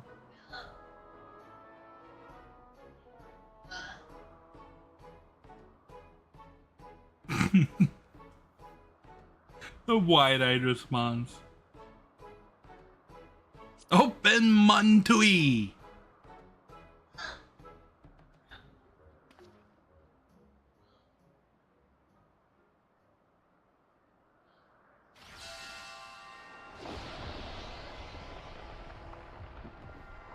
Oh my gosh, it worked!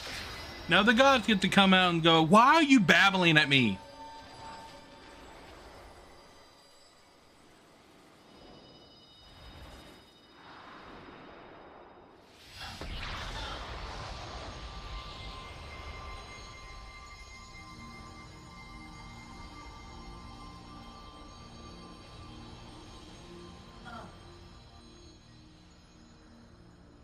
What delightful children you are. I too have desired to speak with you. Okay.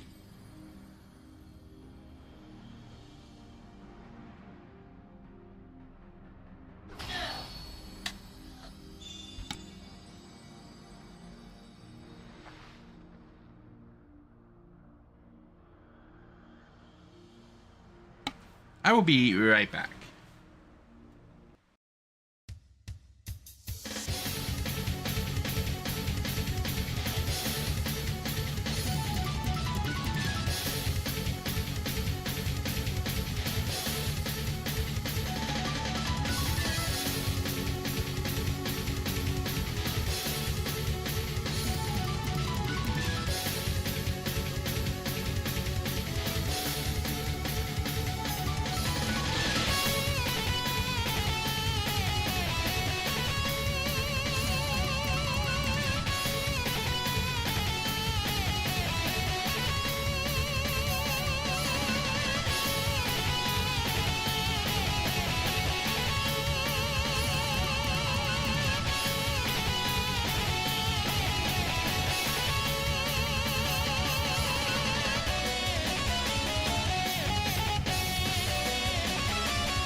Alrighty, I am back.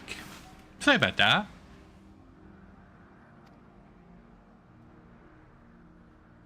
I think someone's in love. She looks precisely as depicted in legend. Amazing. Isn't that suspicious? It's an honor to meet you, Nopika. If I may, what is it that you wish to speak about?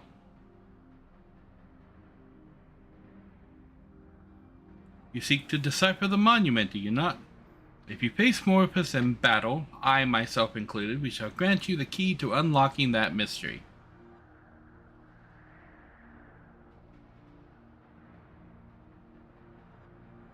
We would of course be much obliged for such a gift. But are you certain the gods before were not exactly forthcoming with your secrets? Closely we have watched you from our respective sanctums, watched as you faced us and pursued the truth with pure hearts and minds. In light of what we have seen, we have concluded thus. Even should you uncover the monument's purpose, you would still be willing to lend us your aid.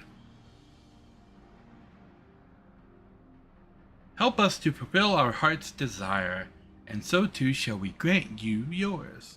Aw.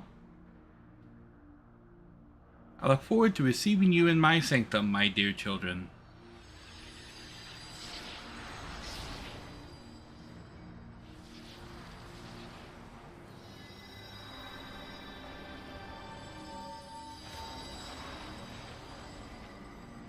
Okay, so she makes 5.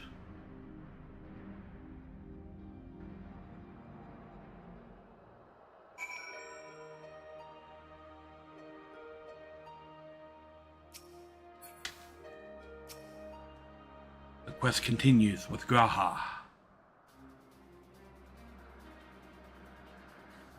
The original plan was to revisit the heavens of lightning and fire.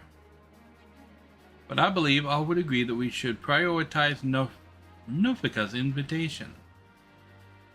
Yes. Well, Snow Eye, your charm did the trick. One way to another heaven lies open, and beyond it, the truth of the monument.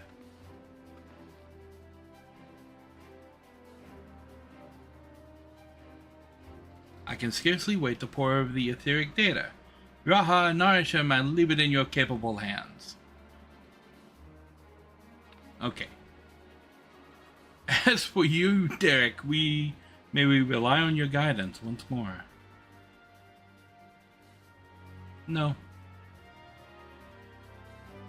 Not that we know what awaits, I do not feel my presence is necessary. On the contrary, I would only be a burden. As you wish, of course. We can still count on you for thoughts and prayers.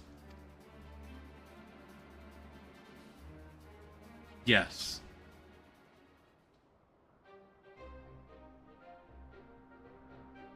I'm glad that I can join you this time, Narishm. Are you going to be carrying that thing the whole time?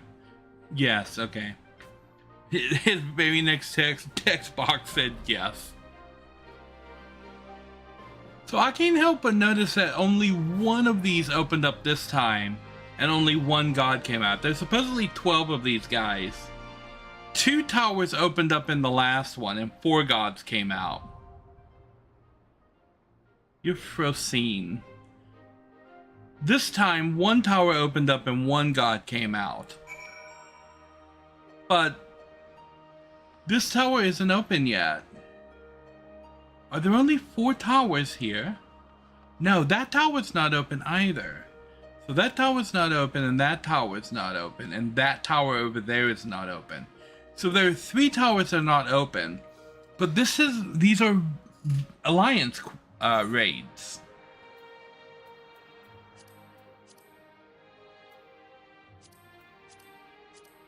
So that means there's only 3 of them. Which means we face off against 2 towers in the first one, 1 tower in the second one, and 3 towers in the third one?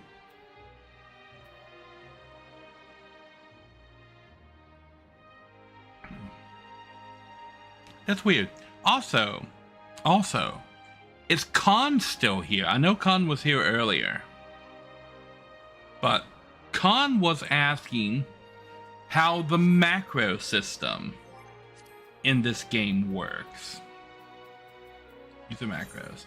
And I can give an overview of how the macro system works and some cool things that you can do with macros if Khan is still here and would like to learn about macros. Yes.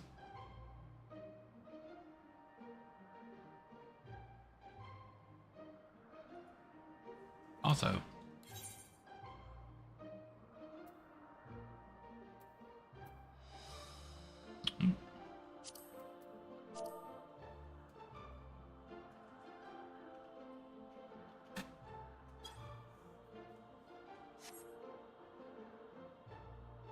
I don't know if Khan is still here.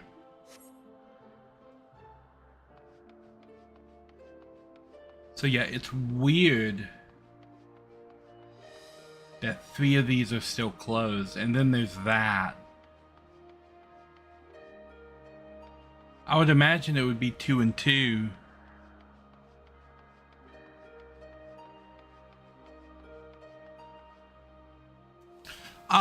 The view counter thing, if you look up in the top left hand corner of the screen, it gives you a view counter for Twitch and YouTube.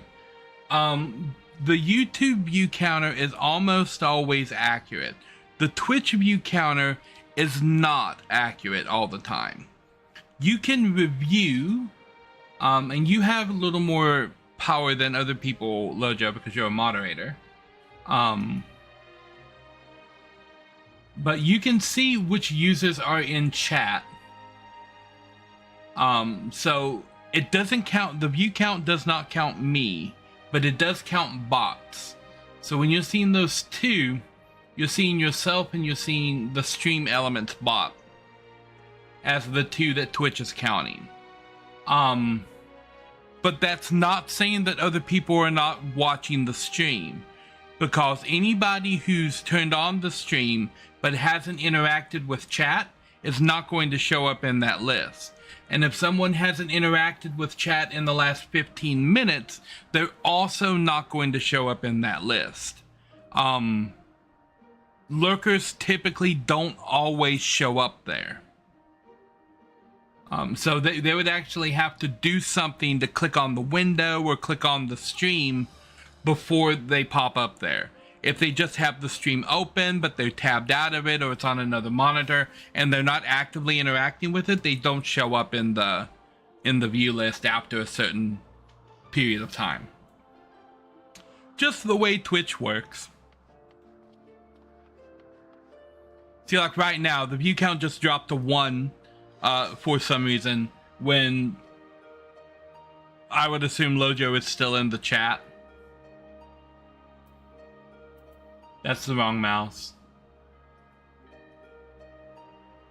Yeah. So, yeah, I'm looking at the list and it's saying, oh, there's 2 people in here, but Twitch is reporting only 1 viewer. Because, yeah.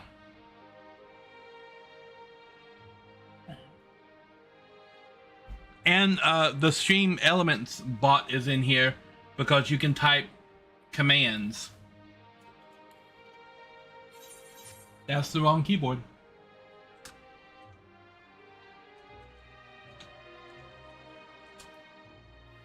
And the bot is right there. So, yeah, the bot is here and you are here, and it's only showing 1 viewer, right? So, it doesn't always show proper numbers. And now that I have it on my HUD down here, the only thing I'm using the numbers up here for is for rating.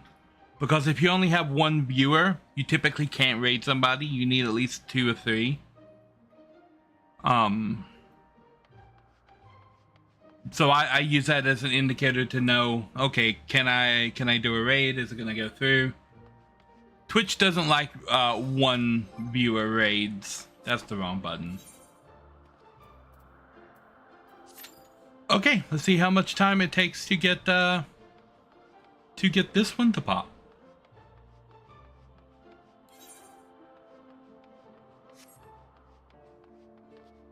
Go up here. Last time I tried to go off and do something else, and then the raid popped before I got the other thing done. This seems suspicious.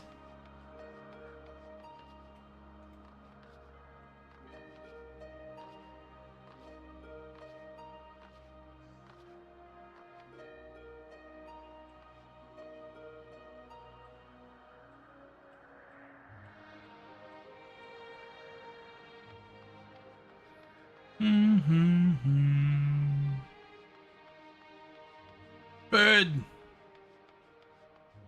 Bird does not care.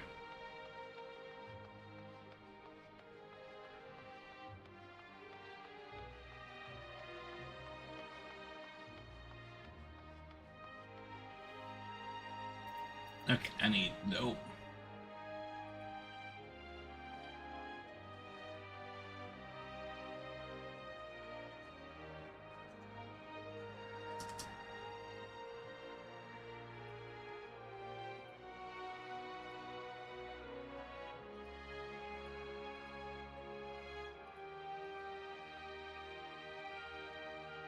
Bam.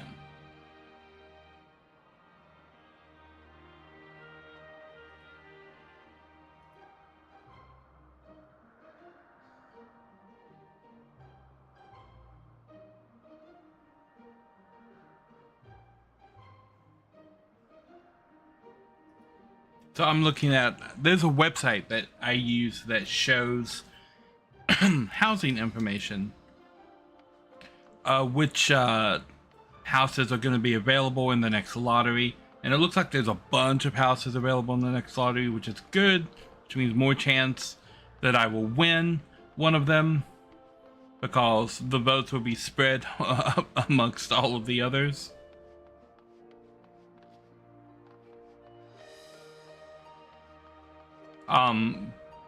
But I'm looking at the lottery, and somebody has won one of the houses, but they haven't collected it yet. I'm like, really? How you gonna vote on a house, win the house, and then lose it because you just don't ever go back to check the placard again?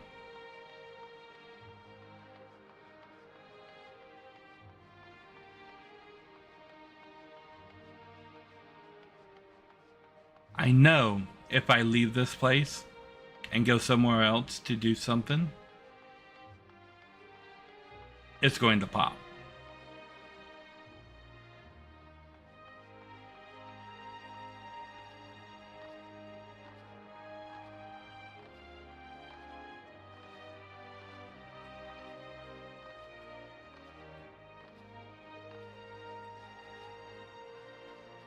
Oh, well, let me jump off of heaven. Oh. I can go out here. I still can't jump off of heaven, but... Why are these bushes blue? Or, sorry. This is not blue. This is aqua. Or teal, as some people call it. Or, I believe it's called mizu in Japan.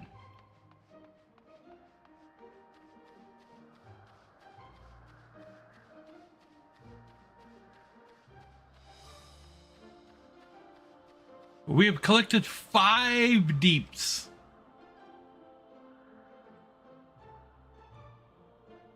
There's the crystal tower over there. And there is the coils of Bahamut over there.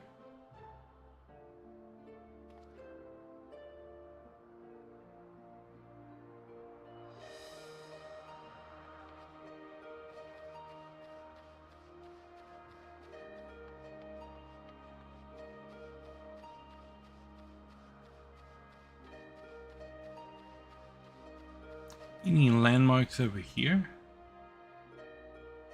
No, I think those are probably only the 2 landmarks that you can see.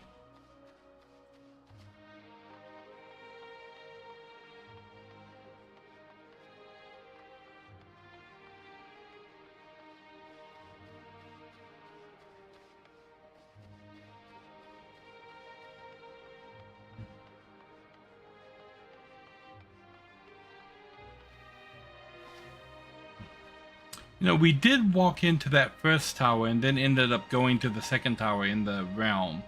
So it could be that that we're gonna enter into that one and then go like back over there to the water one and still encounter 4 of them in there. Like go in this one, come out that one, and then probably go in that one and come out this one, and then the ending scenes are in this place. That is a possibility.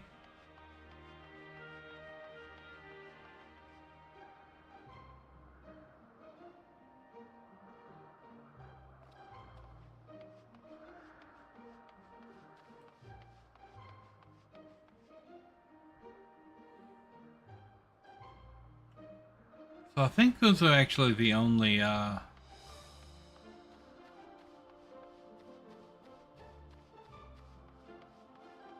places of note back there, actually, yeah.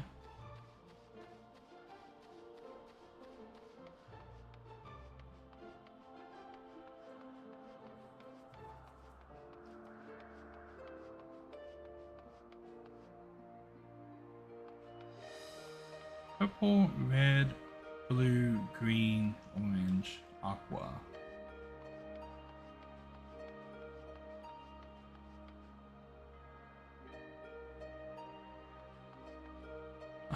Oh, yellow. Okay. Look, they almost have all the rainbow colors right here, but they're missing one. And it's not aqua that they're missing because they have that. They're actually missing yellow.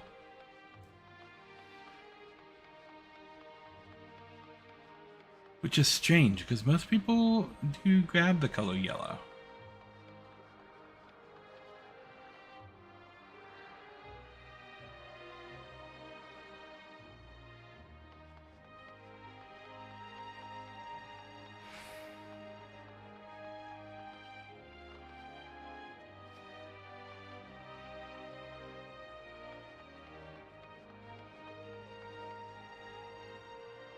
It's taking a minute. Last night when I was doing stuff, I let that run and it went over 400 minutes and it didn't pop.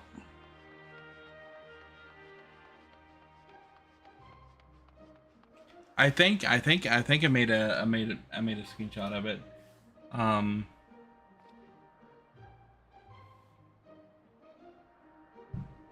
Of course, I have no way to check the screenshot.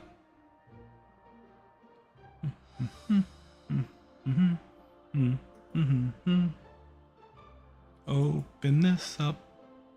Close the left display. Okay. I will see if I can find the screenshot and display the screenshot in the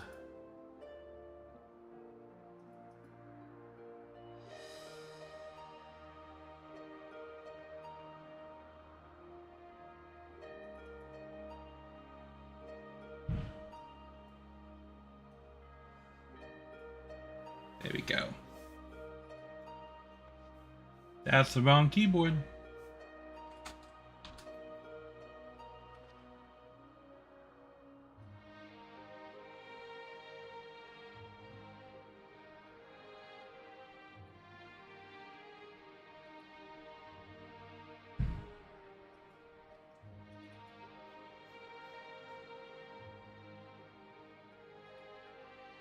I will post this screenshot in the general Discord chat. That's the wrong keyboard.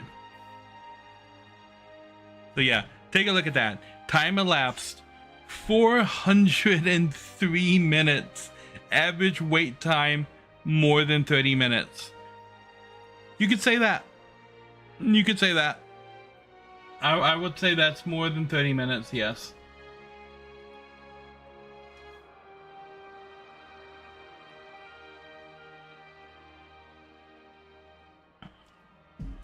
I got the new Insta Pop earlier. I think I'm being punished for that now. I did get some things in my inventory, right? Did I not? Did I not want anything? I didn't win anything. Khan is here now. Welcome, welcome.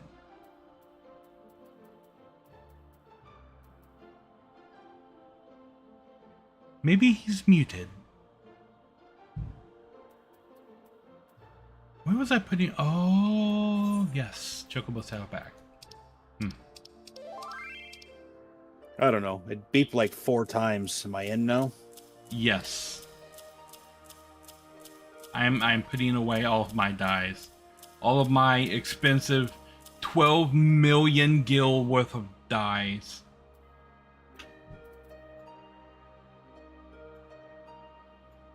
And see, people don't think dies are that expensive. They are. Mm-hmm. Oh.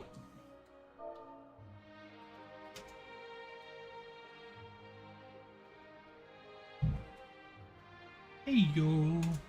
Someone messaged me in the game. So you were asking about macros. Yes. I have some time where I can actually show you how macros work in this game and some of the cool things that you can do with macros if you would like to see.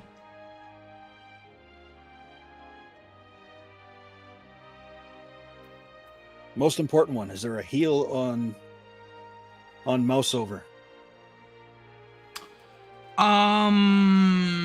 Let me look. I have to Google.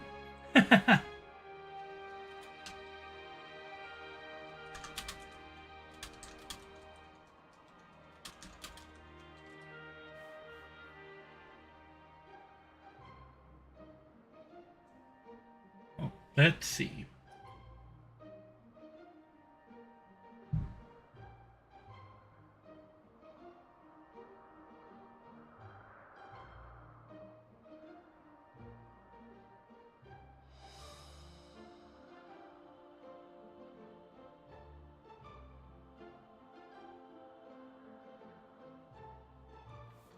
Huh. Maybe. Maybe it's actually what I'm getting with that. Okay, so let's swap to a. Well, I'm not seeing one listed under their targeting commands. But MO is a targeting command. So where are the people? They're over here. Why I have a controller? Why am I? I can sprint. I need a target to cast something on. I'm not seeing it at MO listed.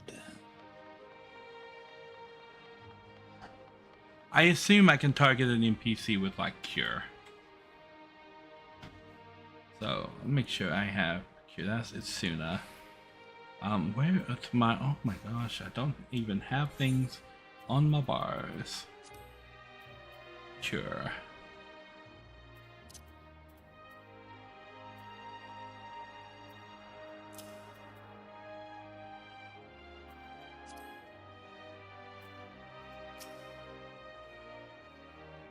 Okay, so let's do a test. So M icon.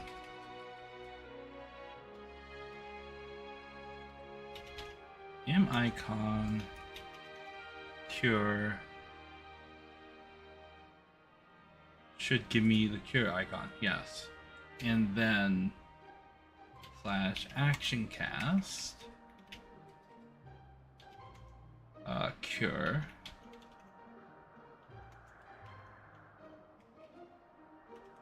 Mouse over target. Okay. Put this here, and I'll put this on Cryo.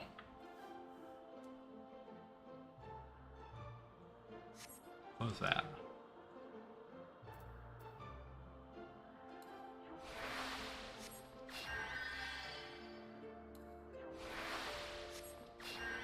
Okay, so it's hitting me. So if I have this on Cryo and I have this...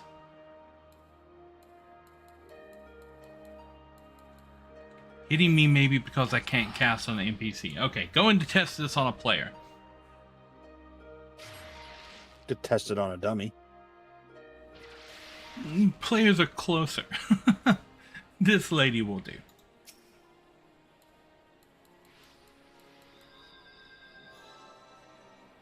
Okay, but if I do this...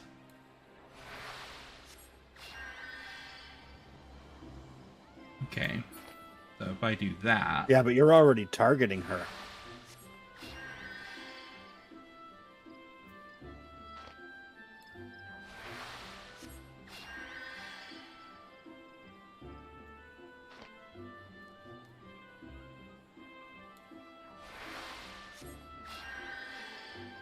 So it does work. So I'm going... Now, I wonder if it'll work on the list for when you're in a group. So I'm gonna put it on this guy right here. I'm going to come into the game. Let me target this person.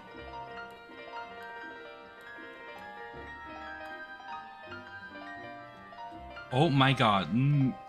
Bard, go away.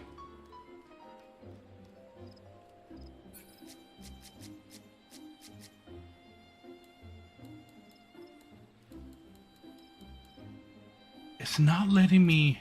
Oh, there.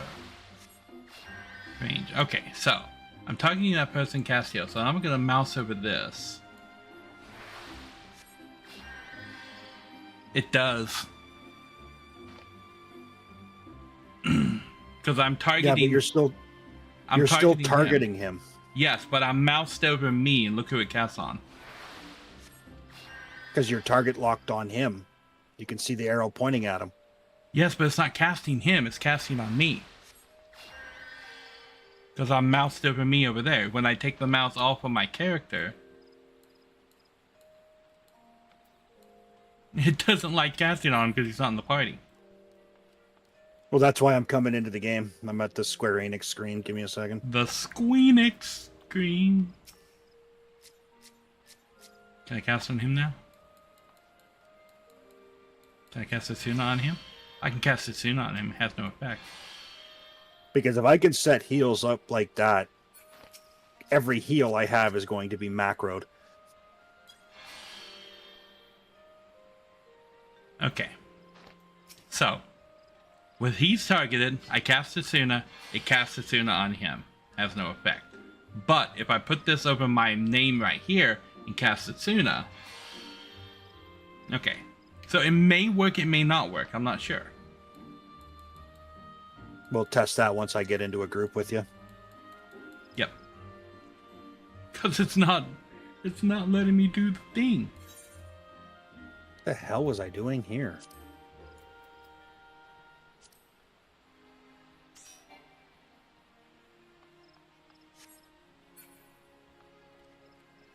I'm in the broom and I can't figure out what the heck I was doing in here.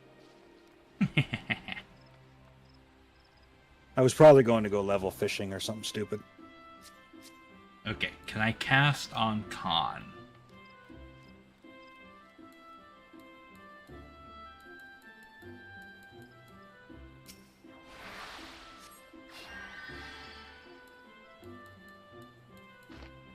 Oh. Okay, hold on. It may be restricting it. I'm targeting me. I cast Cure on you. Okay, so I'm targeted here, and I'm mousing over you in the menu. And I cast Cure on you. So it does do it on mouse over, but there's a restriction. If I'm not mousing over a target, it won't cast. Well, that's fine for single target heals. Yeah. So what it's actually looking for here is this is a specific command. And if this command isn't met, it won't execute. But you can put another command in after it without the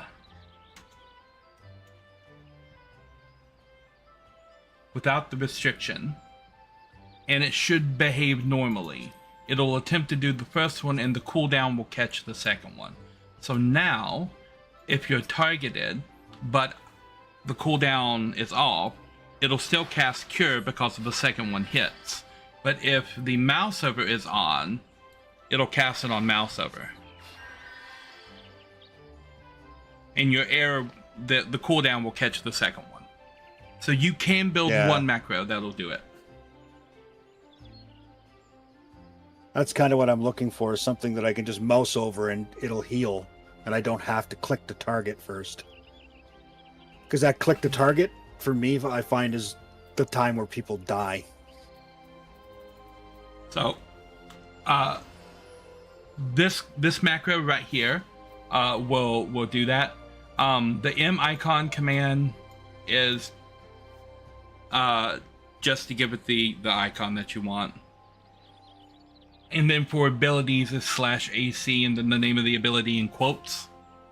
And then you have a bunch of different targets. MO is mouse over target, and in me always target yourself. Otherwise, it's whatever you have targeted. But there are modifiers in there to choose your off target too, because you can have a main target and a secondary target, same way they did it in WoW. There are key binds where you can set up, okay, I want to lock this as my main target, I want to lock this as my secondary target. You can also make these target party spots. So you can organize your list to always be in the same spot, and then have a cure that always targets whoever's in the top spot, because the tank is always going to be in the top spot. And if you're running dungeons, you can set up like, okay, these are mindless tank heals over here that always hit the tank.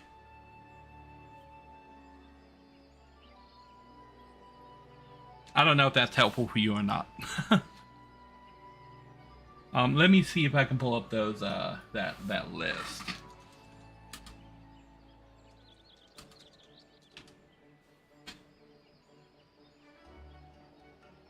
Text commands. So T is target. TT or toot. So let me show you a couple of these. Turn cap lock off. This is target. This is the target of the target.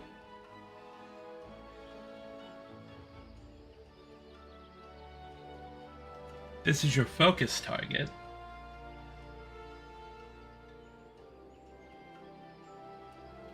LT is your last target. LE is last enemy. LA is last attacker.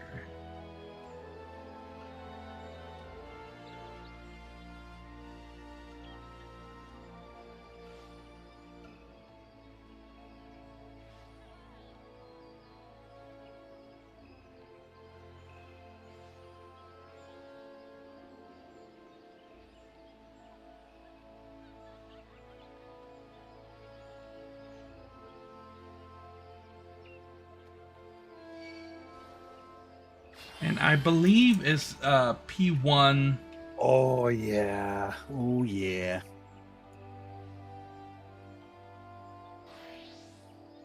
I believe you can do P1 to P5. P4 as party slots. Yeah. See, the thing is, because this mouse over thing's working exactly the way I want it.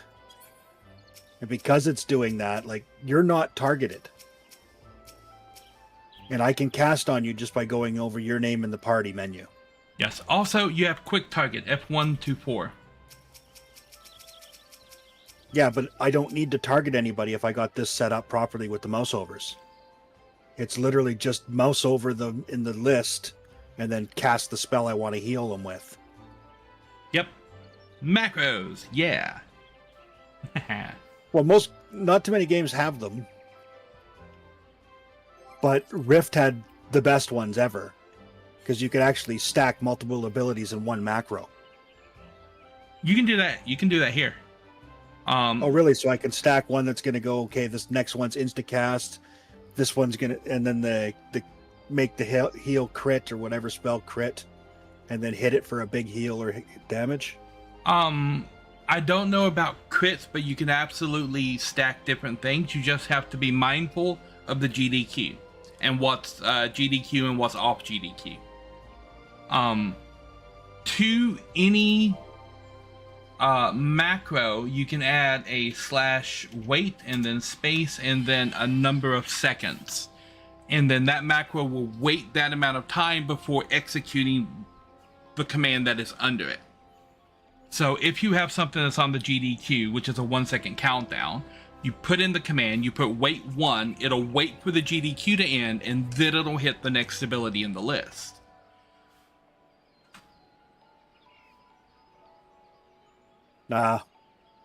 See, that's where the Rift one was far superior. Because you could just keep smashing the button and it would just go through them on the GDQ automatically. You didn't have to put time waste in between. Yeah, they don't let you do that. You know, the main restriction with the macros is they don't let the macros in 14 do any kind of logical computation. It only does straight commands as if you would to type them in the chat box at the bottom. So yeah, with that restriction, you can't do like fancy things really. I mean, you can do fancy things because if you look, take a look at this right here. So this is my paladin change.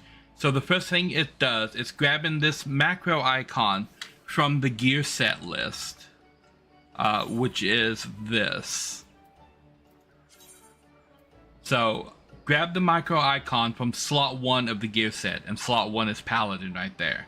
Then do the snap motion. So the snap is the emote, like M itself, where he snaps above his head. But if you put motion next to it, it won't write in chat that you're doing the emote. You'll just do the emote animation. And then wait 1 second for that animation to go off. And then do a gear set change to slot 1. And then that second number is the glamour plate. Glamour plate 11.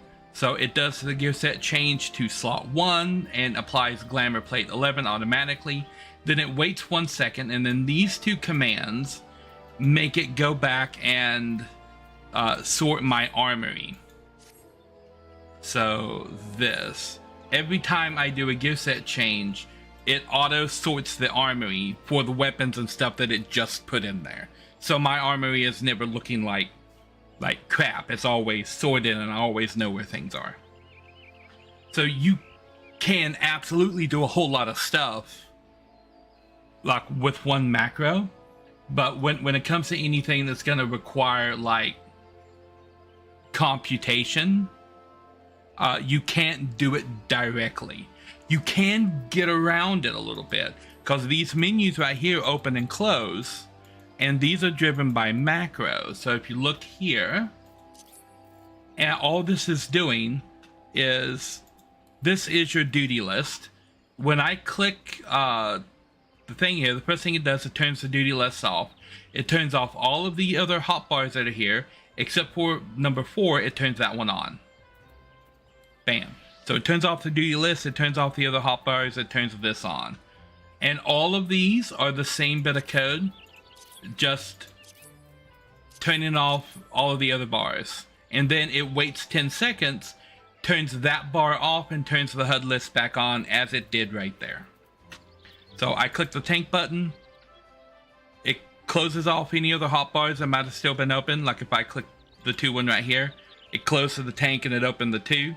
And then it waits 10 seconds, and then it's gonna close that hotbar and turn the duty list back on. So you can do fancy things with it, but you have to do them in the very 1970s basic programming language way. If that makes sense. Yeah. No fancy functions or if statements or loops or anything like that. No. But there is a macro that I suggest everybody have, and that's this one. /level sync. When you walk into a rift, not a rift, a fate? A fate, yeah, they're fates in this game. I want to call them rifts and then want to call them gates, and I'm like, those are the wrong games. But yeah, when you walk into a fate... Well, as soon as you said rift, I knew what you meant. Yeah.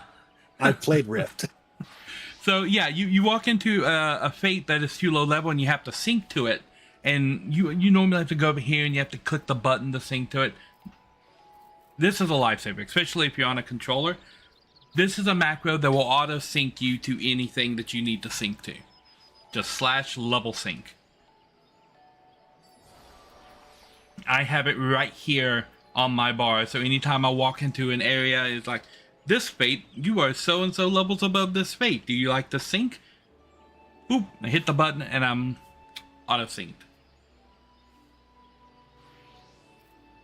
Yeah, so I could kind of set up what I call an oh shit button, which would be the first thing it would do would be cast Swift Cast. And then throw Cure 3 in there or something like that, so it's a big hit on the tank and then heal everyone around it. Yes. Could set up a res button for the same way. Yeah. You just got to be mindful of the GDQ.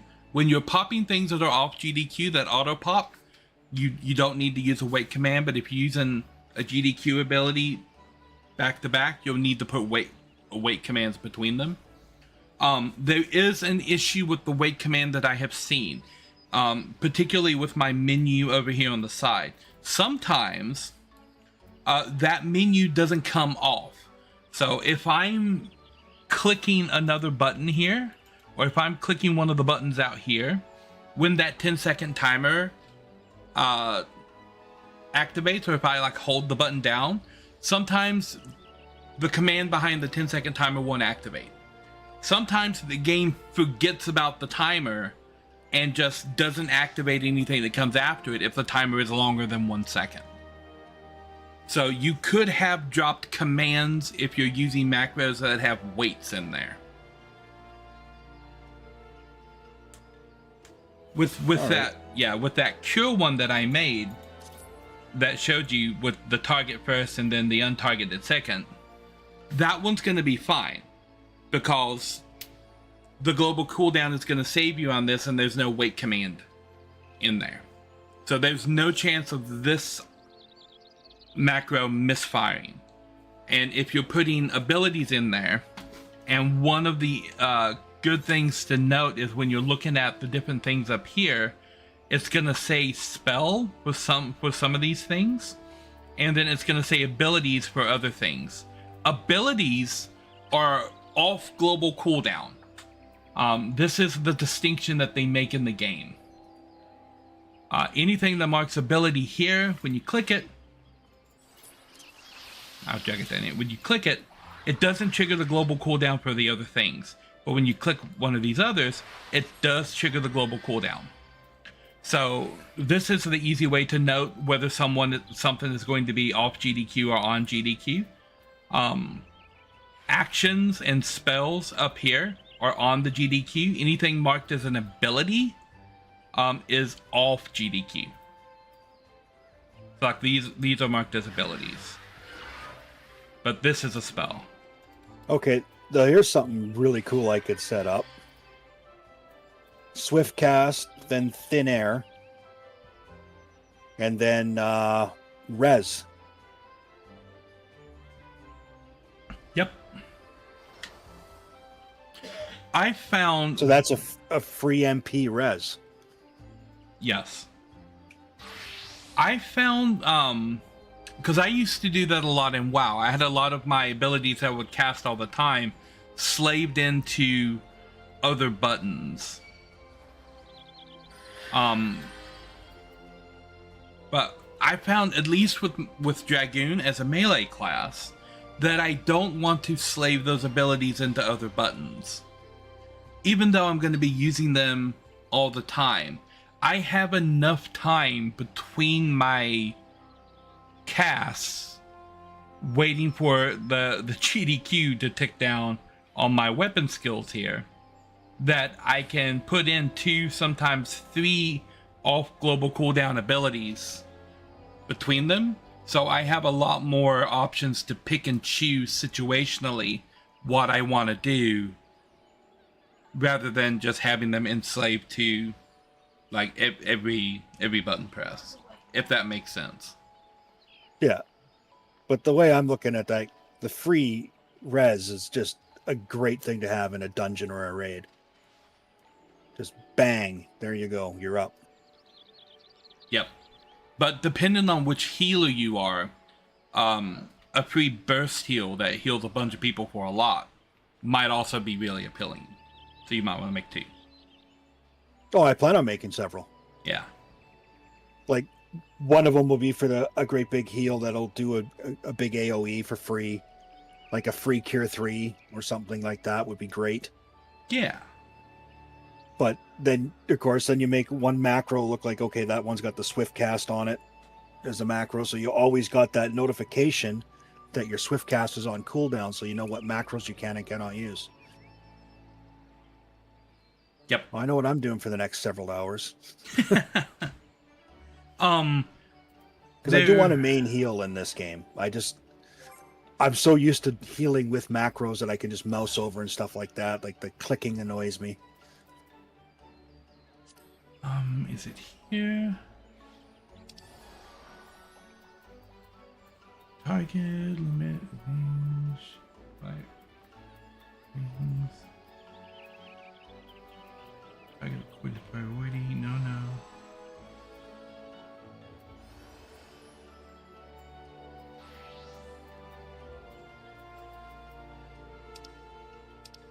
Mouse.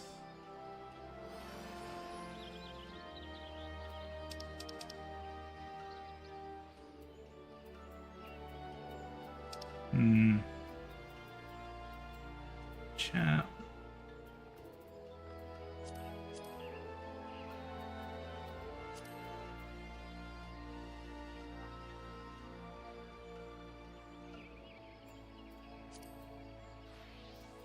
Is it not here?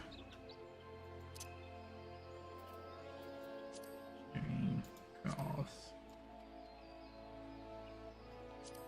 Custom.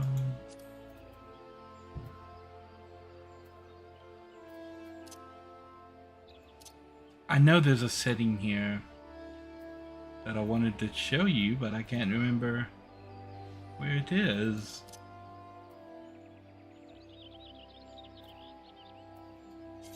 Okay. Maybe some system configuration.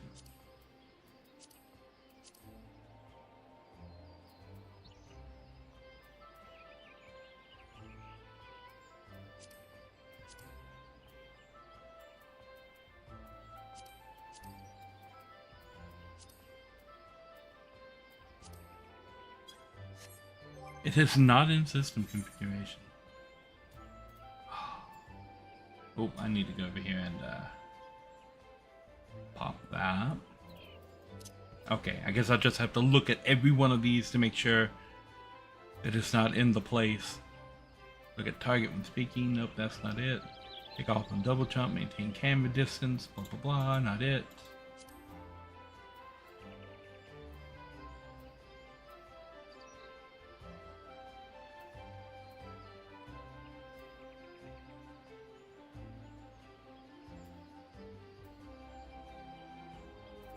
Nope, that's not it.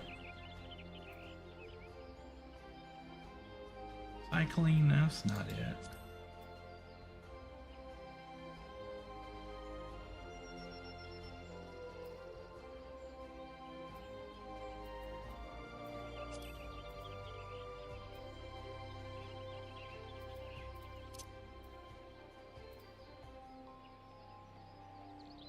Huh.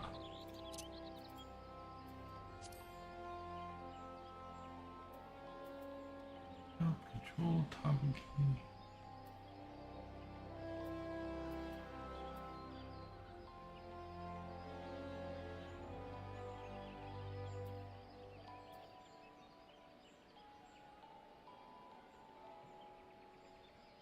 Hmm.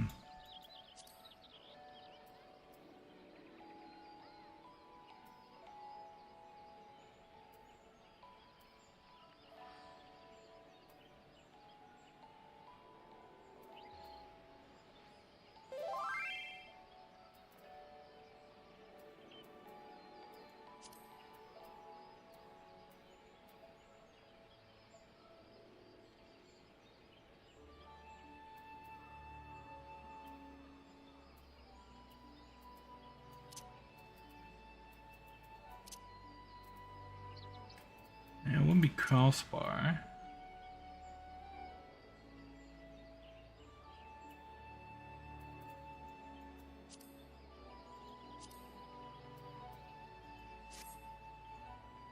I don't know. Oh. Is the lullaby actually doing something?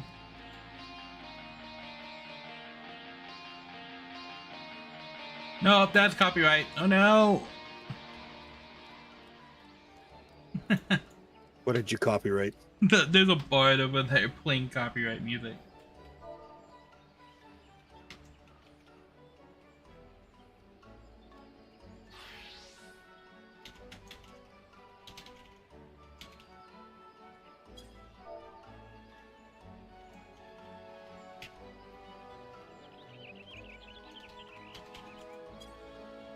I can't copyright. YouTube will get me. YouTube sucks that way. It does. So, do you have any other questions about macros? Nope. The only ones I need them for are going to be healing. Booyah. It's just muscle memory, man. I keep going to the list and trying to start hitting heal buttons. It's like I'm not mousing over heal macro thingies. I will be now. Haha. Yeah, you see right here? My wait macro didn't go off. This menu is still open. Luckily, I built this to turn it off and fix it. Okay. Oh, that's right. I didn't macro that yet. Just makes it so much easier when you're doing a pull at the start of a dungeon. When the tank gets aggro, you can just constantly hit regens while you're running without having to click. Yes. Especially if you have one of those mice with the like button on the side. Is he still playing copyright music?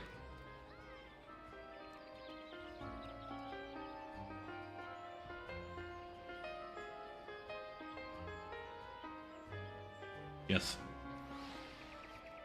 Like over here, where it's... I will watch the mouse bard from across the way. And I will take a quick little break. Be right back.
Alrighty, I am back. Here we are. Now. What to do? Oh, look at the umbrellas. People using them. Oh, I have an umbrella too. I need to pull out my umbrella. It is raining. Umbrella time.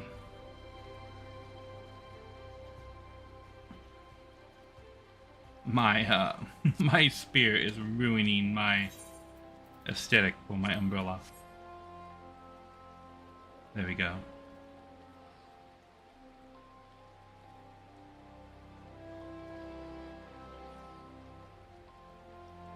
This umbrella perfectly matches my outfit now that I am red DPS. And that I've taken the green mark out of my hair. My outfit is perfectly matched. Red, black, and white.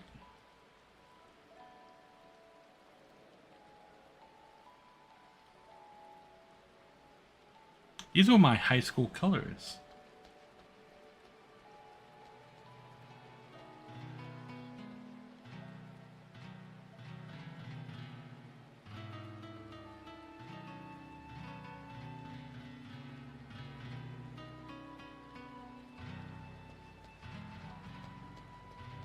That bard is dangerous.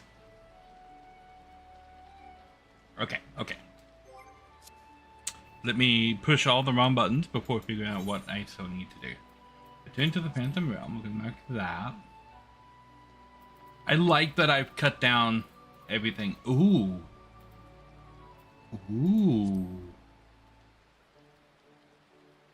In fact, I think I might have something for you, Con.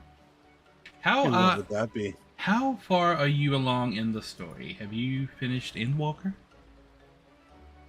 No. No. Okay. I'm getting close to the point where I'm going to be finishing Endwalker proper, then I'm going into the patches. Okay, so... Oh. That's the wrong keyboard. Okay. That makes The it... quest I am currently on is Hello World.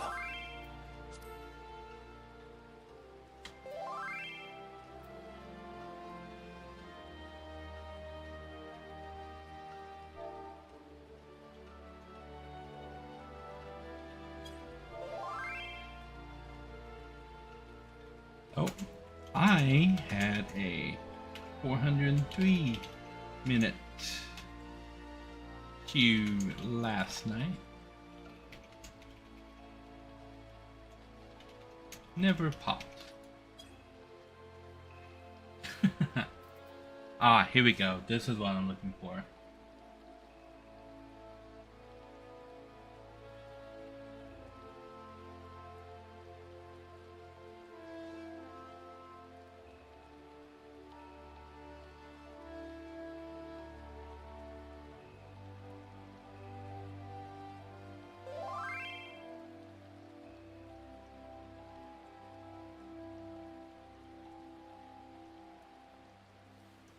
Ah, here we go. Okay. Let me see if you've begun this quest line yet. Come with me to Ulda.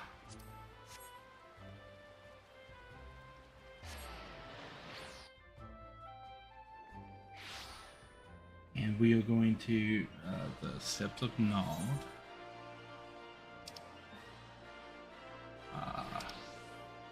Suppose I have to be level 90 for this. For the quest I'm taking you now? Yes. No. 50. No. 50. Yeah. This is a completely optional set of quests. 9-8 and 8-7. He's right there. Okay.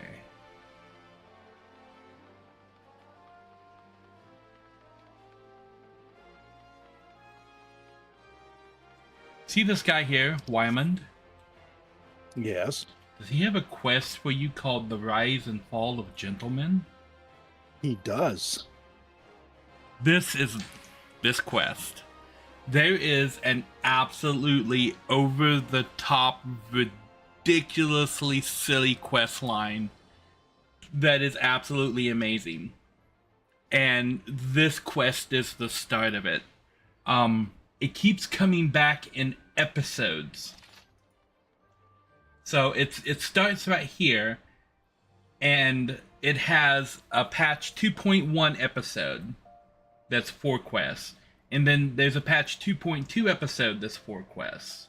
And then it came back in 2.3 and 2.4 and 2.5. And then it goes out. It has a Heavenward. They did it again in Heavensward. They did it in Stormblood. They skipped Shadowbringers and did it again in Innswalker, and they've done it again in Dawntrail. And so the quest line is called the Hildenbrand Adventures. And then the next one is the Further Hildebrand Adventures, and then Even Further Hildebrand Adventures, and then Somehow Further Hildebrand Adventures, and then Inconceivably Further Hildebrand Adventures. So basically, it just goes on and on and on. Yeah, this is wacky. But it is some of the best content in the whole game. Especially if you're a fan of, like, some of those sillier comedies and, like, Mel Brooks type silliness. Somebody at Squeenix is too, because Hildebrand exists. Well, that's good to know. So, yeah, like, I would pick up this quest when you want something different. Hildebrand. I've got the current Hildebrand quest in my quest log right now. I haven't done the newest ones yet, but these quests, oh, the Hildebrand stuff is amazing. And you get a bunch of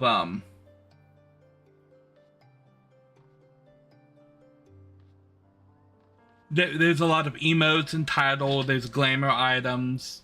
I think there's a couple of trials that are locked in the Hildebrand stuff. And of course you can get the Manderville weapons in there.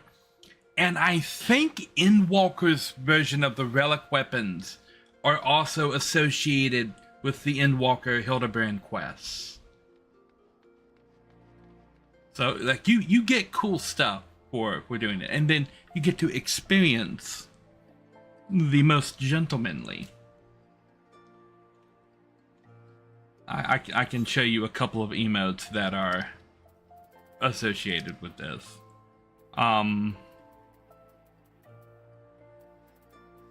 Where is most gentlemanly? Of course, the most gentlemanly emote is this one.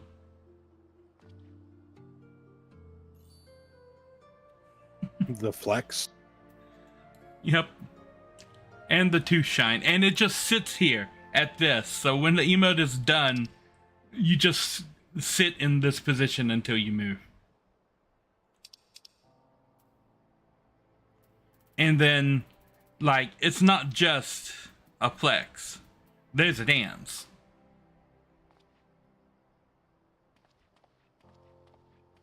Oh, God.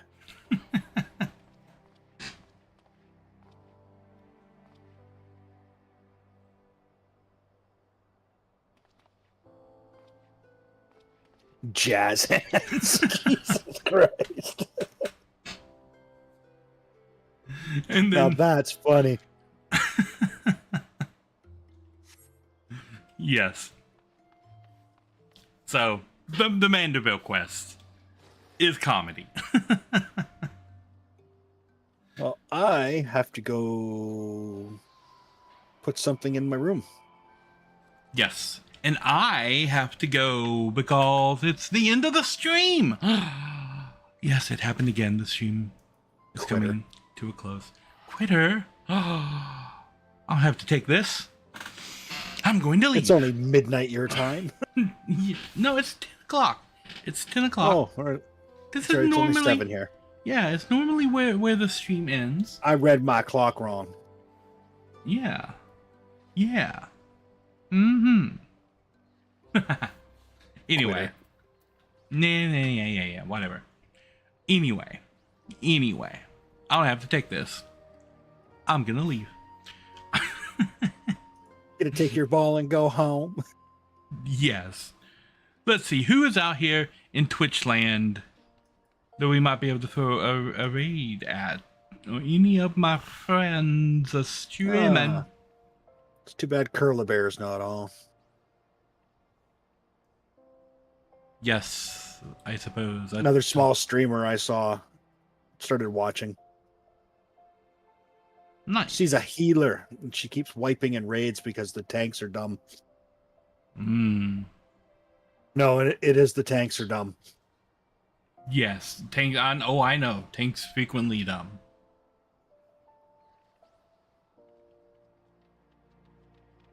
In my experience healing, though, it's always the DPS that think they're tanks that cause the most problems. True.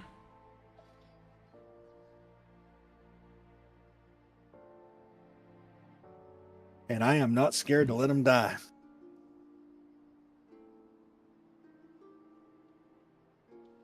Hum.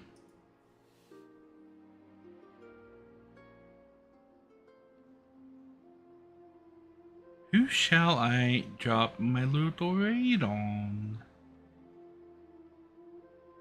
Okay. A lot of people I don't know a lot about. Don't want to drop them on like randos that I don't know in case something. Oh, Carmine is streaming. We'll drop it on Carmine. I don't know what game this is. Bat. That's the game.